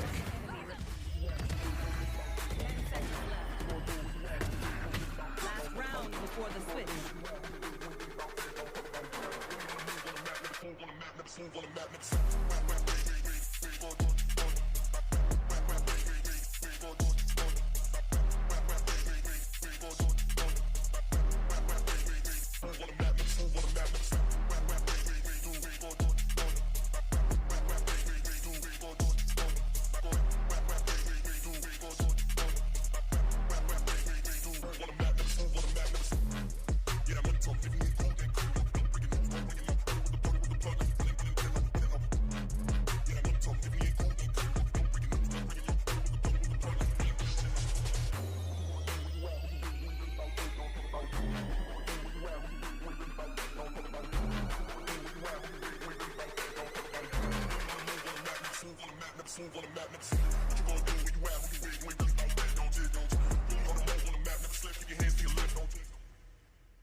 The most one-sided map we've seen so far, half, might I add, the first half of a series for the teams that are about to be qualified into playoffs. Metasport have shown diligence, and they look to replicate that now on the defensive side as Deadly Release group up together and see what they can do towards A. And looking over towards A, this wall is something that they can play around with. Peeking in and out. But similar to Metasport, they like to put pressure over towards mid. But still, their sides are set over towards A, and Shinnick's already fallen, but Yusu has an opportunity in this corner. He's going to pick up one, picks up two, but the other one eludes him. Side is there for backup. Fraction spotted earlier over towards B. Not enough. At least gets one to his name. He does. And this round isn't impossible, right? Cider, low. But it's not going to be easy. They know where he'd be coming from, potentially, but no one's on the lookout. They know they've got to defend the spike, and that's what they're doing. There's an opportunity to isolate these ones. Look how far apart these players are. Especially if Fraction starts to lurk his way out, CT clears towards Hell. It's opportunities. Yeah, the smoke is going to make it difficult. Currently being checked by Cider. Oh, that's a dink on the chest, imagine. Imagine. But no cigar. Metasport instead come out on top. And this will continue their streak. Yeah, and looking at the scoreline, it being 3-10, you don't think that this is a side that had split pistols. You'd expect it to be better sport all the way, Detu Elise maybe picking up a bonus and a couple of rifle rounds here or there, but other than the one singular round that we've seen, Metasport has been on fire with the rifles, now winning the pistol, having a heavy investment coming into this one. Sessa's got no shield but a Vandal. You can tell these players are playing with confidence right now. Yeah, Anguis can hear all these players approaching though. The rapid footsteps nearby. Hey, Kia! Even though we got sprayed upon early, Anguis didn't hold the trigger, so it keeps him alive for a little longer to punish. Cider is a little bit careful here. He sees where Maxim is, so punishes, but this is still a 3v3. The only positive for Metasport is that they've got better guns and they know where the spike is. Oh dear, it's getting rough. It's getting hectic, and I think this might just be the most hectic round we've seen so far this game. Basia, 1v2, but from that distance, he's not going to have fun with a classic. I don't even know if the Vandal's going to... Oh, it does. Just at the very end is going to be saved over into the next. For a decent amount of damage being done by the Detu Elise players, because, like I said, it was a full investment coming in from Metasport. Everyone had something to their name, whether it's a Bulldog, a Vandal, or a Spectre. So damages are going to be felt coming into this bonus, but the fact that they're still able to bring in the Guardian and the Vandal, it's not going to be an easy conversion, at least for Detu Elise, especially if you get these pieces in the right places.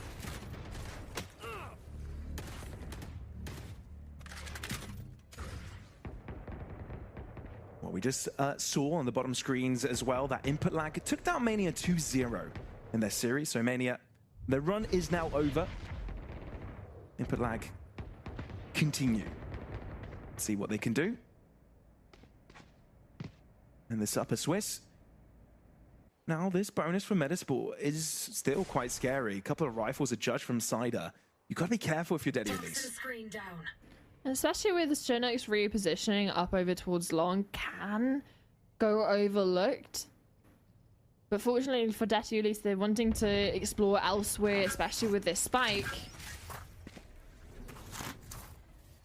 Narrowly avoiding certain death of Cider into Core's garage with that judge. Oh, Basia going for a bit of a lurk, and it pays dividends.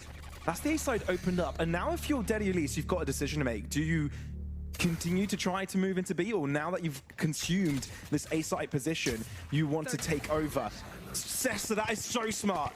Here's the camera pop up. Here's the trip do its thing. And 1-2 punch, break the trip, get the headshot. Now the A site back into control of Metasport, and Detu Elise with 15 seconds left, don't know what to do. And there is only one thing left to do. Go back into the A site. Sesta, you've got a Vandal ready for you, but Fraction's crouch wing was enough to deter you. So Detu Elise still on the front foot, and just in time get the spike in the ground. Now up close and personal over towards CT, aware that he has this stinger. It's where it thrives. Lily alarm bells as well. The Anguis spotting out of the player over towards short. Detu Elise are going to be on high alert. Kia, ready for Cider's drop. And it seems this round has now been simplified.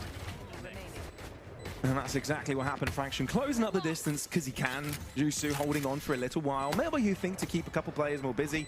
Maybe see if he can find a Vandal nearby. But I don't think that'll be possible. He'll go down with the ship as Detu Elise make the anti-opponent bonus work. Keep their hands still on this game. It's not going to be easy. It is quite a long way to go.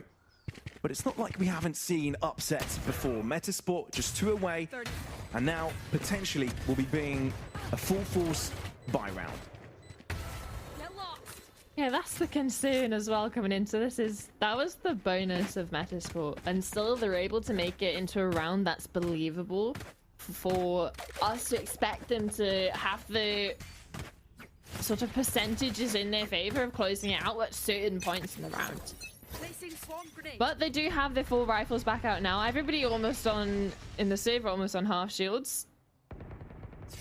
So it's not ideal situations for anyone. With Metasport on this defensive side, inputting side in towards the middle cubby. Just wanting to be a little bit of a nuisance.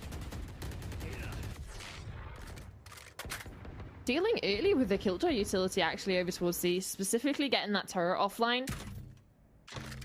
But the alarm bot is still up towards Garage. It's going to give them a little bit more security to be able to play over towards site. And using Cider as a alarm bot and himself over towards mids. Cider.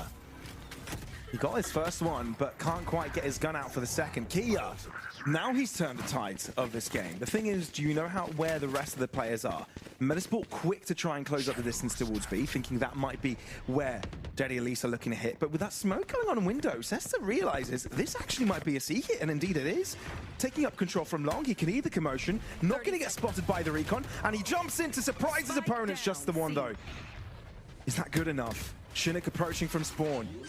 Jusu closing in from Garage, and surprises none. Shocked onto Kia. What a way to do it. Metasport find the 12th and are now one away from securing their opponent's map pick. And it's off the back of sure Kia getting a double kill over towards mids. But the disruption that Sesta can cause, the delay it can cause when they're trying to get out onto site to get that spike down, gives the perfect opportunity for UC to come from Garage to get the cross, for Chinook to get the shock dart in place, and it's almost as if the stars align for Metasport, who are now on the verge of converting their opponent's map pick, bear in mind, in such a dominant fashion. It's you and me. Kill contract. We've seen a few of those go awry, but not this one. Fraction's got it under lock and key. That's an opening towards this right-hand side, towards A. While you've also got Nutton poking and prodding, but it will not go his way. Bit of a spoiler from the HUD there. On the other hand, Daddy Elise still want to brute force this B side, but Anguis being there makes it a little bit more complicated. Therefore, with 1 minute to spare, you're back into thinking. They're thinking to re-explore over towards C, possibly try and get the spike down, especially with Kia with the ultimate has an opportunity to use it to get towards backside, maybe pressure A a little bit, try and pull the rotates. The only question is 3v4, only 2 Vandals available. And even Kia just not even in the fight at all. Is it enough to stave off a map victory for Metasport? And if they at least stay at a distance, for example, Cider's judge will have no impact. So still, not undoable for Daddy Elise. Metasport need to work for this one. Kia might get timing into towards Garage. You just don't want Maxims to go first. Man. Kia! He needed a lazy peek to that left-hand side, but Cider gets caught. You know where at least one is coming from. Out of the smoke, Bastia makes it work. Maxim as well. All down to Anguis now. Spray onto Maxim. Second time's a charm. Switches to this classic. But toys with Kia. Kia's now the one with the judge. That is crazy. But no time remains. So everybody knows no one will be left alive by the end of this one. Daddy Elise, by the skin of their teeth, stay in this game. I'm just highlighting Anguis for a second. I think that's his like 3rd 4K already in this map, possibly even 4th. He's been honestly a trooper on this Killjoy. Sure, it's just exit kills towards the end there, but at the same time, it's nice to see some of your, especially Sentinel players, being able to step up to the bat like that, because, yeah, sure, Yusu's doing great at the same time on that duelist role, but that's just the spearhead. You need that sort of backup of the rest of the roster to really be able to support your duelist in those endeavors. Especially when he is the one with the hero rifle into this one. They're taking the gamble over towards C. Does at least have other things in mind? I think I'm not wrong in saying that Sesta is the only one in the server that has made it to playoffs every single split so far. Being it with Checkmat the first, and Go Next, obviously, split 2. And now potentially could do it with Metasport. Cider losing his life early on, with Daddy Elise taking up A site control, and there doesn't seem to be much resistance, but Sesta sticks around, and being blind, there's not much he can do. Hail Mary shot from Shinnick, and Daddy Elise, albeit a marginal firepower advantage, it is enough, and this round planted. will unlikely go the other way. Chinook taking up a higher ground, but everything's covered from Daddy Elise. They're not going to let this one go. Damage on the way out would be nice for the Metasport players. Obviously, they're going to have money into the next. But taking down a couple of Daddy Elise players here, forcing some of them to go down to the spike. Last player standing.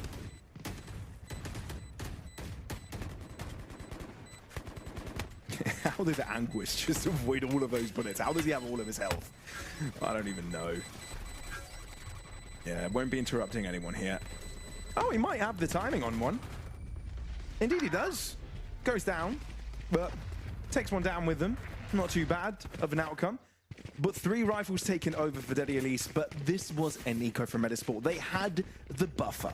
They had the differential in rounds. Now they can focus on building those ults, which, quite frankly, they've got 3 of, maybe even 4 soon, and close this one out. Is this the moment they do it? They're definitely going to have the opportunities, right? They already still have a couple that they've squandered, right, in the last couple of rounds. They still have another 6 chances to close it out. And like you said, they have these ultimates coming online. They have the weaponry. They have everything they could possibly want into this one. And yet it's none who's going to pop the ultimate instantly. And off the back of it, Hunter's Fury as well, trying to double up on towards the damage, but they're not able to connect. And yet Anguis is able to thrive under the pressure. He's sick. How does he even get that done? How's he got Arrow none? Swarms are doing things on the other side of the map. And he even gets a triple. Stop it, Anguis. That is criminal. And I think single-handedly he just dealt with this round. That was all Anguis right there. Sure, Chinook helped. Sure, he did some work on the side, but Anguis, come on. Are you talking about dealt with the round? Dealt with the game. It's going to be so difficult for Kia on 2 HP to go up against 4 Metasport players in a situation where sure he has the spike. Poseida is going to close it out with a shot in the back. And domination from Metasport. It was a 12-4 scoreline. Sure, it took them a couple of rounds to get it over the line, but in a 13-6 fashion. And on their opponent's map pick, I'm worried going into the next map. Yeah, I'd be too if I was Daddy Elise, right? Because you're also moving into territory that you haven't really tried too much on officials, right? A bit of a weak point for you, and Metasport know that, which is one of the reasons maybe they targeted it. But even then, this was solid performance from Metasport. And I think one of the weaknesses they had yesterday, it was hard for them to play their own style against Fullbox 200, right? You had a lot of forcing moments there from Fullbox 200. Every single moment you had a player coming up in your face and doing a lot of, unorthodox plays, but Metasport just slowed down the game. They just slowed out the pace. They got a pick, they stabilized. Fundamentally playing solid Valorant. And I feel that's the level up Metasport needed to get to that next step.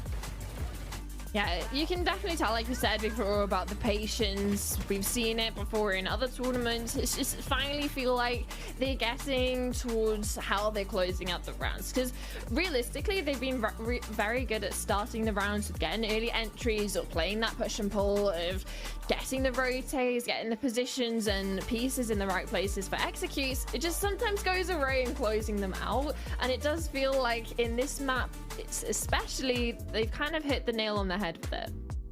Well, as you can see on the bottom here, yeah, okay, because it's always flipped. I always thought I should point there. But yeah, as you can see here, next map is Icebox, and it is Metasport's map pick. If they continue with the same pace, we might be in for a treat and see another team making it to playoffs right after this. But we're finding out shortly after this break if Daddy Elise has what it takes to stay in the game.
driving downtown, foot pushed on the pedal. Move to songs we play together. Feel like we're on holiday. I got a feeling it's a good day. We're driving downtown, foot pushed on the pedal. Move to songs we play together. Feel like we're on holiday. I got a feeling it's a good day. Downtown, foot pushed on the pedal. Move to songs we play together. Feel like we're on holiday. I got a feeling it's a good day.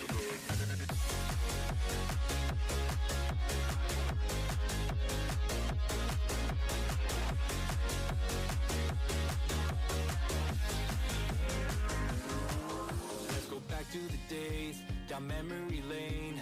Back to the times when our life was a breeze. Feel the freedom again, my mind was at ease. The sky was so blue when we rolled down the street. So, hey, I just wanna touch your vibe. I just wanna touch your vibe. Hey, I just want a good time, good time. We're driving downtown, foot pushed on the pedal. Move to songs we play together. Feel like we're on holiday. I got a feeling it's a good day. We're driving downtown, foot pushed on the pedal. Move to songs we play together. Feel like we're on holiday. I got a feeling it's a good day.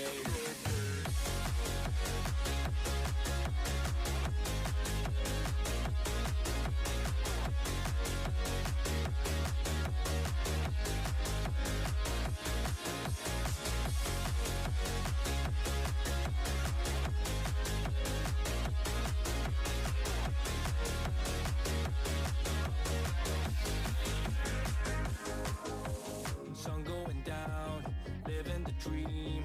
Everything's clear, but the lines are the freeway. Let's do it again, like back in the day. Nothing can stop us from living the feeling. Hey, I just wanna touch your vibe. I just wanna touch your vibe. Hey, I just want a good time, good time. Driving downtown, foot pushed on the pedal. Move to songs we play together. Feel like we're on holiday. I got a feeling it's a good day. Downtown, foot pushed on the pedal. Move to songs we play together. Feel like we're on holiday. I got a feeling it's a good day, good day.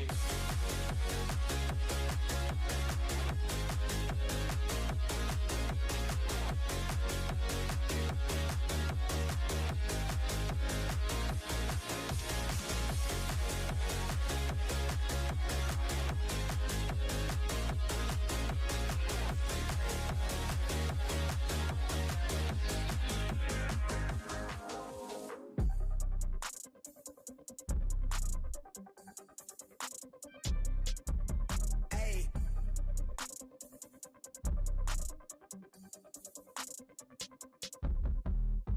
They been on it, drum on the rail. I wrap it, I bag it, I pack it for sale. Got feeling on speed out, I hit me to chill. I give it a thrill, I put it on film. Facade get applaud, that ain't real. Come to my section and flex, we can tell. I got a show and she dipping them nails. I'm flipping my L's, I know they can tell. I did it too major, they hit me for favors. Been him since the cable was cut in the cradle. What's up, only right that I do it. Colossal until I'm a boss, so they want me to fail. Look, we prevail. Jump on your tail. Know that they talking, they telling them tales. Just know how to tell, that for the sale.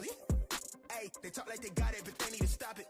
I'm leading with logic, my heartbeat is frosted. I seen it, got optics I needed from Shawty. She mean with the top and it's obvious. They need him a target, I'm dodging in darts, make 'em reach for the stars. I'm dumping, I'm forcing the pun off the runs. I'm moving with caution, I'm saucing my nigga is nothing.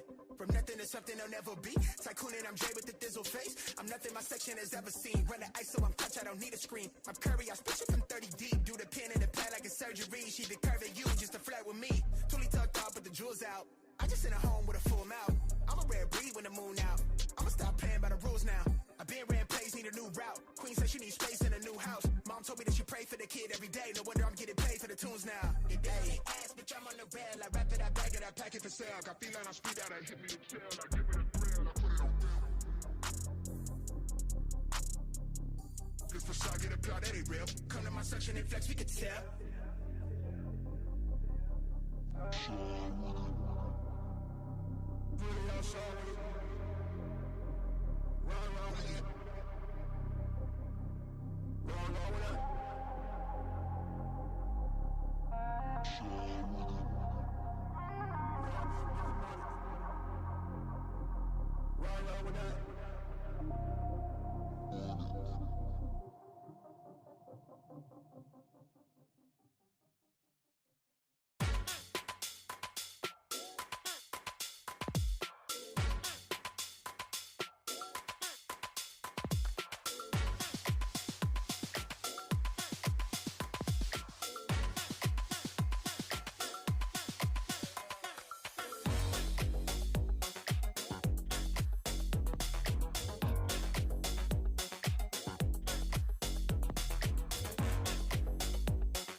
Metasport have a chance to get a quick 2-0 now that they go onto their own map pick, taking down Deadly Release and potentially going to playoffs.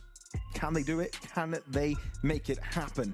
Welcome back, folks, back to the Samsung Odyssey Challengers Northeast, and the action just keeps on getting better, but this time I think we saw one of the most decisive maps we've had so far as of this 2-win stage we found ourselves here on the Swiss stage. Yeah, as soon as we've started casting, I feel like the matches have been so close. Everything has been like 3 mappers, and now coming into this one, Metasport dominantly closed out their opponent's map pick, and off the back of a 9-3 half, having this sort of 12-4 scoreline, sure, took them 13-6 to close it out, but now heading into their map pick, a map that they love to pick into, map that they play regularly, and it's something that we haven't yet seen Deadly Release on. It starts to raise sort of those alarm bells for the side of Deadly Release of, if this is the place that you have to make your stand sort of to make it to playoffs right here, right now, it's not gonna be a solid ground stance.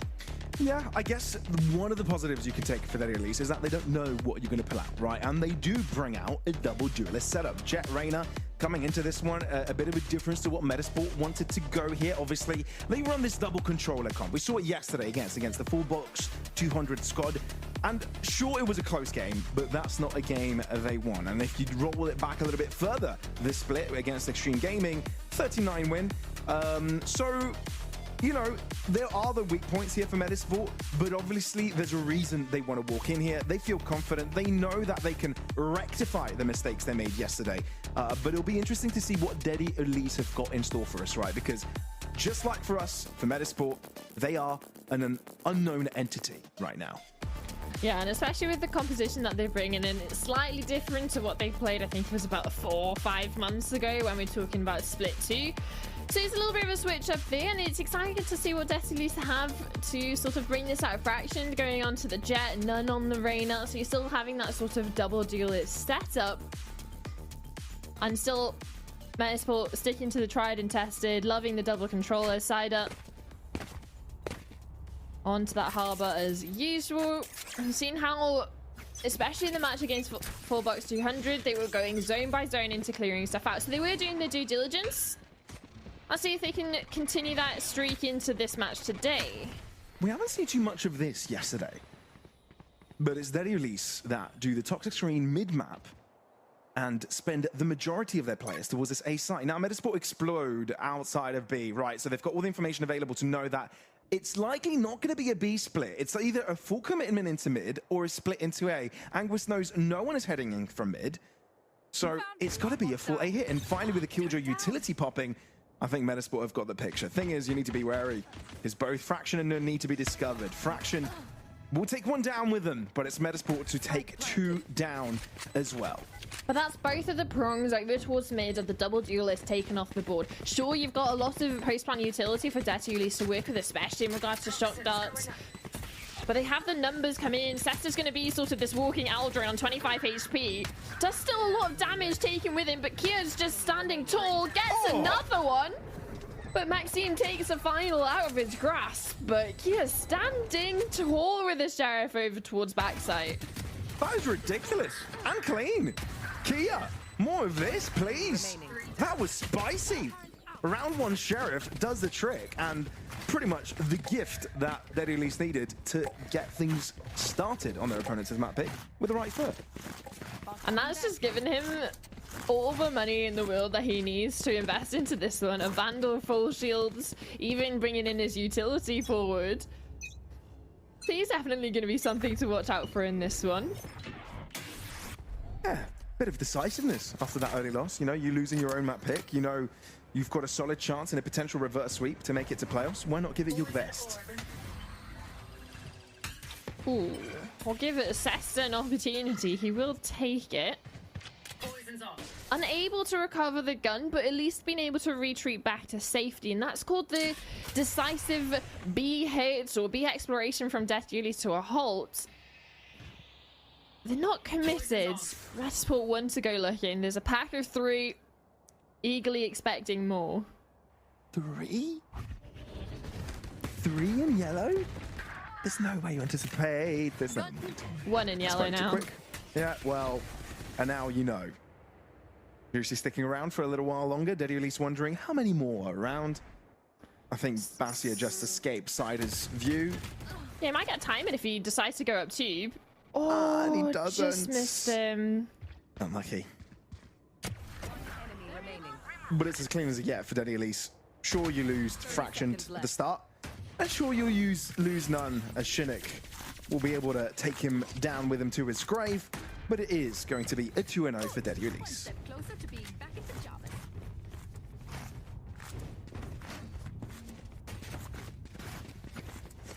Yeah, and looking at the bonus coming into this one, obviously you still have the Vandals available. Bassi is going to invest in himself to bring a second online. Oh, and there's still an Outlaw for Fraction. It's a very scary bonus for Metasport, especially being on this defensive side. And how slow Detulis have been in regards to committing anywhere. They've had 2 players starting this ball majority of the time. Metasport want to press the issue a little bit. Sending Yuzu over into Nest. Is it going to be expected though?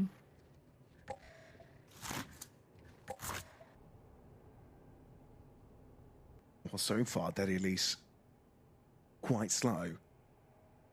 Methodical with clearing out these corners. Look at Fraction sort of crouch picking his way around these. Oh, but do you check your left? Oh, did he hear footsteps? He may have. Well, Jusu will make his position known, but the Classic will finish the job. The Outlaw started. A 4v4, and Detulis, 50 seconds, still plenty of time to make the decision. It's getting a little bit awkward. Like you said, plenty of time. They're going to retrieve the spike, send in Nun, retrieve a weapon, maybe try and keep some of the rotations here, but they're already hightailing it towards B. 30 seconds left. Anguish joining in, looking to take up the snowman position. Oh, but the bait from Nun. It's everything. He's keeping everyone busy. And he's even flushed Sesta out of his position. Shinnick sure will deal with him, then realize that that was the only player. They now know that was a fake. And now a 3v3 required for this post plant. And again, this bonus scary. Yeah, and especially with Fraction with this Outlaw, both Anguis and Sesta are going to be susceptible to this Outlaw shot. Shinnick's the one that's going to have to be able to tank it. And with a wraparound coming in from Maxime, Shock darts to play with. Nano's snake bites as well from Kia. Sounds like Metasport need to play aggressive here. Snakebite to try and flush their opponents out. You know that both of the remaining players are towards the left. Sticking to the defuse. Snakebite landing. I think it's diffuse halfway, but Zesta's put in a really tough spot. Not even diffuse halfway. Oh, dear me. Sure, Zesta will connect with his shots and will run after Maxim as he expends his Hunter's Fury. But the bonus round is successful. Sure, there are no casualties, but Daddy Elise come out in front by much in this round. Yeah, you'll take that, especially being able to convert a bonus, knowing what this means for the economy of Metasport. An opportunity to get another now string together fort. And with Fraction keeping the Outlaw money nowhere near good enough for Metasport to invest half shields, yet alone full shields. Instead, they stack up 4 over towards A. Some great combos with the snake bites and shock darts. Oh, hang on. That's a lot of damage. Indeed it is. Down to 30. But what Metasport are mostly banking on is that they walk towards A, where they've got all their players posted and ready. 3 players peak. And I think that at least now realize that there is a plethora of defenders nearby, and they need to switch up their choice and head towards the other side of the map. Yeah, and that's the spawn lurker dead.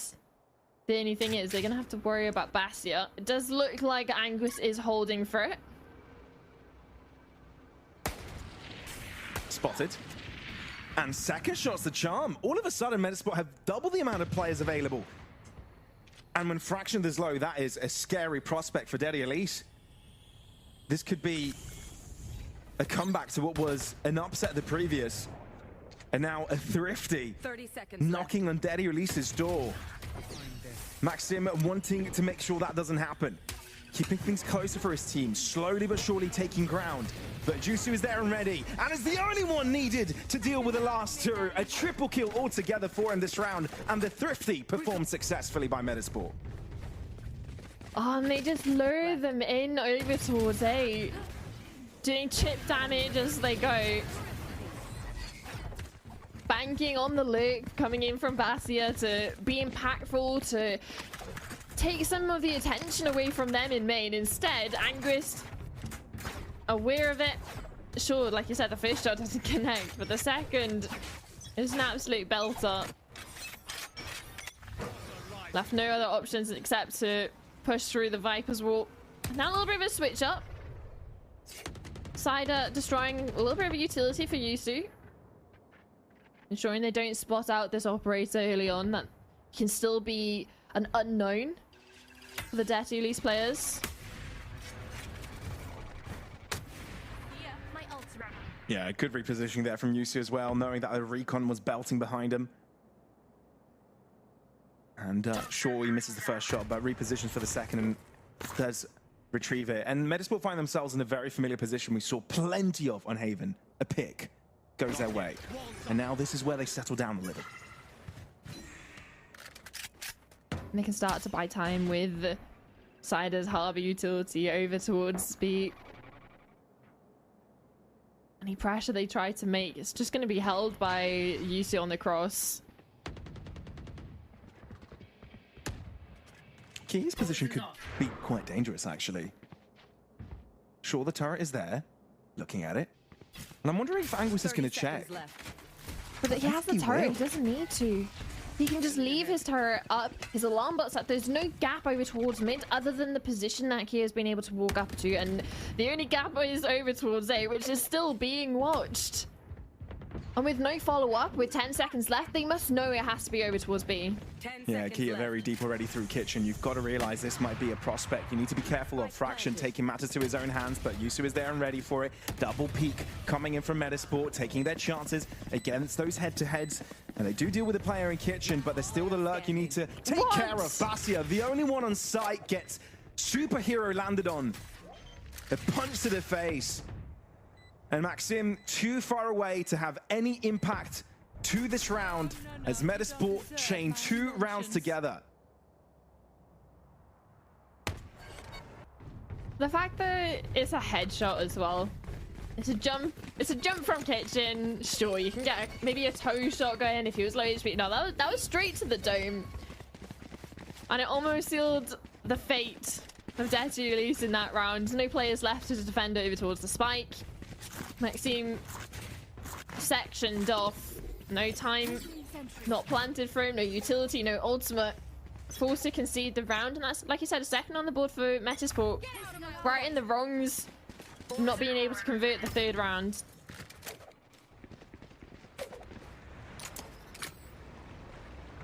But now it's Detu, at least we have a little bit worse for wear in regards to weapons, but it doesn't seem to matter when it's none with the Sheriff in hand.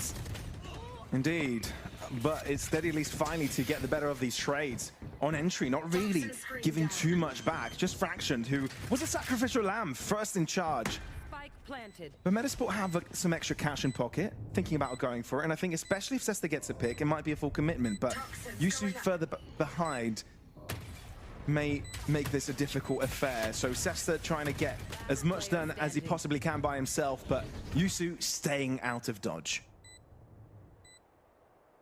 It's a difficult thing about Icebox.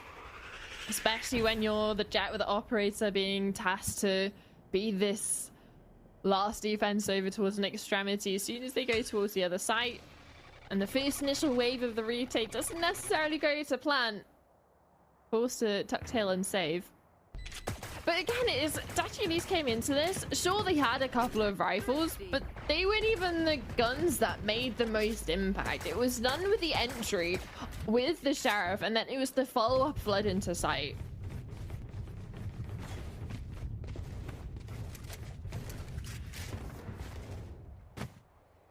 Things have taken an interesting turn. And I think it's taken the attention of the coaches. Shadow taking a moment to speak with his team. And of course, Shadow very familiar with what it takes to make it into VCT via the route of challenges and Ascension.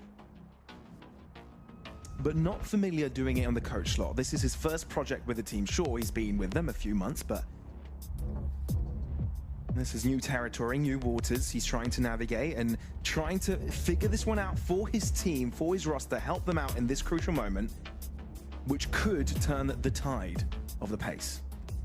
Yeah, it's a crucial time for a timeout as well on both sides, because obviously Detu will have some time to consider as well. It's mainly the ultimates I'm looking at, because it's the first sort of cycle of ult economy coming around now. Chinook and Maxime being one away, the Hunter's Route is going to start to come into play. Same goes for the Viper's Pit for Kia. If they're able to get onto site, can be difficult for Metasport to navigate on the retake. Maybe making conversations whether to fight forward or to be a little bit more passive in different moments of the round. But there is still an operator out for both sides. A little bit difference of who's wielding it. Use of the Jet and then Bastia on the Killjoy. Viper's Pit already enabled towards that left-hand side, and it's quite treacherous to cross in that direction given the nano swarms and the plethora of Killjoy util around. Fraction though, looking to see if he can break the waters and split right through. And it seems he might have just been able to do it against Anguis. No one there to now enable the nano swarm, so it's all down to Sesta to make it work within his Viper's Pit. He's let one past him though. Oh, and I don't think Kia can get there on time. Never mind, he can. What a tease. What a tease indeed. And that's 2 players to nothing. And Detu might just have this round in their grasp. Yeah, off the back of a fast play over towards mid, isolating Anguis, which puts Sesta in a world of trouble. No alarm bot to hold safety. He feels the need to push forward, take initiative, knowing there's players coming in from behind. And it's looking like it's going to be a flawless round for Detu, at least. 2 players hiding over towards A. There will be a little bit of a hunt going, looking at None, who has enough money to reinvest. But on the surface, a really good round coming in from Detu. Navigated the Viper's Pit perfectly. Oh, no, as well. That's the operator down for count. Yeah, that's rough. And it should be, it's irretrievable. Yep. Chinook couldn't get it. No damage taken for the Deadly Elise players. Not a single hint of damage. That's decisive. Yeah, and you can see the difference it's going to make into how much they're going to have to reinvest. Like, the max they reinvest in is 700. When you look at Metasport, you have Yusu breaking the bank to get the operator back out. The Deadly Elise just building up that economy. Eyes up. A couple of players going to be on max in the next round.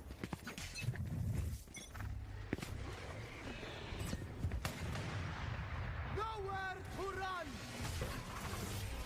The Shuri from the rip.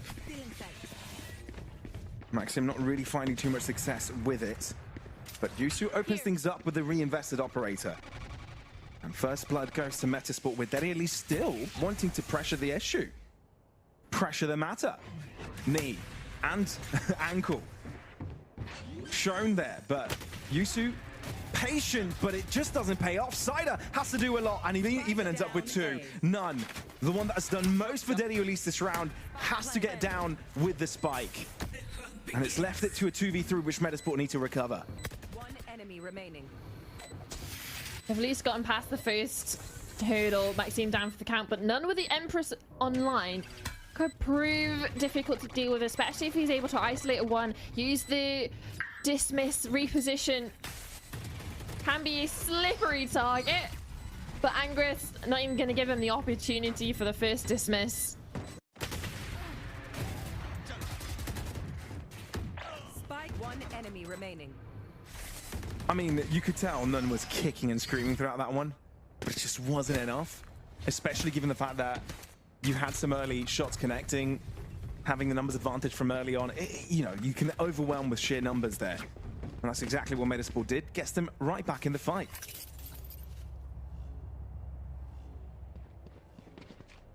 Still, ultimates available. Off the back of the retake, feeling a little bit more enamored. To go for something aggressive, you have Yusu posted up with the operator. An angle we haven't actually seen him on just yet. I'm looking at Fraction here because he's going to be the one to peek it, possibly. Oh, the Aldrone will spot him. So, never mind. And the Aldrone doesn't break, so Cesta's position is also found out. A very important Aldrone at the start of this round. Look at the push, though. None not slowing down. This is high-low setup for Metasport.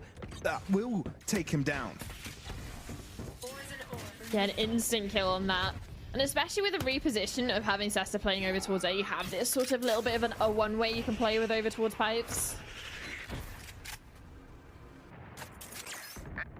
Just not favourable to really peek into. And talking about peeking into, Kaz hoping possibly to catch off Cider. But again, there's just so much to delay across the entire map. Whether that's Killjoy utility towards mid, the Viper wall and smoke over towards A, and then Cider's just continuing to cycle his own utility to support himself, even with an ultimate in the back pocket. You can't go down. Because Basia, whether he gets the kill or gets a spike plant, that's the lockdown there. Viper Spit also for Kia. Cider can't lose his life, and indeed he doesn't. So damn crucial because it could have turned this entire round on its head. Instead, Cider is single-handedly taking everybody down. I just meant for the first kill, Cider. I didn't mean taking every single one of them down. That is absurd. Maxim Shaw will give it a last fight before the round is down and out. But Metasport win it off the back of something completely absurd from Cider. Yeah, you're talking about just not going down, maybe getting one reposition towards safety. That's exactly what he does. Except, well, he just got offered a little bit more. Fraction and Kyo just walk into his clutches. Denied the 4K with a reposition of Maxime up high, but not denied the round or the impact his triple had. And again, overperforming, over-delivering. Yeah, especially as that sort of agile figure of being the solo anchor over towards B. It's not your job to get the multi-kills and close out the round yourself. It's more of delaying, waiting for your team to arrive, maybe getting a pick or two. Early cascade, a lot of mid-pressure exerted here from Metasport. We haven't seen that too much. That at least might be destabilized because of it, but Sesta is a little bit isolated. You can hear the orb being collected, so he's wary of presence. Kia also looking to attempt Fate in mid, and shot not quite on time for Jusu. Look at Sesta though. He's now going to be challenged, and I think just on time, tries to balance the attention towards different positions. Doesn't quite work out, but Cider again is there. So push interrupted by Daddy Elise. But the spike isn't committed. Sure, you have 2 players and even 1 committed over towards Yellow. But at the same time, you have Bastia walking up over towards A, Kia still holding on towards mid control. And now the spike being collected, Maxime starting to float back over towards the safe site. The only issue is, Bastia has not been able to gather ground. Yeah, surely you realize it's been quiet for way too long here on B, and Metasport, they've given up control on A, but as soon as this alarm bot pops, you'll know. Nanosword enabled, that's going to delay. Lockdown instantly down. Now, how about that for a response? Yeah, that's exactly what Maxim is going to do. I think Maxim is going to have to stay here, though. I don't think he can get out on time. And another lockdown thrown in response.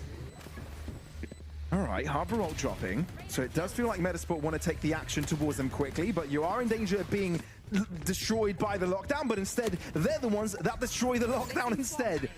And then at least left with 2.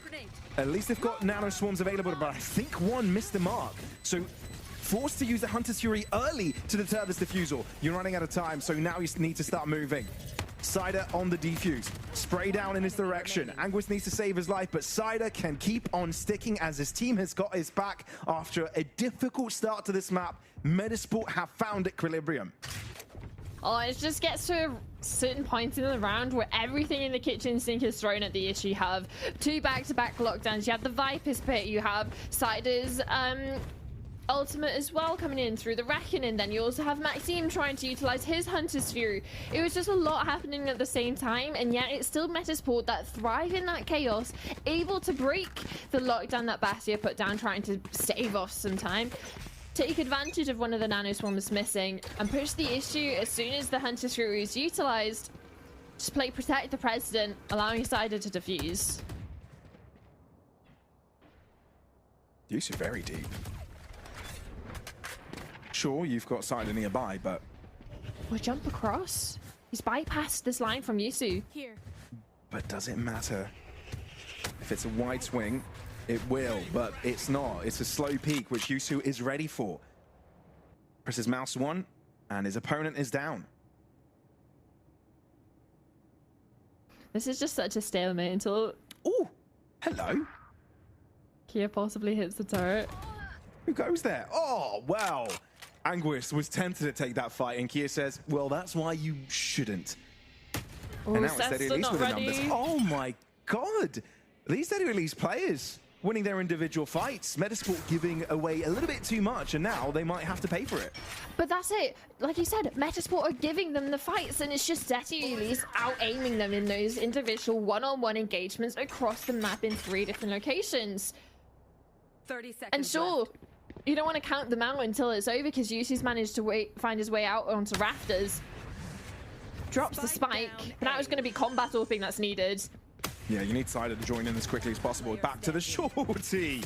But you force Bassi at least down to 53. Cider will clean up, but he's low on health, therefore none will make sure his opponent cannot see, and cleans up the rest of that. Teddy Elise, it's been a bit of a drought. 3 rounds consecutive, their opponents were able to wreak havoc, but now they put a stop to that. And with 1 round to spare in the half, they've got a chance to even create a bit of a lead. At least they've been able to have a little bit of a redemption arc towards the end of this half for the side of Metasport. Getting 3 back-to-back defuses. Detu's finally breaking that sort of drought of rounds. But again, we're on that sort of equal footing in regards to weaponry. No one's necessarily majorly disadvantageous coming into this one. But Yusu and Fractions up head to head. And it's Yusu that wins it out, and the Blaze Storm's in his back pocket to double up onto None. That's a decisive way to get the numbers advantage in your favor to close out this half, to equalize the scoreline. Still way back in for Detty Elise. So Sure. tensions turn over towards B. How does that begin, though, right? First, you need the control of the site. It'd be nice if you got a consolidation frag. But instead, Sesta denies it completely. Kia gets caught, trying to peek past yellow. Maxim will be able to get away and find some higher ground, but it's read by Sesta, and he needs no help, needs no allies. This is why he is an anchor through and through. And Anguis looks to join in, and the half closes at a very even 6-6. Still could go either way on the quest for playoffs. Metasport, they're the ones ahead in maps, but Detty Elise, if they want to see a decider, they need to work hard after this.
Well, it's a 6-6 to end the first half of Icebox. Metasport on their own map pick now, and now moving into the more comfortable territory.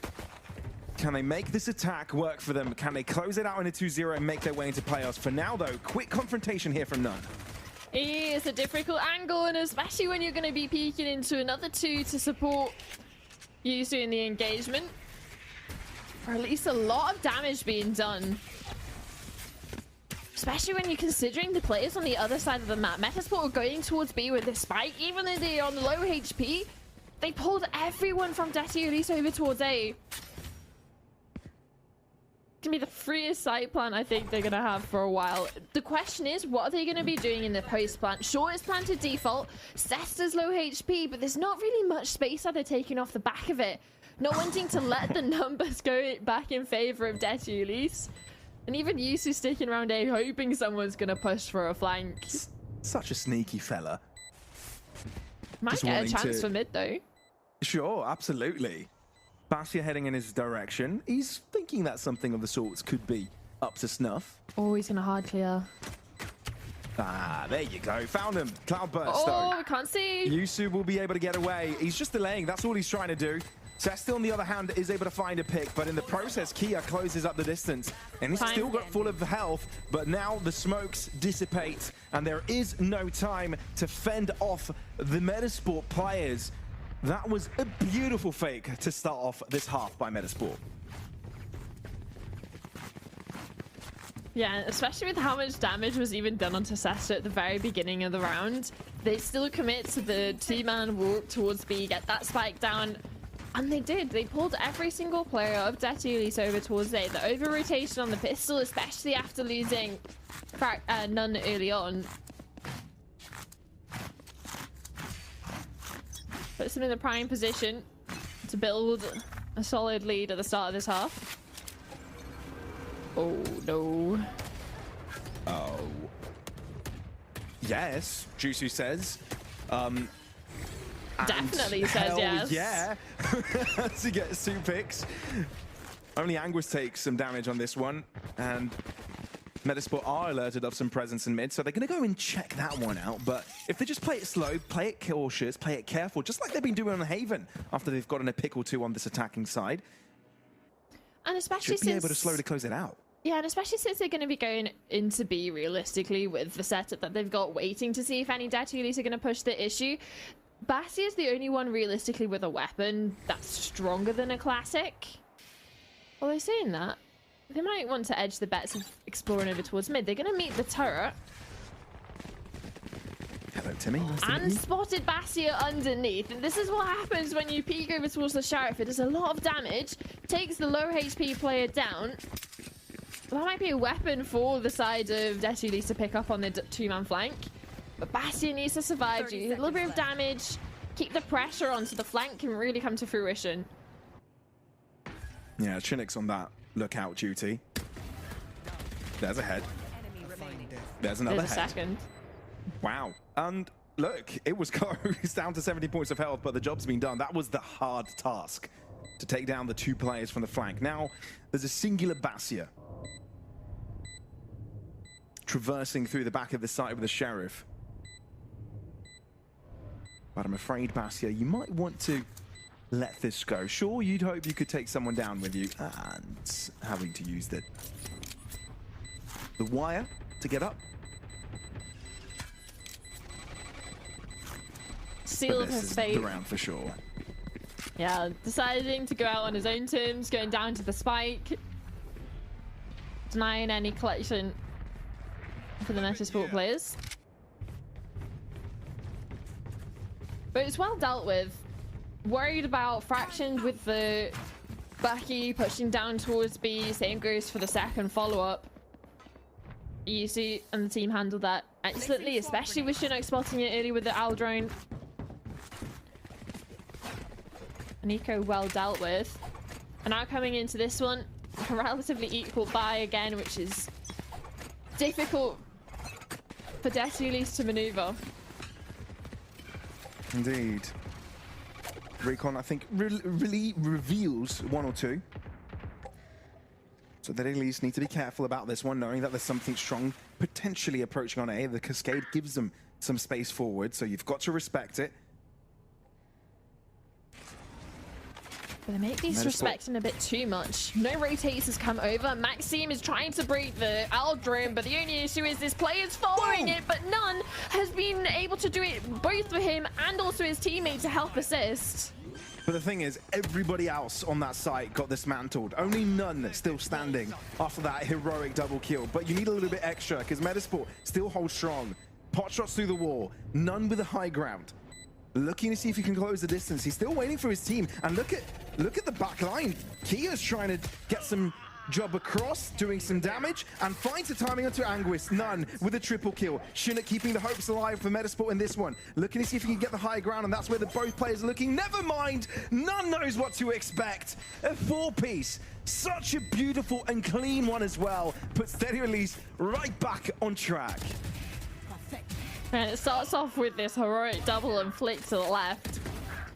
Obviously support coming in with Kira on towards the flank. But no one could get past this Reyna on towards site. Even so, a bonus converted. Now Metasport back with the rifles in hand, because that's the thing with how expensive they make and how heavy they invest into round 2, the halves. The bonus rounds just look like normal rifle rounds. They do a lot of damage, and then coming into the 4th of the half, it gets even scarier for the opposition. Maxime getting this orb for free a couple of times now. Might be something Metasport want to try and punish going into towards the future rounds, especially with the way that they utilize Cider's utility. But even so,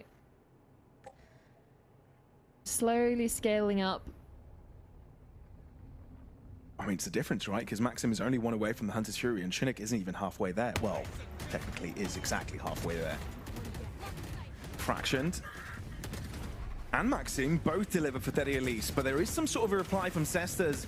Metasport look to break through brute force, but none again. It's none to mark his ground with a double kill. Making clean work of this one. Metasport might want to put the rounds into the drawing board because that A site ain't it. Well, it might not even just be the A site, it's just none in his own right. That's back-to-back rounds now that he's had such an impact on this Reyna, and just being able to maneuver in and out, not only in the previous of being able to get a double kill, dismiss back to safety, but in this one as well, when Sider's Reckoning came through, he stays heavily committed as the Reckoning starts to come down, gets killed, dismisses out, and then is even able to follow up because guess what? He's not stunned. He's playing around it masterfully.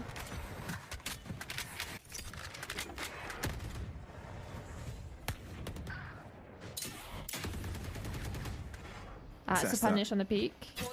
Yeah, and it's Metasport finally with the numbers, because it's been a couple rounds in a row where Daddy Elise have been getting the upper hand. And Metasport, instead of doubling down on B, want to see what they can do on A, and I feel like Daddy Elise have got a clear picture. Look at Kia, he's followed right after the plays that pushed into B. There's a turret. And they know exactly what's going on. Anguish just picked it back up.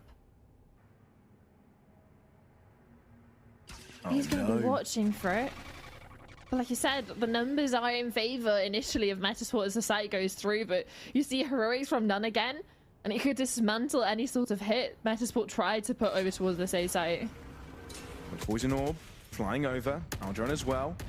37 seconds. Metasport, if they change their choice now they could potentially rotate, but the longer they wait, the less time they've got to make it over to the B site, so they've got to commit to A now. 25 seconds, and a couple of these players are getting low from Daddy Elise. The thing is, you also need to check your back line, and Kia's just made his presence known in that direction, so Anguish permanently has to hold that angle while the rest of the team focuses on the side. Basia knows his chances are slim, but takes a shot at Jusu and succeeds in picking him up. Now you know where the two remaining players are from Daddy Elise. How did Metasport respond?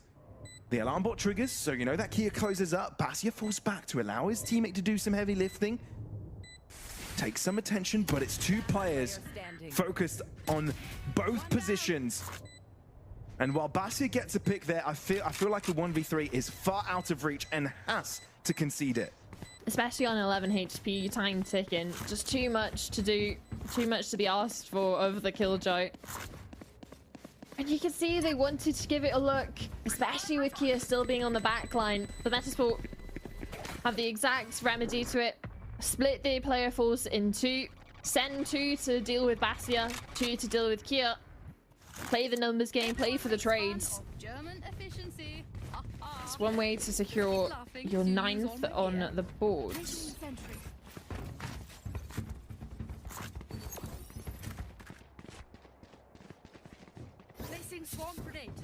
Still, This game is getting mighty close. yeah, and still an operator being able to be brought out for fractions. But just based on the positions of Metasport at the start of the round and where we see fractions going to be posted up to, might not necessarily have the opening he wishes. They are starting to go a little bit wandering. Sure. Oh, this is huge. Anguish knows. Oh man. Found them. Killed He's my got bot. the inkling. A fraction arriving. Oh no, the timing. If he would have stayed there in that position, looking directly towards Fraction, he might have had the chance, but walks a little bit further forwards and misses that opportunity. Anguish must know he's here. Oh, but Fraction's backing off. Oh man. Off of 0 contact anywhere across the map. They've decided to concede the area. Fraction thinks that the A site is clear, no one's around, so tells his team, stay on B, guys. That's likely going to be the hit. But in the meantime, Metasport dedicate 3 players here, and I wouldn't be surprised if that spike starts heading in this direction. But until that Isle drone finds anything, that choice won't be made just yet. Fraction also spooked by the Isle drone, so dash enabled. He's spooked by it, but he's still not calling over for any reinforcement because there's no follow-up, which means everyone from Daddy Elise over towards B has stayed there. Arrow used early, but still 23 seconds left on the clock. Metasport have to commit into B. Metasport about to walk into a trap. Kia in yellow, a wider angle, and it's unprecedented. Sticks around, which Shinnik is able to trade back. 13 seconds. You need to start getting the spike down Maxime's now. ult. he can deny the plant. And that's exactly what he's going to No do. time. Unless it's an unorthodox one. Maxim does manage to get the shot through again onto Cider, and there simply is no opportunity more for Metasport to do anything else. Maybe try and stick around and take some rifles from their opponents into the ground, but what a dangerous round and beautiful read from Detu Elise. A little bit wasteful for players to go out just towards the end because you can see the impact it's having. Sure, it's just half shields, but in the long run it can come back to bite them in the little butt. But equalization 9-9, and like you said, it's off the read, off the fact that sure, even though they rotated none off early over towards A, drone comes in, Fraction's not calling for help, he's not wavering under the pressure, but now he's gonna be in pressure of a retake possibly with a fast hit over towards A. None's gonna be tested here. Indeed, slows them down just a little bit, prohibiting their vision. Oh, that recon is so important. Updraft around from Yusu, but he's able to stick around for a little while. But the Nano Swarm won't let them move any far forward. Shock darts also landing by their feet. And by sheer power of util, Detu Elise take over this round. It's so beautiful to see, especially when Fraction is now cleaning up. Cider all to himself, and he's not the one with the Vandal. He's not the one that's supposed to be doing a lot of the lifting. He was the one providing the utility this round. But the question is to who, as every single one of his teammates are on the floor lying. Even if he can get one before he goes out, that would be massive just to get the ultimate online, to get the Reckoning online without having to get another orb. But I don't know if he's going to get an opportunity, especially with Fractions picking up a third for himself in the round. A nice quick adjustment. And a flawless for Detu Elise to get up to 10. And we'll crush it. Indeed. Scary stuff for Metasport. Economically crippled. And decision time. Talking time. Shadow takes the mic. Looking to coordinate the team here alongside Cider. Pressuring, because when you look at the buy rounds of the second half, that Elise have won 4 out of the 5. Metasport haven't had a big chunk of that pie. Just the pistol and the follow-up and maybe an interruption in the middle. And it looks like they might have to be conceding yet another one. That Elise would create a 2-round buffer, and that is scary. Yeah, you have win conditions when you look at Yusu with a Blade Storm. Abilities to invest into that. But with the direct hits that Metasport have been attempting, they've been getting dismantled on the site hits themselves when you have players like None bypassing a lot of the smoke and the utility, and Maxime as well picking up multi-kills. A little bit of a switch up for Metasport. Deciding their attentions are going to be best spent over towards B. Which if they make this quick and snappy, they might be able to isolate here as one of the only players defending the B site. The only issue is, under too much pressure, you can just drop that pit and run. Ores and orb emitting.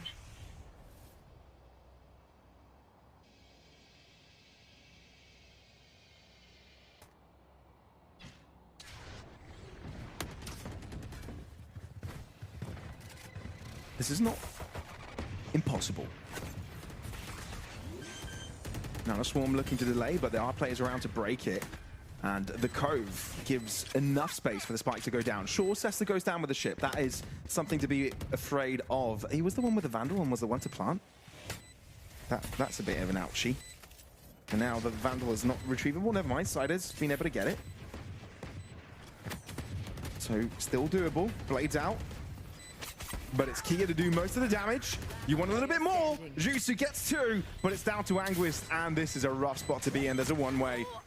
And sure, the toxins go down, but Fraction jumps in on his screen. And albeit the 2 kills and the spike plant, it's still Detu Elise to guarantee the 11th. Yeah, and extending the leads yet again. And sure, making the fact that this could have been a hero play coming in from UC, gets towards side, up, make a conversation if he was even able to get a third. You could see something different come to fruition. But instead, it's the leveling out of Veto Elise's defense. It's been proven difficult for Metasport to dismantle. Right here. Again, they have Sider's ultimate in this one, the Reckoning. They love to use it over towards A, especially on those site hits. Hasn't necessarily worked out too great for them recently. But Fraction showing his teeth with an aggressive peek over towards A. Here. Safe to say Metasport loses and Ascent is forced. Poison's off. Well, not necessarily. There are some extra credits as we are now fully in the full loss bonus territory. Kia struggling there, but still gets the job done. Oh, down to the snake bite. The timing might be a little bit rough, but adjust onto the head. 3, no! Just a 2. Sessa does recalibrate, but the damage has already been done. Veto Elise stopping Metasport in their tracks. Heroics now needed. A miracle, which Shinnik is going to try and provide. Escaping the first interaction, but Maxim gets both kills simultaneously. One with a shock dart and the other one with his rifle. Yeah, now this is real bad area for the side of Metasport to work through. Solo adventures in regards to engagements being taken allows Kia to just get away with murder. Takes the initial kill up onto the top, and Main is able to even drop the snakebite, readjust onto Yusu. And the Reckoning even invested. It's a lot for the side of Metasport. And then sticking around. And that's an interesting decision. Still gets one down with him. How do you even get away with that? Fractioned will also hold his ground, but not for long. Not while his dash is not available to him. Takes a safer stance. But still, you're taking off the broadsider, the harbor player who's able to help with getting the spikes down with the coves and stuff. And realistically, you go 1 for 1 with none, which is fine. Toxins going up. Oh, Hester. Able to find the shot off the back of the lockdown towards the other side of the map, hoping that you're keeping players busy in that direction. But the mission is now clear. Maxim through the chaos, still gets one. But Zesta, why swinging that? Taking matters to your own hands. 3 kills to his name. And now pretty much guaranteeing this round unless Kia can completely go berserk. And they have the money to go for this from the side of Veto Elise. Want to give this as much of a try as possible to do as much damage. But Kia seems to have the wrong idea about where a player is going to be. All 3 remaining players of Metasport are over towards Main or over towards Yellow. And instead, at this rate, it's an exit gameplay for Kia.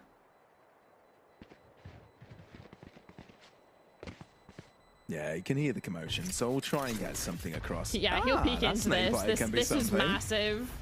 Oh, can he get the 3rd? Yeah, he can. Oh my god. That is brilliant. Look at the That money. is a massive denial of weaponry for Metasport. Weapons that they crucially need to close up this gap, which now they do not have. I mean, they still are able to reinvest majority across into this, Half but it's going to shields. be half armor. I'm surprised Fraction's not even going for the Outlaw. But still, double digits finally hit for Metasport. Still positives to take away from that round for them, that they stay alive. Yeah, they're still in the game. Aldrone spotting, fractioned. So you've got to be a little bit more cautious here. Metasport as well. Second cascade sent in. Tommy spots out movement out in mid. That's it. Appearing on the turret screen a couple of times already. Continuously putting a little bit more pressure onto Metasport moment after moment. And at that 1 minute mark, no decision really taken. And with Fractioned on this advanced angle. No Owl drone to clear it out either. An opportunity to a free dry peek into this. I don't think Sider's going to be... Oh, he spotted him! Spotted his shoulder, but he's still not ready for it. Fraction gets away with a pick and no trade available. But Yuzu, all he wants is try to keep players busy in this direction, while Metasport try and get that spike down over to B. In the meantime, Yuzu gets a pick, so that is a big win for Metasport. And even securing this with a Viper's pick going out over towards site. The only issue is they can cross yellow for free. Maxim going all the way around. And it's a wise decision to take. No one is looking in his direction because they are hiding within the Viper's pit. And Anguist, I think he's busy looking towards the site. Now Yusu is looking to see if he can hold this off, and indeed he can. Fraction no more.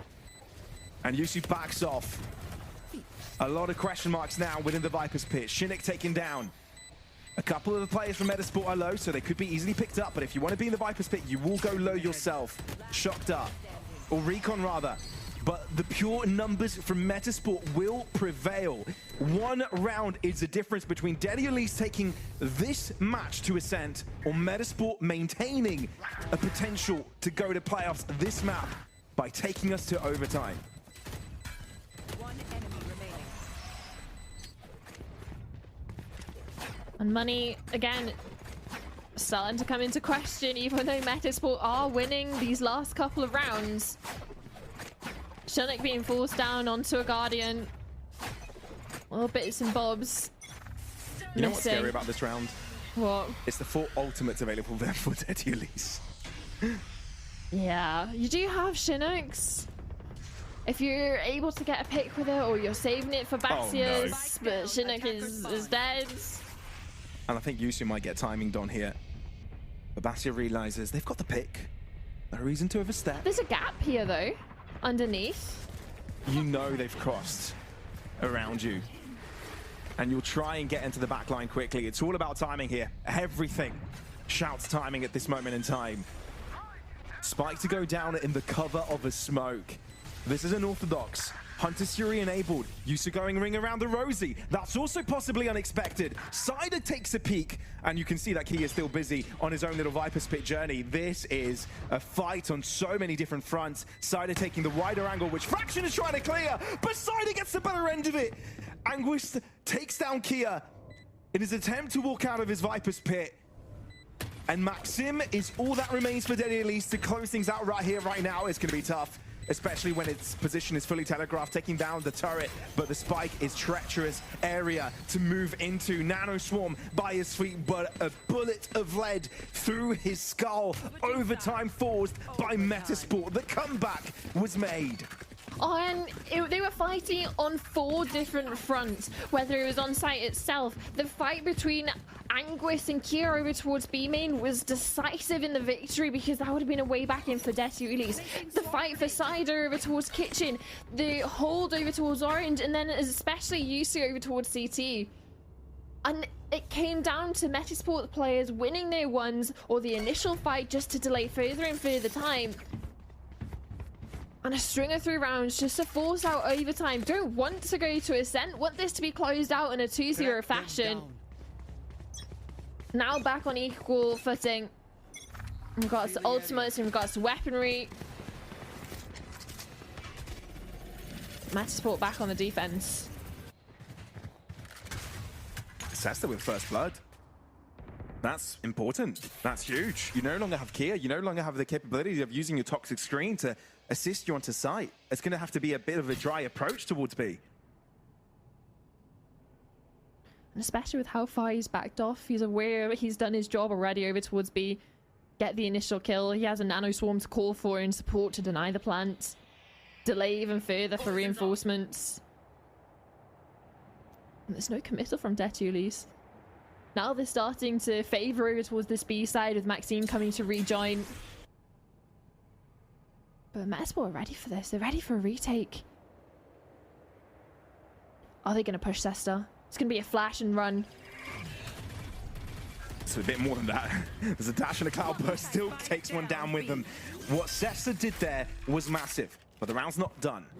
You still have 3 players to deal with, and Daddy Elise could practically be anywhere. And Basia is on the back lines. When will he miss his timing? He just got into kitchen as well. When will steps be heard from Anguist? He's done the pressure shift key.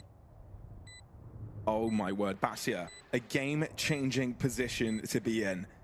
All eyes on him while the rest of Daddy Elise hold back and allow Metasport to walk inwards. And especially with this Shot. plan, it'd be fine for towards CT. And there he is. No! Basia misses! Gets one, gets two, turn around from Yusu, and it's enough! Because Cider focus towards the left-hand side. No, there's no time! No way! Basia saving the day, but it was so close to going astray. Match point. They've had 3 already. Now this is their 4th opportunity to close this out and show into overtime. If it's required. I don't think Metasport are going to start wavering under the pressure just yet. Glass Cannon Operator coming out for Fractions. Posted up over towards A. A little bit of a sneaky position coming in from None. Should be droned out.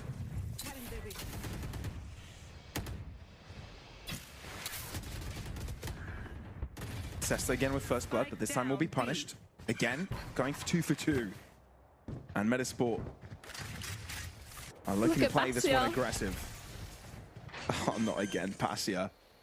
Not again. Oh, Cesta's gonna die. No! How did that shotgun not catch him? He was so low. We Chinook's holding flank now. Might have the perfect timing. I don't think Basia hard clears this. He doesn't. Now just makes it more difficult for Detu Elise to get back into this. The fact that Cesta gets enough kills to have the Viper's Pit available is massive, but he's still low. The spray down could be an issue. Fractioned from the side. Operator in hand, dashing in. Cesta is ready for it, and he's got the perfect gun for the situation. Metasport holding on by a thread. Blimey, this game could go anywhere. And it's required another round of overtime to settle. The winners. And back onto the defensive side for Metasport. Utilizing the timeout. The one extra they're afforded when it gets to overtime. When regulation just isn't enough to find the difference between the two teams on the map. And with this being the side that they've struggled on the most, it makes sense to take it here and now with an opportunity to get the 14th, to put them in a position to have match point, because they haven't had it yet on Icebox. They've always been fighting off the back foot.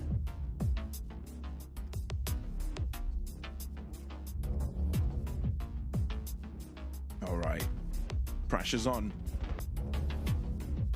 Anyone's game. Full focus.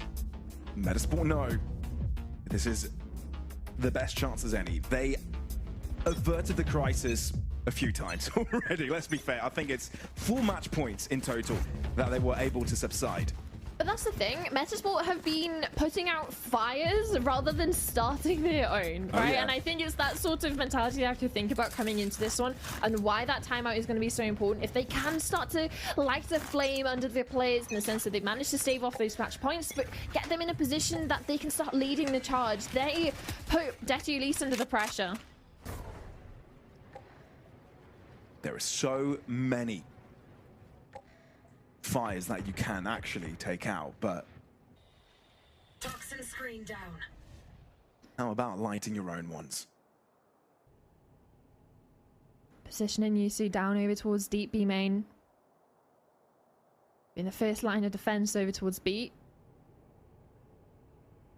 So there's explorations going over towards A, but it's very quiet. And it's the position of Yusu that's afforded Metasport to be able to rotate so heavily over towards A. And now they're able to put someone pressuring over towards mid. But Detu Elise don't want anything. They just want A. Sights firmly set. Oh man. And this is perfect case scenario for Metasport as well. It's just a matter of one. Directly into their grasp. But there's no one on site. Other than Chinook towards backside, he's going to literally start off the round with an entry. But there's no follow-up from Detu Elise. wait for Daddy Elise to walk into their trap. Don't want to take the fights your own, knowing that Daddy Elise will go fighting, go exploring. None taking the shots. Cider walks directly into a screen. Chinook, though, gets a little bit disbalanced due to the Nano Swarm, and Daddy Elise have the chance to break out here. It's 3 versus 3. And Daddy Elise getting out of the way. Yusu with the backline, spots out a barrel, wants to get 2 kills to his name. It's just the one for now, but he's putting a lot of pressure onto the backline. You've got to be careful of that position into the map. Kia, though, very close to Anguist, and Anguist needs to be ready for it, but Kia just closes up the distance. Takes every single fight head on, and Yusi can't do a thing about it. Maybe 5th time is the charm for Daddy Elise. And it started off so well, 2 initial untraded picks, but Kia just being a menace over towards site. Dust settles and it turns into a 3v3 retake. Beside unable to get the Cove on the ground over towards the spike. And the spanner that Yusu put in the works over towards flank, it just wasn't enough. And now again, Daddy Elise on match point. Fractioned again, back to the glass cannon operator, but now None has an Odin over towards B. So that's shaking things up a little bit.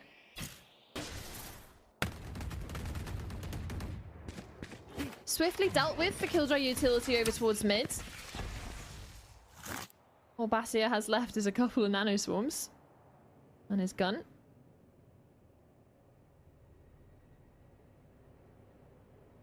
Again, cut sound. Hide You're from the always gonna drone. be afraid to make a mistake in moments like this. Or maybe that's when you shine. Slowly but surely, Metasport start to walk forwards, tiptoeing into this A site. Daddy Elise only have Maxim looking at this position right now. Sure, Fraction could help out shortly after. Aldrone heard, you start to have the idea, and again it's the bait. We've seen this before. And second time this game, that bait and switch has worked. Metasport with the numbers, site control is theirs. Yusu with another peek, and Sessa deep in enemy line. Sure, you've got someone on the back line, but every single one of these positions now from Metasport can be watched. And there's nothing Daddy Elise can do about it. Kia, the last piece of the puzzle. But Metasport are not going to let him break this day. At least not in this round of overtime, especially with Anguist now on the backstab. Not even going to get a chance to play. Cider closes it out, and in a flawless fashion, Metasport keep themselves alive in this match. One enemy remains. And in such a decisive way as they hit out onto A, the slow crawl up, catching off players off guard. And then just tumbling and snowballing the effect further and further. Especially with Sesta's aggressive position and up onto Rafters. And that's a player that's been putting his best foot forward this entire map. Currently at 28 kills. As this Viper, as this sort of anchor player that you're looking to be that solid rock, is going above and beyond. Well, we do receive word as well for the issue of this technical pause. It seems to be some packet loss on the server. Not sure if it's from one or few more players, but that's definitely not something you want to be dealing with in a crucial moment like this. But that's the thing, it's getting down to these moments. Pressure is going to start building into the 3rd round of overtime. This is the thing about these two teams. Split 1 is where they shun the most, right? Metasport, top 4 of Challengers Northeast, representing this region in Challengers EMEA. Daddy Elise as well made playoffs that split, but Split 2, it didn't go to plan. They didn't even make it out of the Swiss stage. This is a redemption arc for both of them, and they know that making it into playoffs here puts them where they belong. And Metasport want to go even further. This is not the goal, not playoffs, but even Ascension. And that's the thing. If you've got your sight set so far ahead in the stages, you can miss sight of what is important right now, and that's just making it to playoffs of Northeast. Before you even think about playoffs of Challengers or making Ascension, down the road, you have to make it out of your regional groups.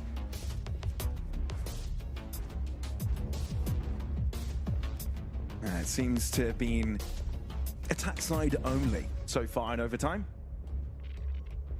But I don't particularly feel it's that big of a discrepancy between strengths, right, on each side. It just happened that it's Detty Elise to lead, and it's Metasport to try and quash. But like we said moments ago, right, Summer, if you get given so many chances, eventually you get it across the line. And if you're Metasport, you just don't want to keep on giving them. Yeah, that's exactly the thing of you don't want to give the chances. Sure, in regulation, you can slip up a couple of rounds or two. You have the space to correct those issues, but as soon as you get into the territory of overtime, of multiple overtimes, pressure starts racking up of wanting to make those hero plays or be the person on your team that tips the round in your favor, gets you the next match point. And nobody wants to be the one that gives it away.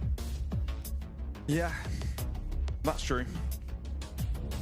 We know how difficult challenges can be. We know how over and over again, players that either have had experience making into VCT, Cider, for example, I feel like that's the bigger example out of this, but a lot of these players have tried to be in multiple iterations of different rosters, both in East and North. Hell, maybe even France, right? You've got the likes of Juicy who played in BDS in 2022, DVM in 2024. You have Anguis, who made Dach his oyster, right? Sort of the prodigal son returns home to his home region. Maybe not necessarily the best results in the first and second split. If you're Metasport, you know you've got a good project on your hands and you want to make it work. And you know this is a chance you can get in that trajectory. Detty Elise start things off by pressuring B. And Jusu is no more. Nobody breaks the Lear either. So Yeezy left on an island. And left to be collected by the Detty Elise players who are happy with a one and done. Reset their sights over towards A. Cider should start hearing some of the footsteps. Kia definitely will. It's about the read, isn't it, for Metasport? Having enough players here, whole Cider might get caught on the wrong foot. Oh, that's a barrel. That's a player fraction. So damn snappy there. Oh, the fact that Cider got toyed with, teased, I guess, at the start, might have been where everything went wrong. Anguis, that's true, and it might just put Metasport right back in a position where they could deliver. But Kia, oh, Kia, Sessa reads it! There is no way. The awareness. But is that going to translate into Nun's positioning? You might check lower, you don't check upper, and the dismiss is out to safety. Chinook has an opportunity to capitalize on it, bring this down into a 1v1. Doesn't even know where Basia is. That's a 1v1 now. There's nano swarms over on towards the spike, getting popped early. He's running out of time and knows he's got to stick it at least halfway. Basia toying with him at the start again. He's going to stick it full, isn't he? Oh, the mind games on that, but Basia knew if he peeked then, even if his opponent got off the spike, it would have been a dud. Detty Elise with yet another opportunity to take us to a decider. And again, it's just constantly fighting off the back foot for Metasport. Was this the 5th match point they've had to stave off? Possibly even the 6th.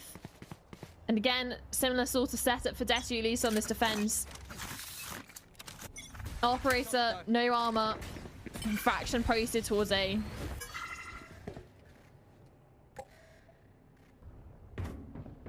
I'd love to see just a shock dart to punish this positioning from Maxime. Constantly going for this orb. In regulation and overtime.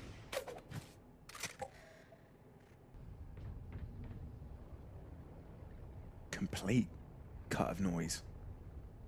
No well, in the meantime, Detty Elise are actually spending a few moments to explore a little bit further outside of B, so you'll soon know and be happy to keep 3 players busy here. Fraction, Vision, impaired. And Metasport close in. You also don't want to reveal your angle, which is why you haven't shot your gun. Nana Swarm at your feet, having to dash away. Oh dear me, it's happening again. Fractioned, holding his angle. This time, the good situation for Daddy Elise. They've got 4 players now around, used to having the high ground. Sesta as well answering back. Oh dear me, Fraction getting closed in on, but it's still a 2v2, and Nun's got a high ground and the better timing on his opponent. Resets backwards. Cider, the caller, the captain, the one that could keep Metasport in the fight on Icebox on their own map pick. He's worried about flank. I mean, that's fair. You don't know where the other player is, but now 2 players approaching hand in hand. You can find the first one, reset into a different corner. Re-swings again! Cider gets it done, and Metasport still in line! Surviving yet another match point from Desi Elise. And it comes down to the leader of the Metasport side. Isolating both 1v1s, doesn't want to play time, wants to get into the opportunity to get themselves up into a match point sooner rather than later. You can't make this up. You cannot make this up. It's like I'm looking at a chessboard in front of me. Attack round after attack round after attack round win. Difference is, this time Yusu's opting for an operator on defense. Enemy tag. A little bit of a switch up you haven't necessarily seen from Metasport in the slew of overtime rounds we've had so far. Watching here. No. They're at least testing the waters towards that left-hand side. One side smoke. Deters none. I'm choosing the pick. Test the quick to find the recon. But the spike heading towards that left-hand side is a bit of an issue. Metasport going on the wall. Kia, oh my word, Kia. And it's not even Kia that gets the first pick. It's Basia. Shinnick needs to be careful, and he does not know where his opponent is. Yeah, seeming like it's going to come down to Sesta, how much he can do on this site hold. How much damage can he do as this anchor before rotate starts to come through? Angus is making his way over. He has to do a lot because Yusu trying to retake with an operator isn't going to be fun, isn't going to be pretty. It's down to these 2 players to shut the door for Desi Elise. 30 seconds left. You're tagged. It's getting scary, and at this moment in time, if you're Metasport, you're thinking, we need to make miracles work. On the back foot, Fraction close in. Angus might be that miracle just 2, though. You need a little bit more than that. Yusu, that's the problem with having an operator. If you're locked in on the other side of the map, it's not the gun for the clutch. An opportunity for an op head-to-head, though, with Fractioned. Welcome to my world. Kia even invest in the Viper's pick, because why not? It's going to be a difficult situation to bring into the clutch, and it just seems an inevitability for Desi Elise to get another first round in the overtime, another opportunity for match point. And you can see how much pressure Sesta was under in that position, whether it was the wall that separated him and his teammate Anguis over towards site. You had Elir on its way, you also had the reveal, then you also had a Jet dashing at you. There's a lot to be dealing with in that isolated position. Anguis tries his best, gets a couple, but seems silly to say 2 is not enough. Toxins going up. Ores and ore.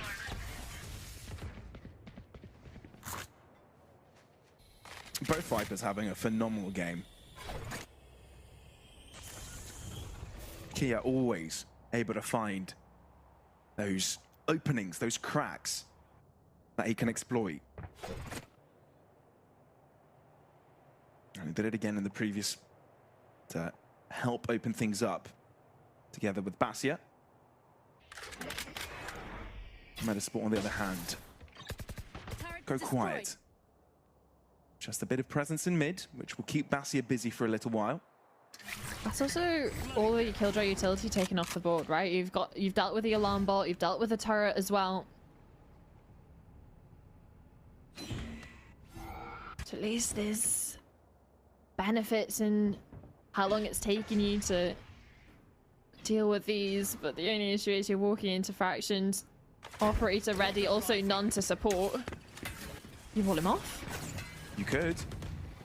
Going for a fast plant. Oh, Fractioned. This could be scary. Cider with first blood. Again, you've got Fractioned splitting this attempt in two. None is actually the one to find Cider, but it's all an obfuscation.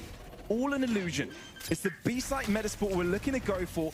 I'm sure the Snakebite will hurt Zesta, but it doesn't mean he won't get the spike down on time. But he will go down.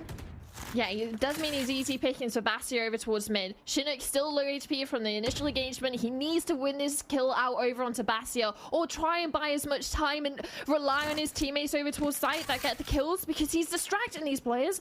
But Detu's have the players to dedicate to this, and yet they still come out on top of the victory. Yusu needs to go above and beyond. Dead Elise, this is the best chance they've ever had. 2v4. Yusu can't make it work. And neither can Anguis. Dead Elise. By golly, they needed so many chances to close this game out, but they finally do it. Trade map picks with their opponents. An Icebox eventually goes to them. Yeah, eventually with a caveat at that one, because it goes to 17-15, and sure, we're talking about trading map picks, but for the fact that we haven't actually seen Detulis with this roster on this map before, and it's something that Metasport do like to go towards, whether it's in Split 2, in all-season events, or even recently against Fullbox 200, they seem to have the same fate. It's not something that they're able to close out, and it really does come down to the wire. But for the side of Detulis, you at least stay alive, not only with all the overtime or match point attempts that you had in this one, but finally make it to map 3, an opportunity to make yourselves the next team going into playoffs and put the pressure back on Metasport to close out the third. I think that's 6 or 7 attempts. Too many attempts. Yeah, it's been quite a few. And for Metasport, they've got the hard task of coming back from this, right, mentally. Given the fact that you had so many opportunities, you kind of brought it back to a doable standpoint. It is fatiguing. It is very tiring to stay positive throughout it all. And then conceding that last one, handing over this map, a map which they picked, they wanted to start into, and it just doesn't go your way. And albeit all the heroics you saw, especially from Zesta, it just doesn't work out, and therefore have to battle it out on a final map on Ascent. And that is not going to be an easy feat to reset your mindsets and head towards. Yeah, and only hoping that obviously the players that have popped off, whether it's in this map or the second one, are able to continue that forward, because it has been a long day. It's also going to have been a long series for these players making it into that map 3, hoping we can see the same sort of level of Valorant that we had at the very beginning of this series, because it can start to drop off as we go later into the night. Indeed, indeed. Ascent up next, folks. So this could decide whether Metasport or Detulis will use this series to get themselves to playoffs. We'll be finding out shortly. Don't miss it.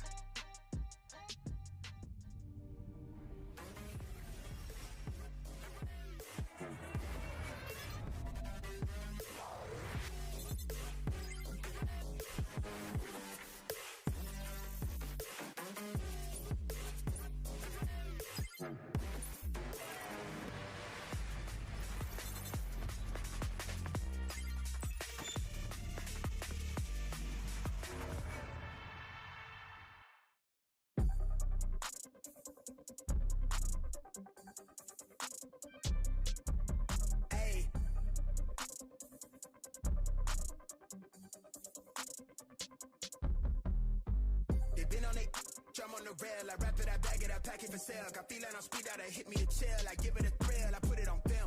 Just I get applaud, that ain't real. Come to my section and flex, we can tell. I got a show and she dipping them nails. I'm flipping my L's, I know they can tell. I did it too major, they hit me for favors. Been him since the cable was cut in the cradle. What's up, only right that I do it. Colossal until I'm a boss, so they want me to fail. Look, we prevail. Jump on your tail. Know that they talking, they telling them tales. Just know how to tell, that for the sale. Hey, they talk like they got it, but they need to stop it. I'm leading with logic, my heartbeat is frosted. I seen it, got optics I needed from Shawty. She mean with the top and it's obvious. They need him a target, I'm dodging in darts, make him reach for the stars. I'm dumping, I'm forcing the punt off the runs. I'm moving with caution, I'm saucing, my nigga is nothing. From nothing to something they'll never be. Tycooning, I'm Dre with the thizzle face. I'm nothing my section has ever seen. Run the ice so I'm clutch, I don't need a screen. I'm Curry, I push it from 30 deep. Do the pin in the pad like it's surgery. She the curve at you just to flirt with me. Totally tucked out, but the jewels out. I just in a home with a full mouth. I'm a rare breed when the moon out. I'ma stop playing by the rules now. I been ran plays, need a new route. Queen said she needs space in a new house. Mom told me that she pray for the kid every day. No wonder I'm getting paid for the tunes now. Hey, ass, bitch, I'm on the rail. I rap it, I bag it, I pack it for sale. Got feeling, I speed out, I hit me a tail. I give it a thrill, I put it on. This facade get a plot, that ain't real. Come to my section and flex, we can tell.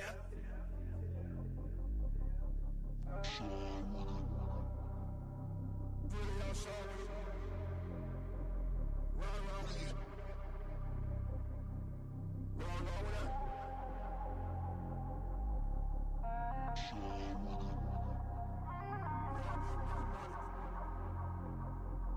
Run with it.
Ascent is where it will be decided here at Challengers Northeast. The Samsung Odyssey Challengers Northeast, that is. And look, both teams taking their opponents from map pick. Now, Icebox took forever to finish, but I feel like Ascent, when situations like this arise, after overtimes of search, one of two things happen. Either the team that just won completely destroys on the follow-up map, or it's the exact same back and forth. I'm just interested to see what Metasport are running on Ascent, because we haven't seen it from them this split, and we've seen it a couple of times from Dirty Elise. But yeah, you're talking about momentum going into this third and final map. After such a long and grueling sort of Icebox, in the sense of, sure, it went to multiple overtimes, but it was Dirty Elise that were always under the pressure that they were failing to close it out and kept having to fight back into it.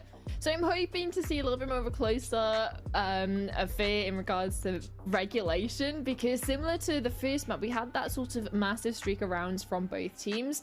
And yeah, I just want to see a really good game on Ascent to close us out.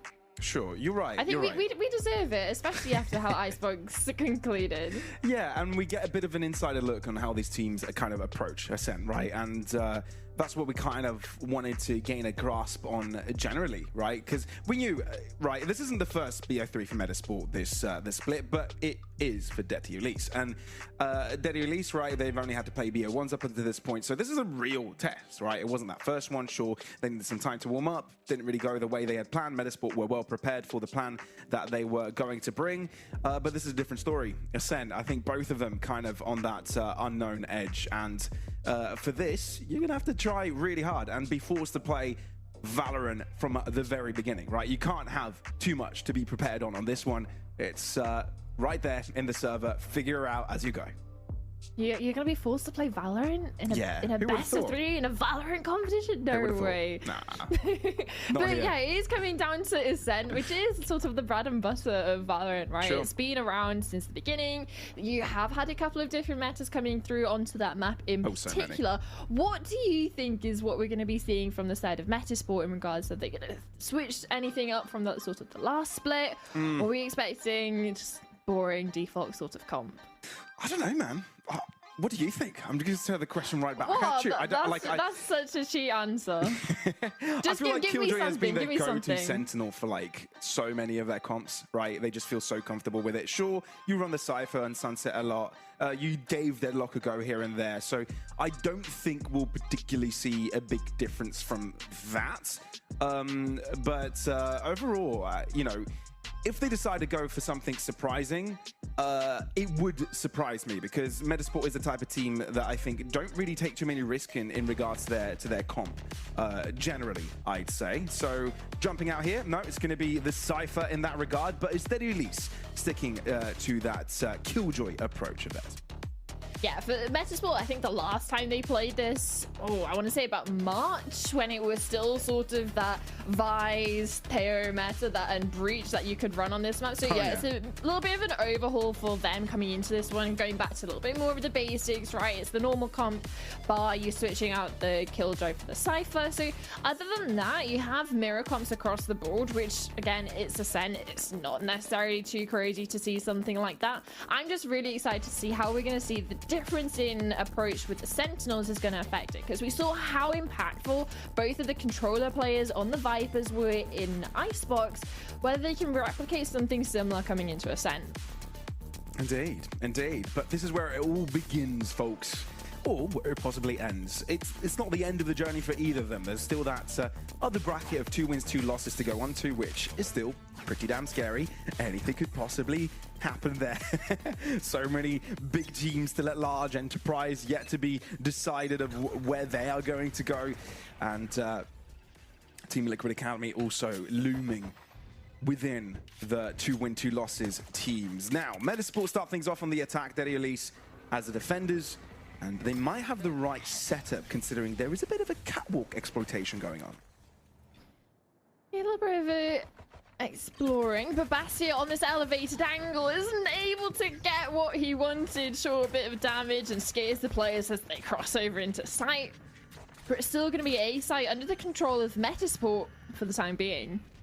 Into the post plant, a couple of nanoswarms that aren't going to be able to use for the retake, since it is Bastia that falls. So very safe positioning, especially with Chinook behind this wall. Maxime thinks he's cleared out over towards short.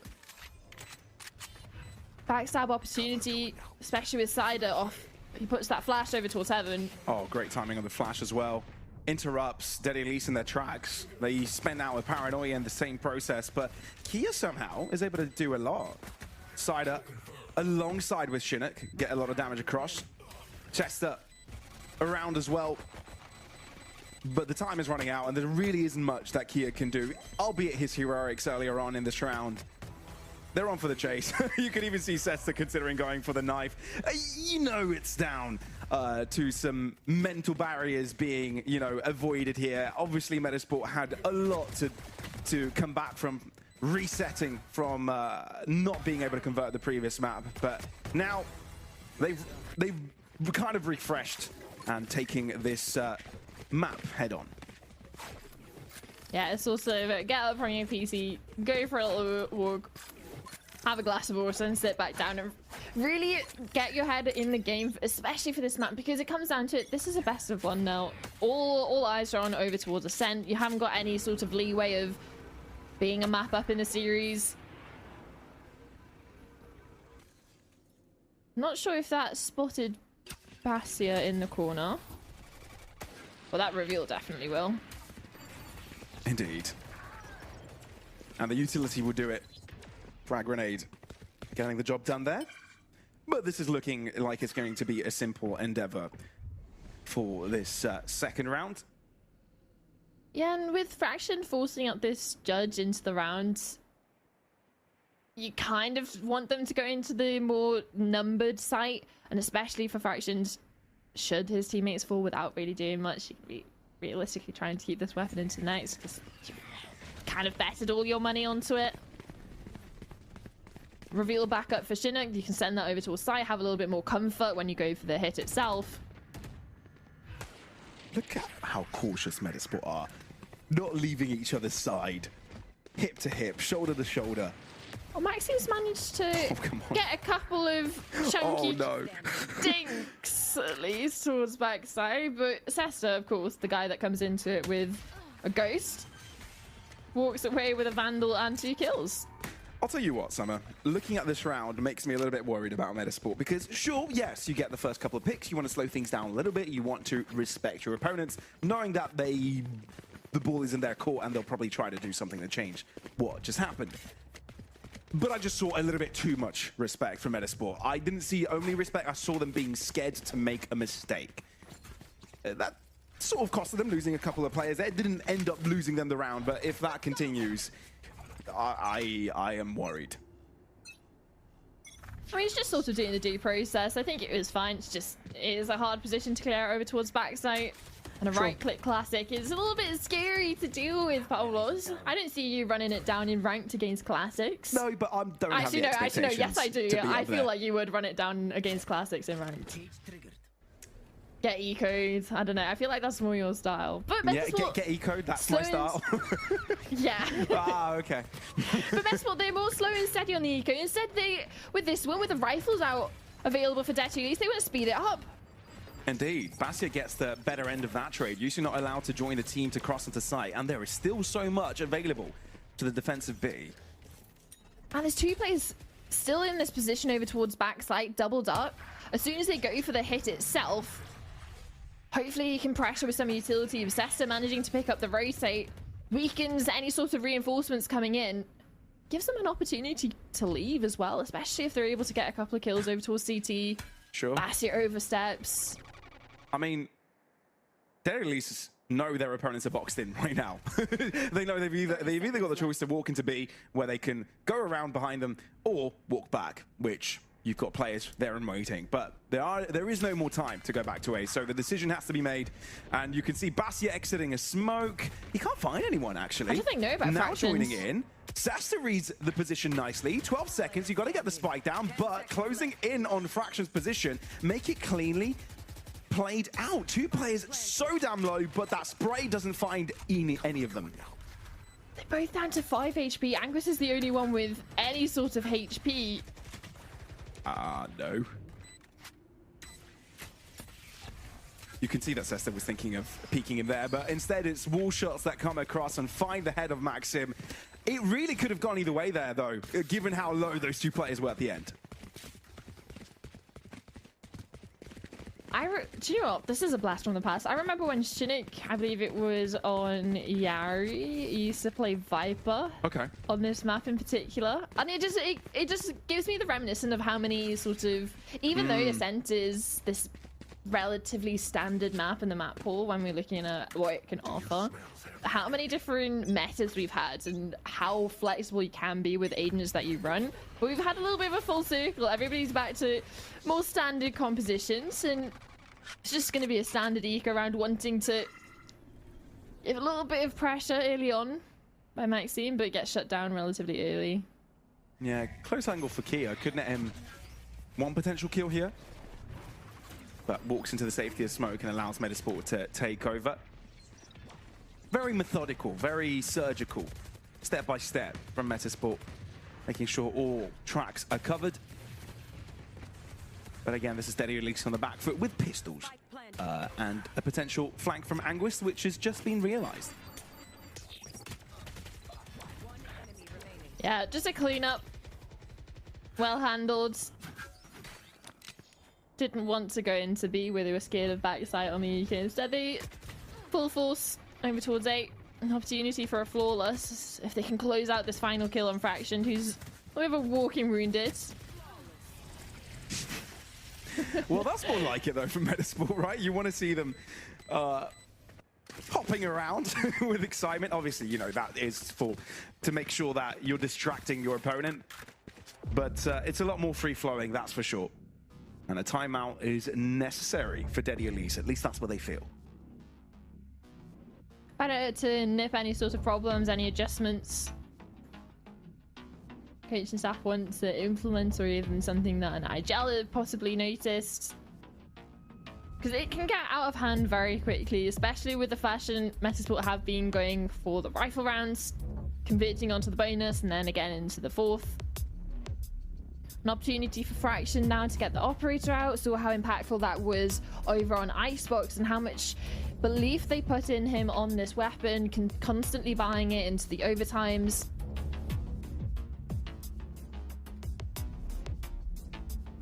It's the same opportunity for Metasport to have those adjustments, conversations about what's working, what patterns they've noticed so far.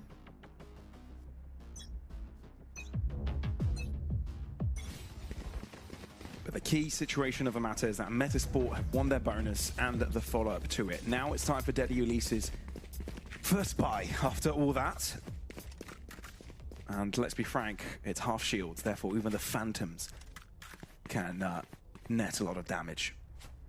Yeah, and especially looking at the positions that they're in at this barrier, they might actually bypass the operator completely if they go for a fast B hit. Well, you know there are at least 2 around for the B-side defense. A bit of a switch of pace as well from Metasport, amping up the pressure. And you put Yusu in a very interesting position out in market. Yeah, and Sesta even using from the shadows over towards A heaven, spots out 2 players. Thankfully cancels as he got the spike. But the fact that you can't noise, you can't really overcommit with the rotates. Bassi gets so much done. Headshot onto Anguis before he goes down, as well as the 2-piece. Your theft enabled, so you know there's still 1 left to deal with on site. So if you're able to find him without losing any more players, it's doable. But the fact that Anguis is low is not going to make this simple. None hiding within the smoke. His teammate helped him out in that regard and gets one of the healthier players down with him. And here comes the rest of Daddy Elise. Kia closes in on his opposition. And job done. Daddy Elise, off the back of their timeout, are able to find it up. Yeah, just look at how much Bassi has been able to do from that 1 position. Sure gets 2 with the Vandal, switches to the side, or manages to get a dink out onto Anguist. And then as soon as reinforcements arrive, take out the full HP players. There's little left for the Cypher to do. And sure, they managed to bypass that operator, but there's a couple other things in the defensive utility and setup for Daddy Elise. Yeah, Metasport picking against contesting that A main position, especially with the 1-way early on. But Anguis might be tested here. Oh, snappy. Quick reaction. Spacia gets ahead of himself and loses his life early. And that's significantly weakening over towards this mid position and over towards the B side. You can see the reposition of None over in towards market. Being stuck between the 2 question marks that Bastia's death has caused.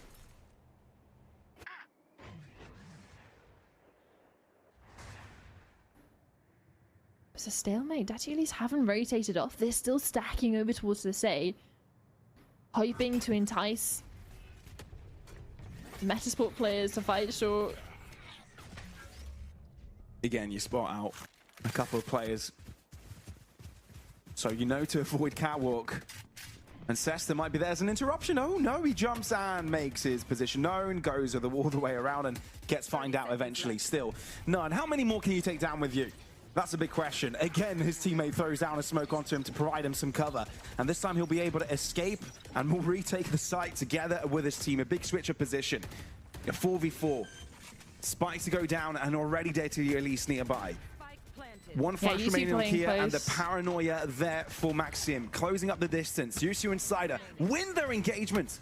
Detti Elise cannot cross, are not permitted entry. Blink and you miss it, their attempt is done. Yeah, Yusu did everything he needed to in that situation, staving off Fractions, getting back into the mix with the operator, also supporting with the fights over towards lane. Whereas the initial pick that goes in favor of Metasport of this Killjoy peek over towards main feels a little bit unnecessary. The turret was still up, still had plenty of utility to work with. Instead, gifts Anguis an entry.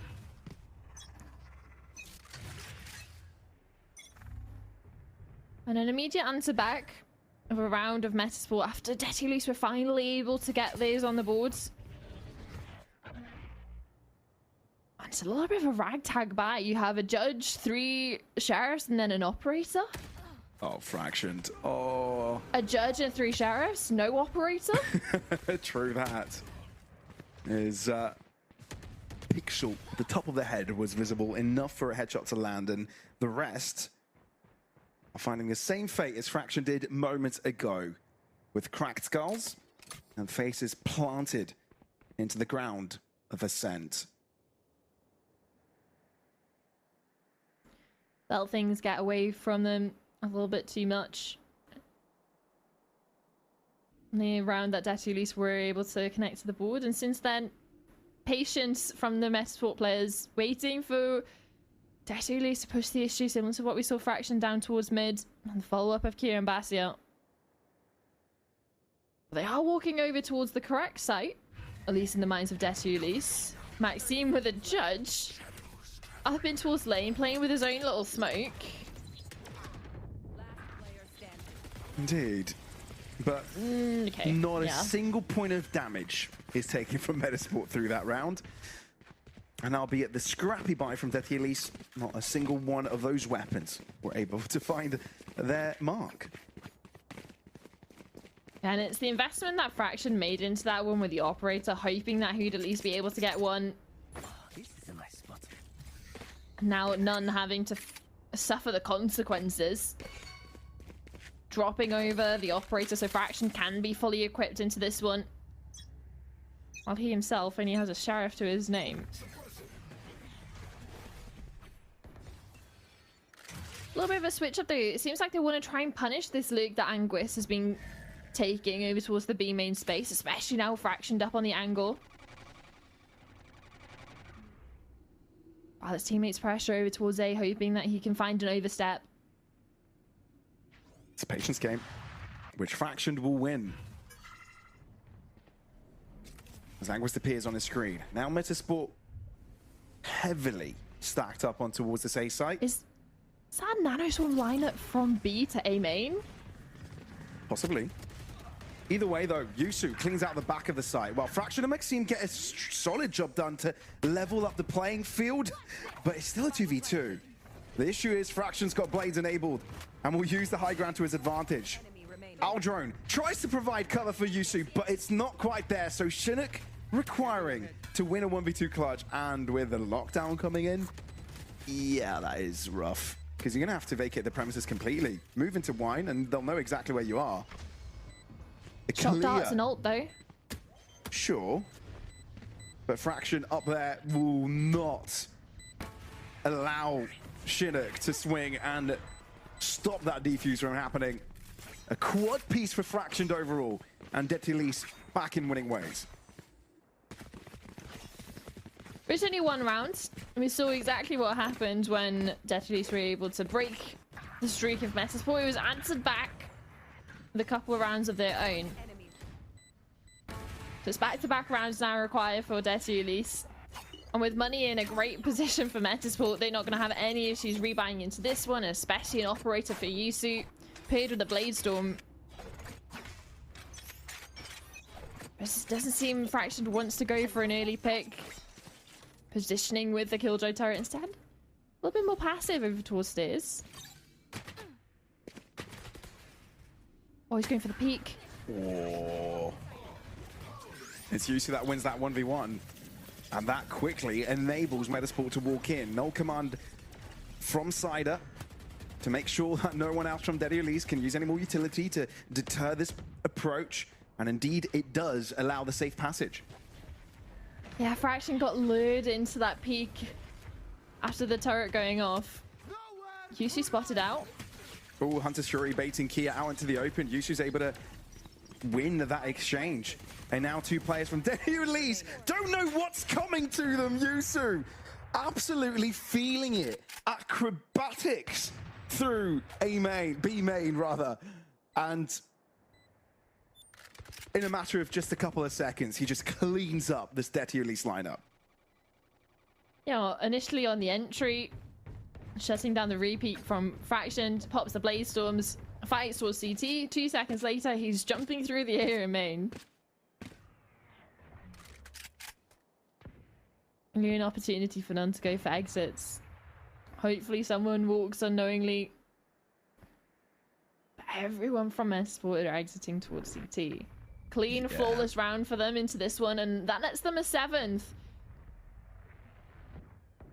That's a solid pace they've created here on the attacking side. Sure, they've lost a couple rounds here and there, but on the most part, they've been pretty solid, and it feels like this feel-free attitude they've got has kind of splurged all across all of these players, and I think Yusu now feeling most affected by it.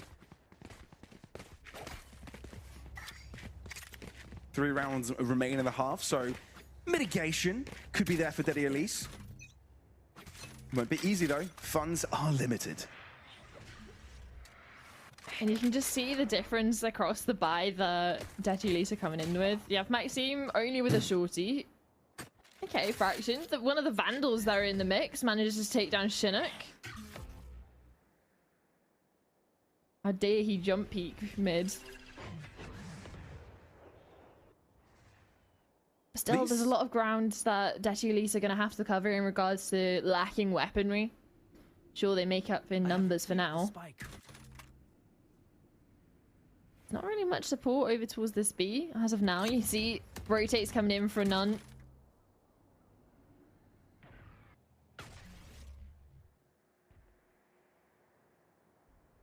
Does Cider clear this bench positioning? No, he doesn't. No way he does. So that's 2 peaks to nothing. And these triple rifle setups prove to be quite dangerous, actually. In they go. Beautiful blinds, which Yusu is able to capitalize upon. B site taken. But then again, Daddy Elise have got time to recover some rifles and bring some in. Hunter's Fury.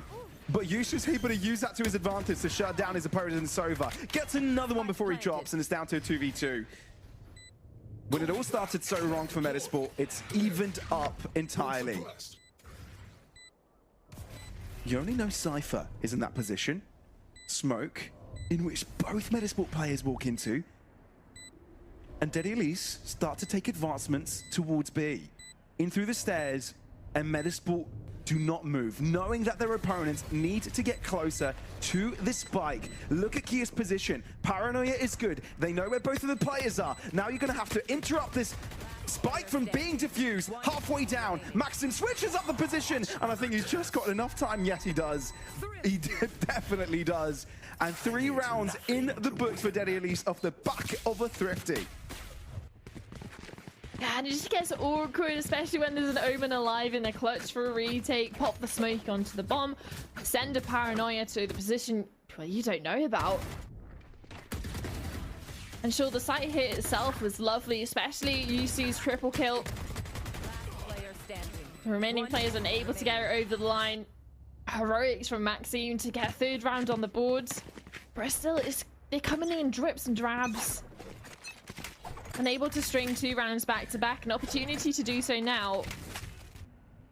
With how the rounds have been going for Metasport, they still have money and they're not going to be challenged economically for the rest of this half. It's more on Daddy Elise. They're going to have to do this the hard way, up against full rifles. They're not going to get an easy round against Ecos. It's big boy rounds that they need to convert. Yeah, that's true. Fraction getting away though. Not affected by the spray across the wall either, but Cider is the one with first blood. Maxim thinking he was wanting to push through the smoke, and he's past the barrier. Cider expects it though. Super smart to stick around into that position. safe to say he's been in that position before. Maybe the smoke was placed like that as a bait. But even then, Fractured is low. Yusi nearby and just takes the moment to swing. Cider is actually 3 kills up this round. And none with so many positions to take care of. Even elevations at this point. What? How did he get away with 2? I mean, Chinook knew where he was coming from, but he was looking the other way. 10 points of health, 11 actually. Chinook just needs to toy with him a little bit, play with him. Diffuse halfway. No way none gets away with this. Touched it again. Chinook taking a wide stance. No freaking way! A gift given Not to like none. this. A clutch. A 4th round for Detty Elise. Last round. A 1v3 expertly dismantles the up-down setup. Cider got put in a bag and shipped off to Timbuktu with that adjustment, and that's the round that they get back-to-back. For Detty Elise to start stringing a couple of rounds together. Metasport have got to be stunned after that one. Oh yeah. For sure. What on earth? That's a fumble, right? You know the saying, you don't win a 1v3, you use a 3v1. And that's exactly what happened to Metasport right there. Sure, I don't want to take the credit away from none. It was a brilliant one. Perfectly done. But Metasport didn't need to peek. That's all I'm going to say. And that might be costly because Detty Elise have got 1 more round in this half and could close up the gap to 5th. And that puts them very much in contention, especially moving into that second half. Especially with an early pick onto Yusu. Operator of Fraction coming back into play. I'm just fancying a lurk up over towards mid, or at least destroy some utility. It starts to feel like Metasport's plan is getting unraveled, especially with spotting outside or over towards short.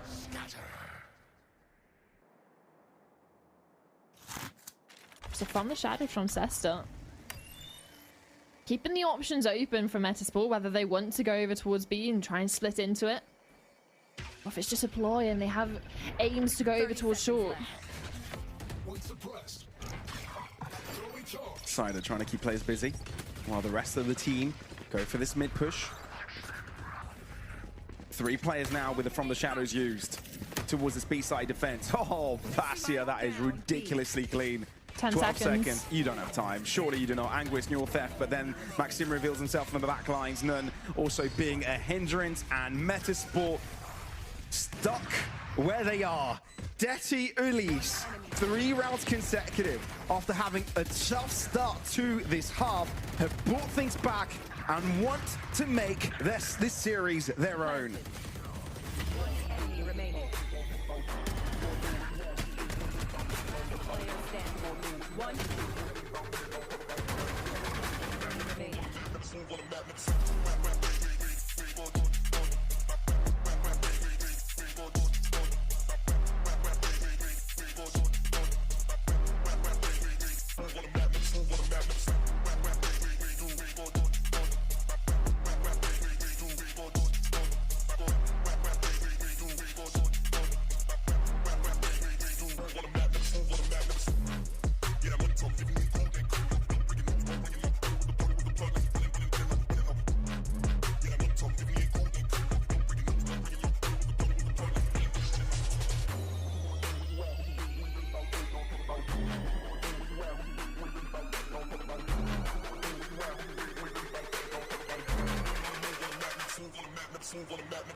Well, this is getting very dicey, very close, and anyone could take it.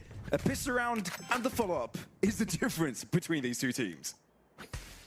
Yeah, and it's a redemption of the heroics of clutches from none. Quick peeks now. Dismantled 3v1s. It's given them at least a little closer of a gap for Detu at least coming into this one to make sure that Sport weren't necessarily able to stretch out that lead towards 8-4, 9-3 halves that were on the tables. All the tables.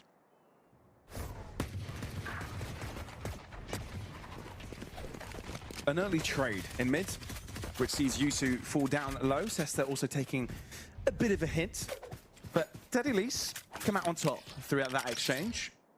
Question is, where do they look to use that advantage? Going to be, there's a bit of a Cypher setup, but no players from Metasport there to stop the push from happening. And especially if they go over in towards B, there is a kill trip that Anguish can try and work with. Which mainly the name of the game is staying alive, making sure he's ready for the retake. Although he's saying that, he wants to fight ahead. Paranoia. Thinks better of it. Making sure that Anguish stays back. And Detulis, slowly but surely, sees control over all of this space and leave Kia behind. That's a smart thing to do, always being in a really tough spot. Such a sneaky bugger he's been to Metasport so far. Smoke drops. Potentially looking to open up the market door. And do you check here? Well, the dagger will let him know that he's nearby, that he needs to be checked. Oh no, surely you have to check that corner. Both check the right-hand side, which is fair enough. That's mostly where people go, but not Kia. So annoying to deal with. And even though Anguish is getting a lot done here, 1 point of damage to be taken, and he is out, and he barely has any time to get this clutch going. Basia makes sure that Anguish is no more, and Detulis get a very important pistol round.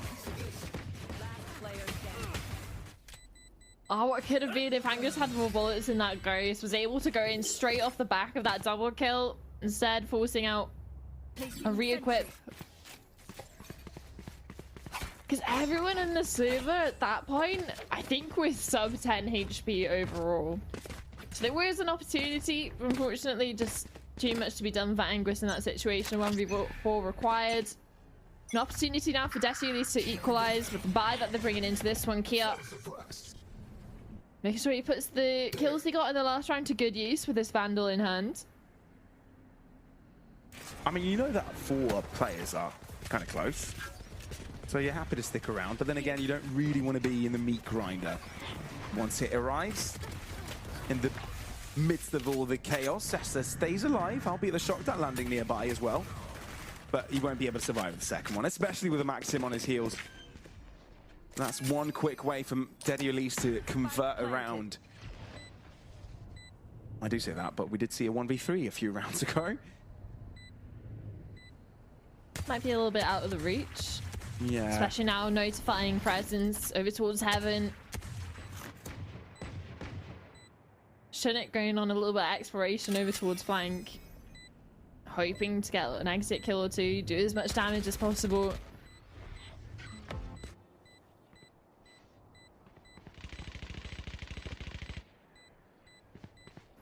Especially if he's able to get a couple here. Turret gonna spot him out. Spoiling the fun.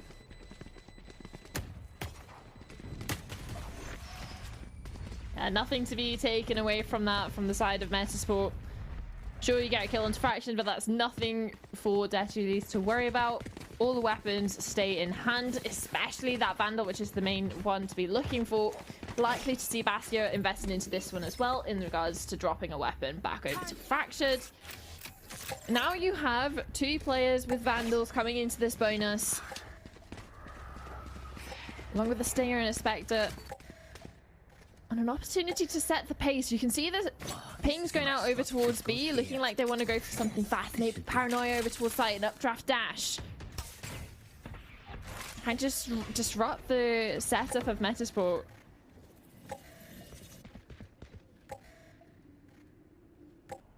Have to be wary of the trips though. Anguis has made B site his home. Yeah, indeed he has. But Eddie are quick with this one. And couldn't react on time, especially being paranoid like that. That was so damn fast. Anguis wants to stop it all from unraveling. A desperate Hail Mary, perhaps, but it's worked against him. Now the team is a little bit further behind in the situation. I might have to wave the white flag on this one, and that's exactly what they do. Looking to save their rifle. Steady at least to gain the lead. 3 consecutive.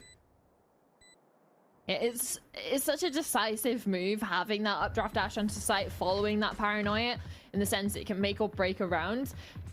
Fractured able to get the kill, able to lock out any of the Metasport players on their way back into the site, because there's no foothold there to flood back in from CT, especially after your stairs player also goes down.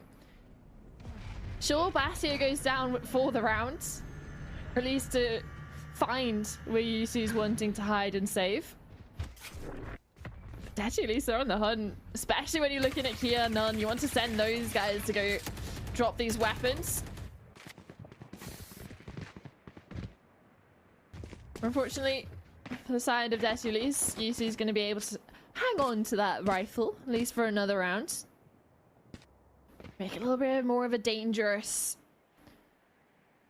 half-buy eco sort of situation, because Anguis and Chinook don't necessarily have the money to invest into this one.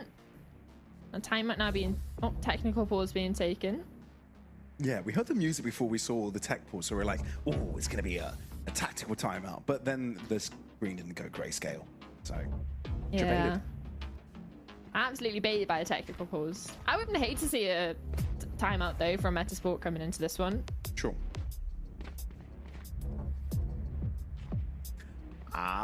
Just receiving word on what just happened. I'll use the exact words. There has been a spillage. I'm assuming of water, but it could be any other refreshment. Cup of tea. Cup of tea. Undetermined liquid is Is the our answer we from get. production. Thank you very much. So it could be an energy drink as well. It could be coffee at this Cup of time. hot I don't think so. chocolate. Ooh, I wouldn't want hot chocolate to go everywhere. Both because it's a shame, poor hot chocolate, like putting in the effort to make hot chocolate, slay, but doesn't, getting spilled. But it also being hot is the other thing. That's I think painful. the worst thing that I've tipped on my Three, it's desk sticky. Yeah. Sorry? is worst thing I've tipped on my desk was over my brand new, I think it was this was like 2022, a brand new Ducky 6% keyboard, tipped a whole cup of tea onto it. Oh no. And this was when I had done an all-nighter, so I had so much sugar in that tea that it was so sticky to try and clean up that I ended up having to just get a new keyboard. Like I couldn't clean up the tea. Yeah. So hopefully it's just water. I've killed the keyboard before, spilling water. Wait, with water? How? Yeah, just I Just don't know. dry it off. Put it in Just- some rice. Yeah, well, I don't know. It might have short-circuited, and GG. It wasn't that great of a keyboard. I was due an upgrade. Either way, though, tough times for Metasport, honestly. Not exactly where they'd want to be. I feel like their backs have been broken a couple of times. You could say it all started from Icebox, and I think you'd be correct. But the biggest of issues, I think, arised after that 1v3. That's where it's been getting a little bit more bleak for them. And you can't keep picking yourself up. Well, you can, and that's what ideally would happen. I mean, it was the way it's they got hard. the streak going, right? Sure, round 10, they were able to put that together, but every single other time that we saw Jessie at least manage to get around on the board, there was an instant answer back from Metasport. And that's what should have happened in round 11. They had a 3v1 situation. They had an up-down setup. And yeah, it was dismantled and led into another round for Desulis to pick up in the first half. And coming into the second, rising off the high for 3 rounds in a row. Now getting back into the game. An opportunity for Metasport to equalize now that they've got weapons back out. But so did Desulis, and they've been firing on all cylinders in the last few rounds.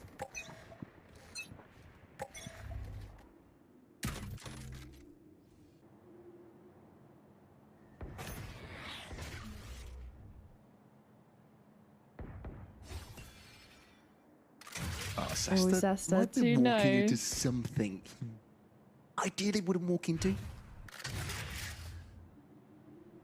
He's tempted. You could tell he's tempted to move in forwards, but I think he's just going to wait and see until the rest of Daddy Elise appear on the screen.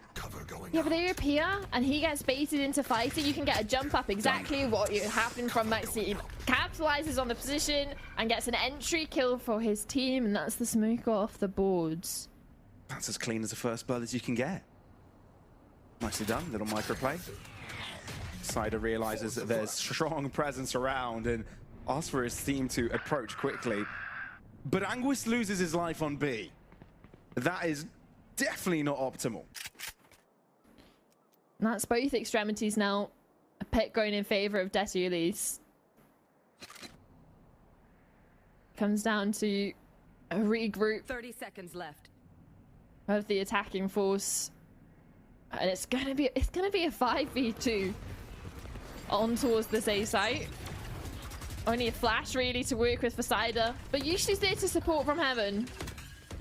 Not anymore. Was there to support?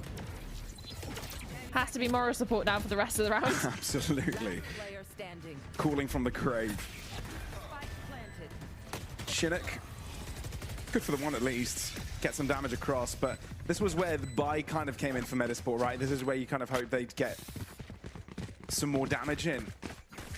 There will be some sort of an investment, I think, this round, sort of a half buy, a couple of guns, but yeah, tactical timeout, absolutely necessary for Metasport. They have been absent from this game 7 rounds in a row. You can't have that, especially with how good of a start they had.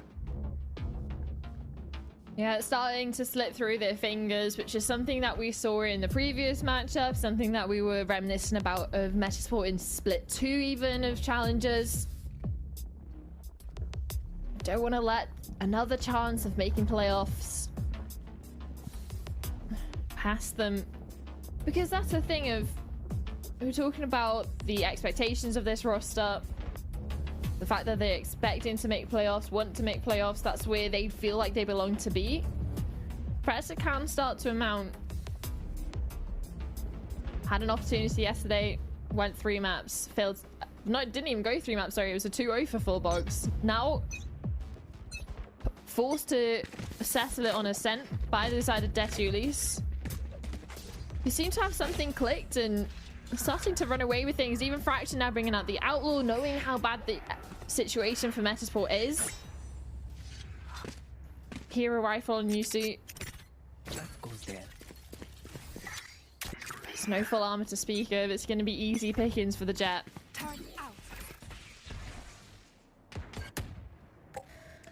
Screw the damage we've seen in the round. It's emotional damage that has been done. Yeah, Valorant's a game of momentum, and you saw how it was building for Desulis towards the end of Icebox, constantly having the first round. And now something switched after that 1v3. Right here. Yeah, you can say that again. Take flight. On both sides, even. Sure, I'd agree. Detulis with the favorable buy walking to the B site, and I feel like Metasport would like that. They'd enjoy it. It'd be their Especially with easiest Yusu way here. in.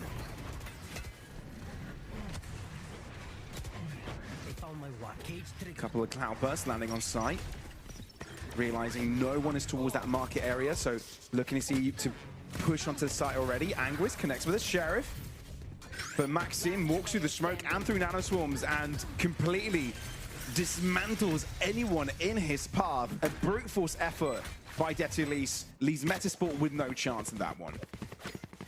And it was in a situation where everyone is over towards this B site. You have 3 players towards the site itself, 2 coming in from CT. And for the side of Desulis, who are realistically cornered into a position where they're fighting on 2 different fronts and sandwiched in the middle, handle it extremely well. Put a nano swarm over towards CT, send someone fighting through it, send Maxime to get that double kill on those players rotating through, utilize the rest of your util over towards those players onto back site. An operator close on main. Yusu really wants to put his team back in winning ways. Oh, he knows when none is. He's being toyed with. Chinook helping out with the spray. That is perfectly done, actually. Bit of positivity coming in for Metasport, getting 2 picks to naught. But that is 3 players now spotted over towards B. The only issue is, like you said, you've lost 2 players. It's not as if you can make an immediate reaction over towards A. Especially over into the site where Angus has made his home. See a fraction to get anything done over towards B. Make a way back into this game for his team. Almost. But 5 HP, Chinook comes out on top. Should be smooth sailing from here. Especially Yusu finding a freebie. The Cloudburst there to give him some cover. The second time is a charm as well. Kia wondering if there's anybody going to be approaching from behind, but instead realizes mid is where the most of the Metasport players will be flooding into. But breaking the streak, because up until this point, it was Metasport, you know, losing a 7-2 lead, going to 7-10. Now a 7-10, exactly. And now finally, after what has been a massive drought, gain an 8th round. Only sad thing is, Detulis can be able to reinvest everything. Fraction even picking up an operator now, wanting to go for that head-to-head with Yusu. He's posted himself up over towards short, so anyone looking towards mid might be in for a stark surprise. And again, another switch up from Angus, who's moved back over towards the speed site on the Cypher.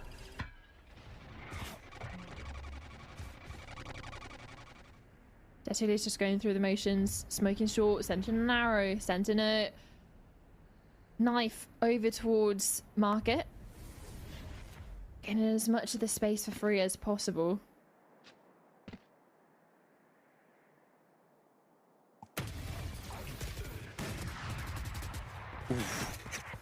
An early exchange, a 1-for-1.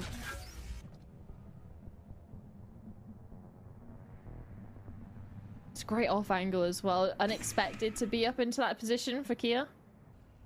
It's a relatively easy kill onto Chinook. Still the 0 committal from the Detulis players. Until we start seeing now the spike shift over towards a Basia. Might want to go for a little bit of distractions with the lockdown over towards B. Try and pull out any of the A players out of their positions, but with nothing off the back of it, no smoke either, that's only going to be sent over now to assist. Nobody's moving from the side of Metasport on A. Yeah, you're right.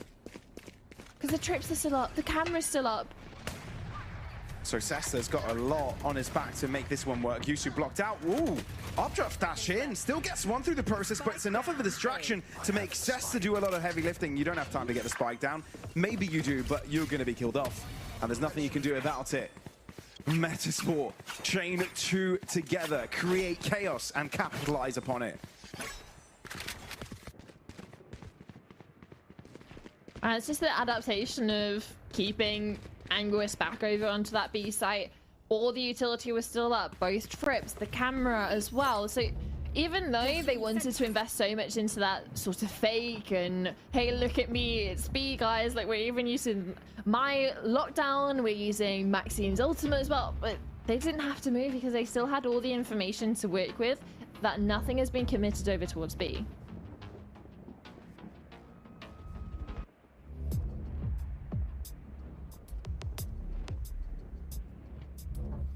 I don't mind at least taking a time out here.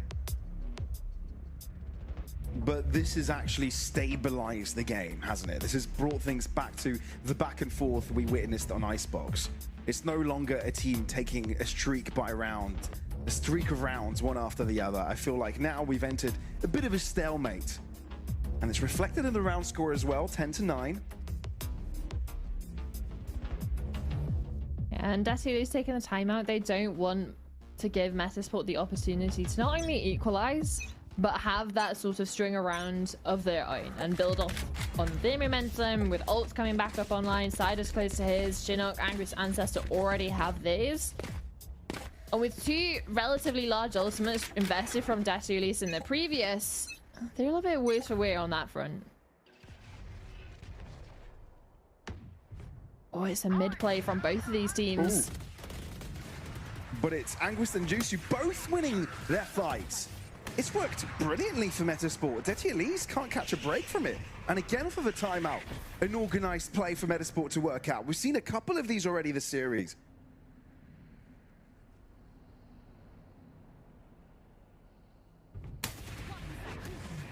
You're still unable to connect onto Fractioned. That's at least a little bit of a gap that they found over towards 8.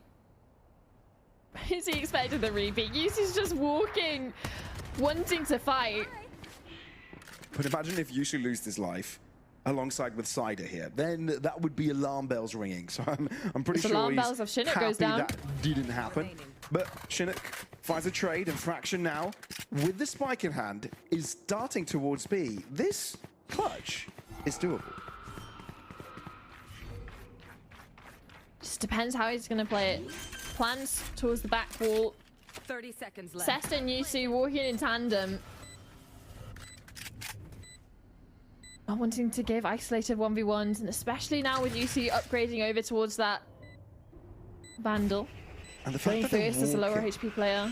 all the way through mid, it's taking them so much time to arrive. So timing will be an issue. Fraction's starting to get worried. It could be CT, but it's CT or main, and with no sound being given from the Metasport players. Footsteps now heard from Fraction. Looking at clear backside. Smoke, and you've just found the one. You've made your life very easy here, Fraction. Spray down. Maybe that's not the call, but eventually the shots connect. Quad piece for Fraction. A 1v2 clutch, bringing the momentum right back to Detti Elise. And just as we were hoping that Metasport was starting to find a way back into this game, putting a string of rounds together of their own, even opening up this round with the exact reads and counterplay to what Detti Elise wanted, the fight over towards mid, they go 3 for 1. And yet, still Fractioned and Batia worm their way back into the rounds. Sesta is about to be approached. They know of it, of course, due to the daggers. But do they know it's a judge? That's a good And question. will they find out? Use that. This is not much of a scale up. Fragment. Not connecting to the back of that wall. Fractioned. Sticks around and even gets rewarded because of it. And he gets out well, not necessarily scot-free, but keeping his life.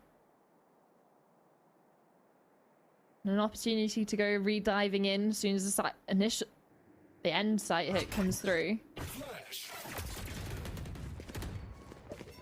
Oh, pressing the issue, go 1 for 1, and the only player you pick up is that low HP. Spike down mid.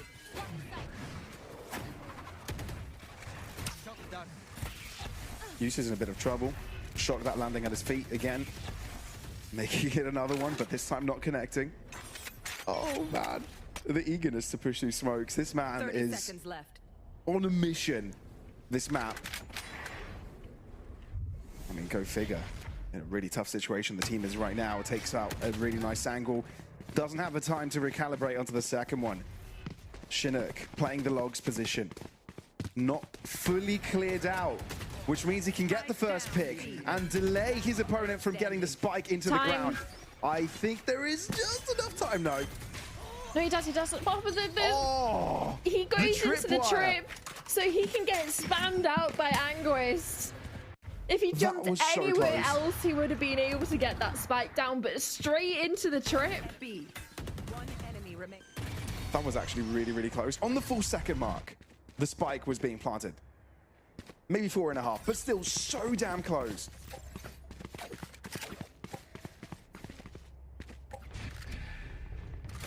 Well, at least it's double digits for Metasport. Sure, both teams are still in it. Ultimates gonna be an interesting position for both of these teams. None and Fractioned with his. Anguist and Cider for Metasport. Can be key to stopping a site hit or for retakes especially.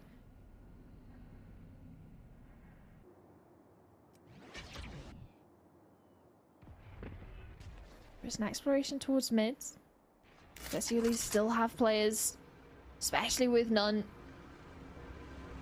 Take flight. in this tower's position. Just trying to gain a little bit of information with this Owl drone to better feed what they want to do towards the end of the round. But still, Yusu's unwavering on this angle. A-main is on lock with this operator. Cover going out. And they're rotating around it. True. But there's still a lot available for Tetulis to still allow this cross without being stopped by this operator. But then again, you don't have the information of that position being taken up. Blades out. Suppression due to the null command. Updraft from Fraction. And rips Yusu to shreds. Now we're looking at a 4v versus 5 with Metasport having to play catch up without any access to the site. This is a tough one. Planted. On the way back into the round, you still have Sider's ultimate if they want to invest it. And if Look you how find a far body, back Tetulis are playing. a neural theft could also be of use. But again, losing more players. Fraction low on health, being chased after. Cider, you need to act quickly. There's a nanoswarm you also need to deal with onto that spike. Now only crashing. Maxim is able to interrupt, but surprisingly, Metasport get a lot of damage across. The nanoswarm eventually turns out to be a big obstruction to Metasport here. But Daddy Elise have got it all covered. With none closing in on the distance, together with his recon bolt, that is all that is needed. 12 in the books, and 1 to go to make this reverse sweep possible and lock in their spot in playoffs. And last time out for Metasport, last opportunity to get the coach on the mic. And for this to be the situation you're in for round 23, when your opponent's on 12, 2,000 for Yusu, 3.5 for Anguist. Sesta finally is able to field a buy. Cider on 2, same goes for Chinook. This is going to be an incredibly messy round for Metasport in the sense of the buy that they're going to be able to field, especially since you can't even look over towards the Blaze Storms for you, so they're 2 away. It's not that instant sort of win condition you're looking for to make the start of the round felt on the side of Detu Elise. A lot invested in the previous. It pays dividends for Detu Elise, making it to 12. And having the money in the bank.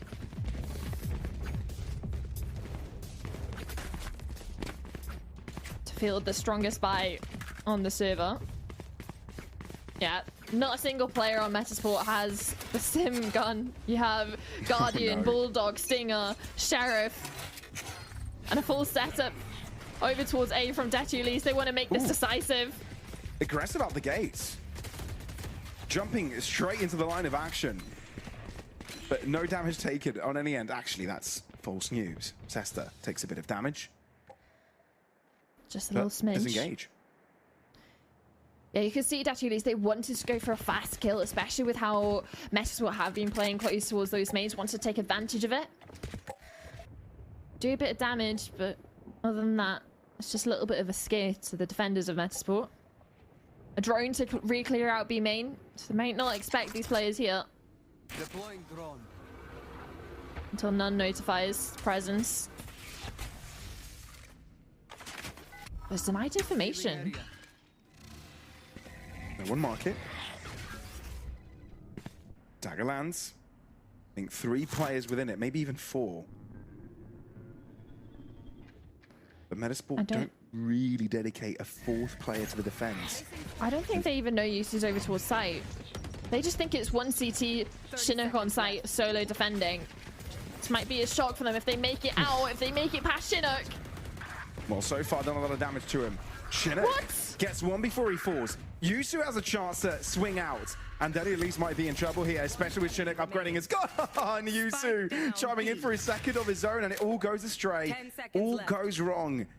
And Metasport a chance to bring this map to OT as well. How does Chinook survive that?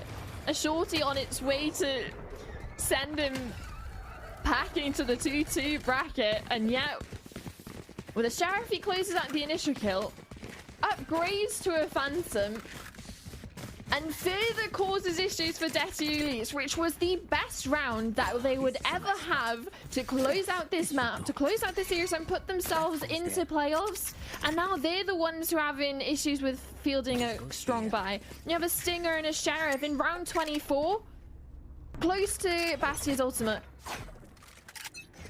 Maybe that's the play. Get that online. That's mad, that. Crazy. Look, we saw Veto Process win with a triple rifle buy. So nothing's out of question, but Cider's first blood is important. Lockdown coming through, which has to be respected. I feel this is going to be a 3v5 retake if they're allowed this cross. Still, you can spray. Maxim, beautiful shot. And look at None walking market. That is a brilliant complication that could catch Metasport off center. They still have numbers for this retake, especially with None not being in the picture just yet. Tries to rejoin his teammates and Yus is already out, causing issues. Maxime handles it though, but he's still in a world of hurt. Paranoia onto him, closed in on by Sesta. Bastia, all that remains, and he's able to find the first one, but with Cider coming all the way around, overtime is locked in by Metasport. This game was going to go all the way, and it was destined from the very beginning. They took us through a rally of emotions, with Metasport starting things off great. The comeback and turnaround from Veto Process, but not quite able to seal the deal, just like it happened on Icebox. And now, time for redemption for Metasport if they can unlock this map. For if Icebox have anything to say about it, it was always Veto Process that were running ahead, especially in the overtimes with all the match points that they were afforded. Thankfully, they didn't squander too many in this one. It was only that 2-round buffer that they let slip. But now back onto equal footing. We're not going to have any issues with ecos going left, right, and center. It's going to be full Vandals going forwards.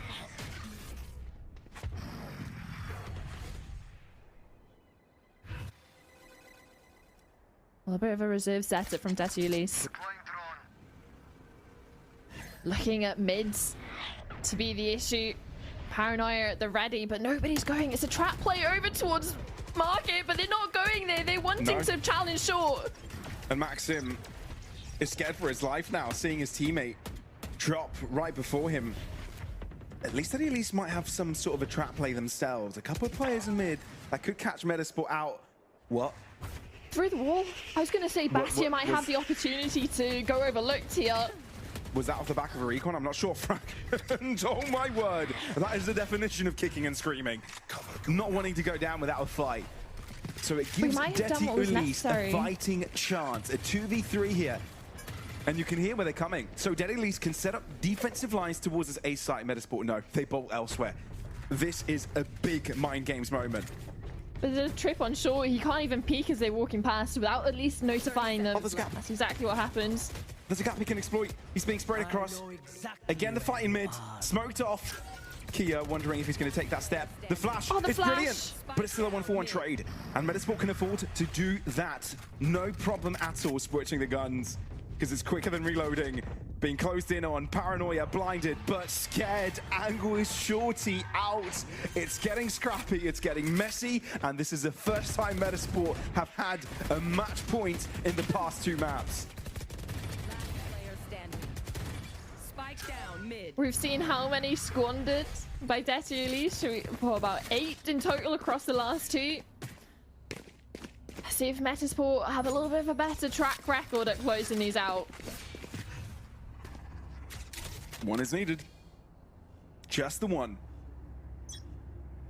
But it didn't take one for Veto Process on Icebox. Will it be the case for Metasport? Oh, these guys have gone through so much this series. Oh my word. They want to fight, flash, reveal. Oh yeah, you've got to lock in here. And it's Yusu to step up to the play. A double kill. And what do you do here, Veto Process? You can't start scratching your head. You've got to figure this one out. Lock in. Need to make a clean hit onto site. Because with numbers not exactly in their favor, Another refresh of a smoke fragment to delay any sort of push in. Oh man. Now look at the trip that Angus have put over towards mid. And look at Sesta, all the way up on top of mid. Even if they do break through this trip, Sesta would just complicate this. And they're not even going to be worried about Sesta's position. It's more of where Angus could have gotten to, the close angles over towards Fridge. Could be anywhere. Close They've got to towards check bench. everything. And they can't afford to check everything with 30 seconds left on the clock. But if they bypass Sesta here... Oh, that is going to be the cleanest 2-piece, maybe even 3-piece. Sesta just one. Oh no, it's just the one. And the But A it might site's be open. enough. At least There's it's still a camera and a trip. They can't go back into main without Metasport knowing. Nunn and Kia digging their heels into this A site as Metasport use the power of numbers to walk in. Kia with first blood, but none has been extinguished. All down to the one to keep Daddy Elise in the fight, but simply overwhelmed. Metasport gone through a plethora of emotions, of feelings, of moments through this series. But they do it. They make it happen. They overcome, they adapt, and 14-12 is a score on the third map, taking Metasport to the playoffs. Yeah, we were talking about how many chances are they going to need. It was just that one. As soon as they were on that match point, they closed it out for Metasport. And that was something we were concerned about in the sense of they weren't able to show what they can do yesterday against Fullbox 200. They came into this match, sure, started off great, looked a little bit shaky in Icebox, and then it was starting to get into a worried state onto Ascent. But something switched off the back of the timeout. It was just a green carpet for Metasport all the way to the finish. It really was, wasn't it? It's kind of nuts how they were able to come back from it in the end, because it really did feel lost. They at least had everything going on for them. That comeback seemed very, very strong, decisive. The good thing for Daddy Elise is the road doesn't end here, right? They still have that lower bracket to kind of move into that Swiss stage, that 2-win, 2-loss score. But then again, it's a treacherous area. It's a treacherous space. These teams at this level of play, very, very close between them, and some strong competition remaining. I am still flabbergasted how this game went on, but obviously we will have some highlights to kind of take us through it as well, relive some of those moments. Do you have a favorite moment through this series, Summer? I feel like there's just too many to choose from. Yeah, I feel like there's too many moments, but honestly, I'm just happy that we finally get to see sort of the culmination of the efforts that Metasport have been putting in, especially after a disappointing split 2. They had a great off-season, they've been boot camping, they even won that off-season event, and even coming into this one now, it was looking scary yesterday. Starting to see some shaky moments, but they've finally done it. They've made their way back into playoffs, and I'm sure they haven't got their sights set just on making playoffs and more about making it further and further, and maybe another challenger's appearance. They didn't make it easy for themselves, I'll tell you that much. No, it doesn't make it easy for our heart watching. I don't think you're too happy after today. I don't think you end this series and be in a joyful mood. I think it's a bit of a sigh of relief, and it will let you sleep at night. But you know there's work to be done, especially when your goal is to be top 4 in region, especially if your goal is to be in Ascension and fight for the top of the standings in this season. Well, of course, we got a glimpse of the stats, but I think it matters not. Towards the end, right? It was quite the chaotic game, and honestly, I'm going to give you a challenge here, Summer. Could you try and describe this series with 3 words, whether that's or just a phrase, or 3 individual words? Up to you. Okay. I'm going to go for onomatopoeias. So we're going to go for woo, for the side of Metasport, right? Because it was we've managed to do it. We've gotten a great start. It was a 13-6 victory. Sure. Oh, we've just lost our map pick into like quadruple OT. Yay, we made it to playoffs, closing out the 3rd and final map. So that's how I think I can summarize this series into 3 words, because it has been a long one, and it's more of the story about behind both of these teams of making it up to this point and what we're expecting going forward. And I do hope that Destinies aren't too disheartened by this, that they will have another opportunity of making it to playoffs in that 2-2 bracket. Well, we are waiting for an interview. I think Jusha will be joining us on broadcast soon, so stick around for that, folks. Don't go anywhere. In the meantime, we'll just have a little bit of chit-chat about the ramification, what just happened, right?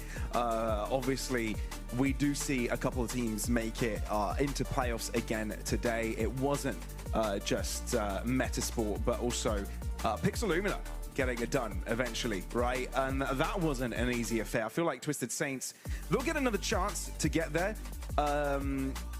But eventually, it's the more experienced lineup that got it across. Do you feel that's what they were destined to do? Is it how Fate should have had it? I mean, if Fate should have had it, it would have been in that 3-0 bracket because they would have been the favorites there. And definitely coming into this one, it was a lot closer in regards to expectations going in of the two teams being sort of matched up against each other. So for the fact that they have made it to playoffs, they have suffered a little bit of a loss against the Fullbox 200 guys. And hopefully they were able to learn from that in a little bit of a break that they're going to have before going into those playoff matches, because it's not as if the game is perfect. It's not as if they've got all their T's crossed and I's dotted, that there is a long way to go before you're going to be seeing them as those sort of challengers, EMEA champions and names to be in the bucket there, especially when you have the likes of BBL Pacific, Focus and CGN all doing well respectively in their own regions. It's just sort of more of that learning curve, and hopefully that they can take away from a little bit more of a rough way into playoffs. Indeed. And look, Summer, I mean, we already have like 4 teams guaranteed in there, right? It's Pixelumina, it's Formulation, it's Metasport, and Fullbox 200 that are now locked into playoffs, right?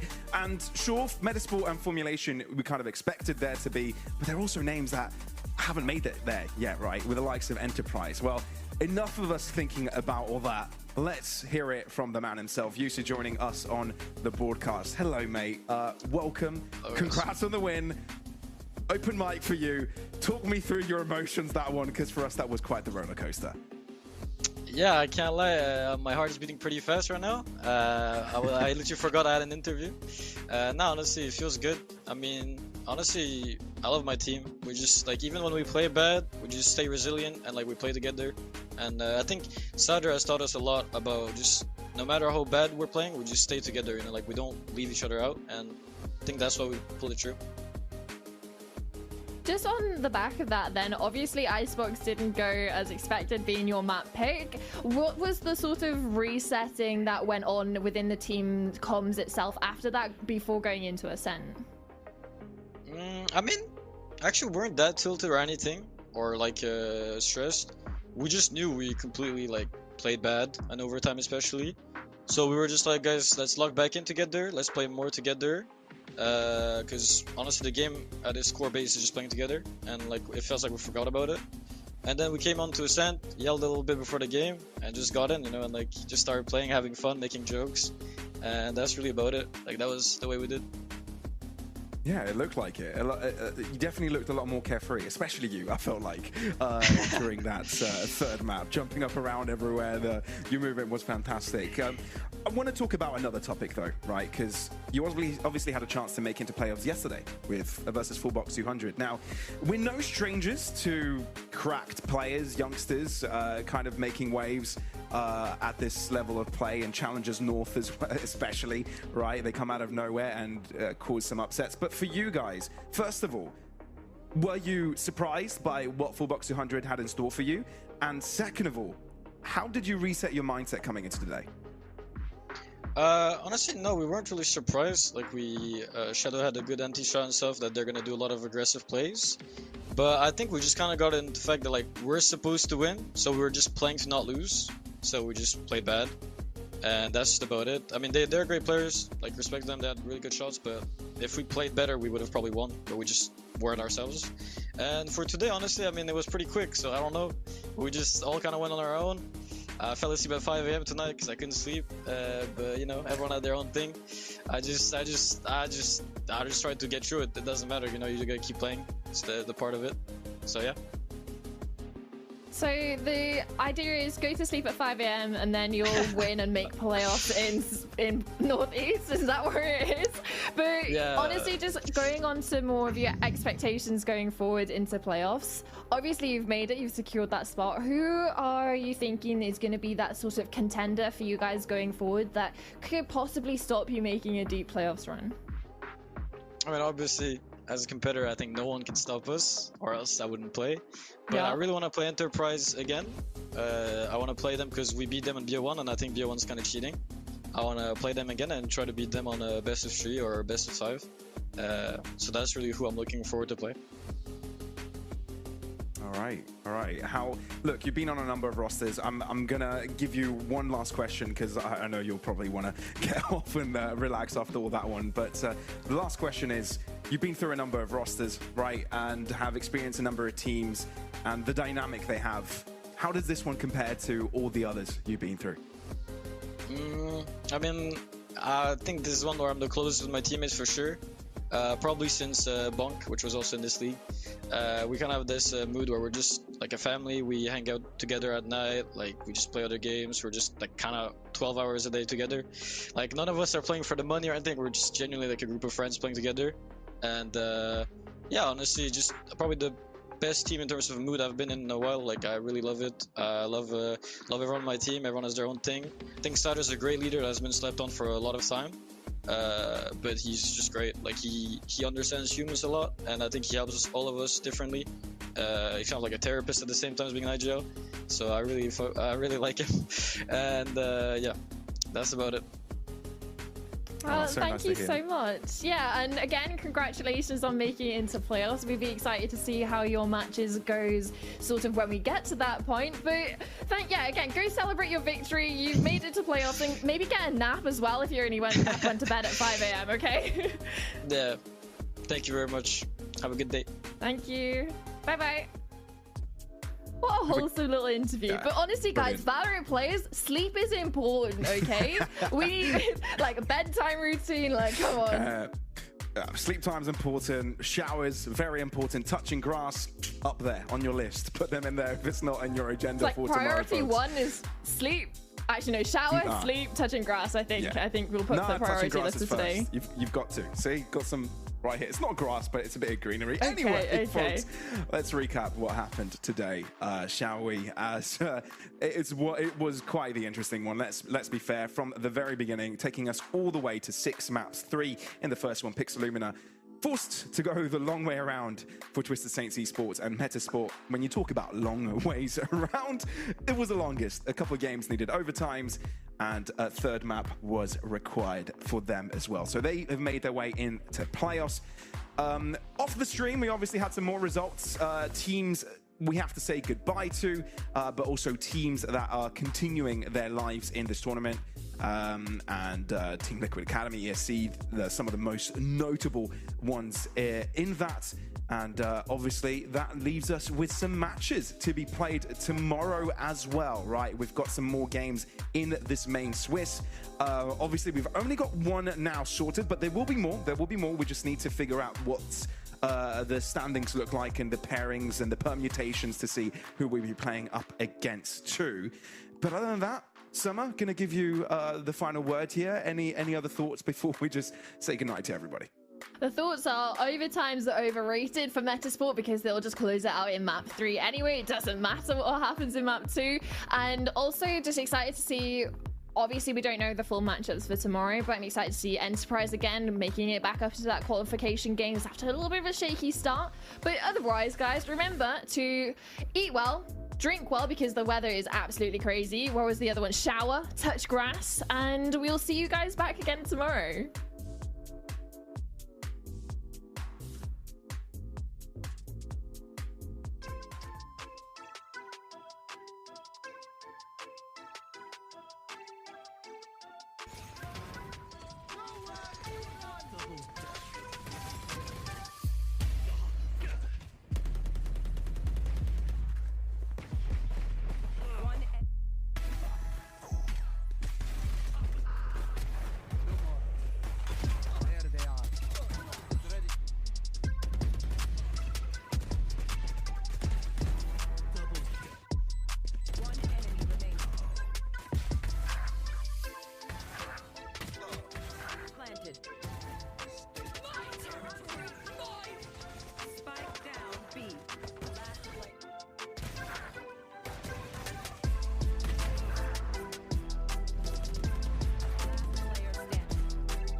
driving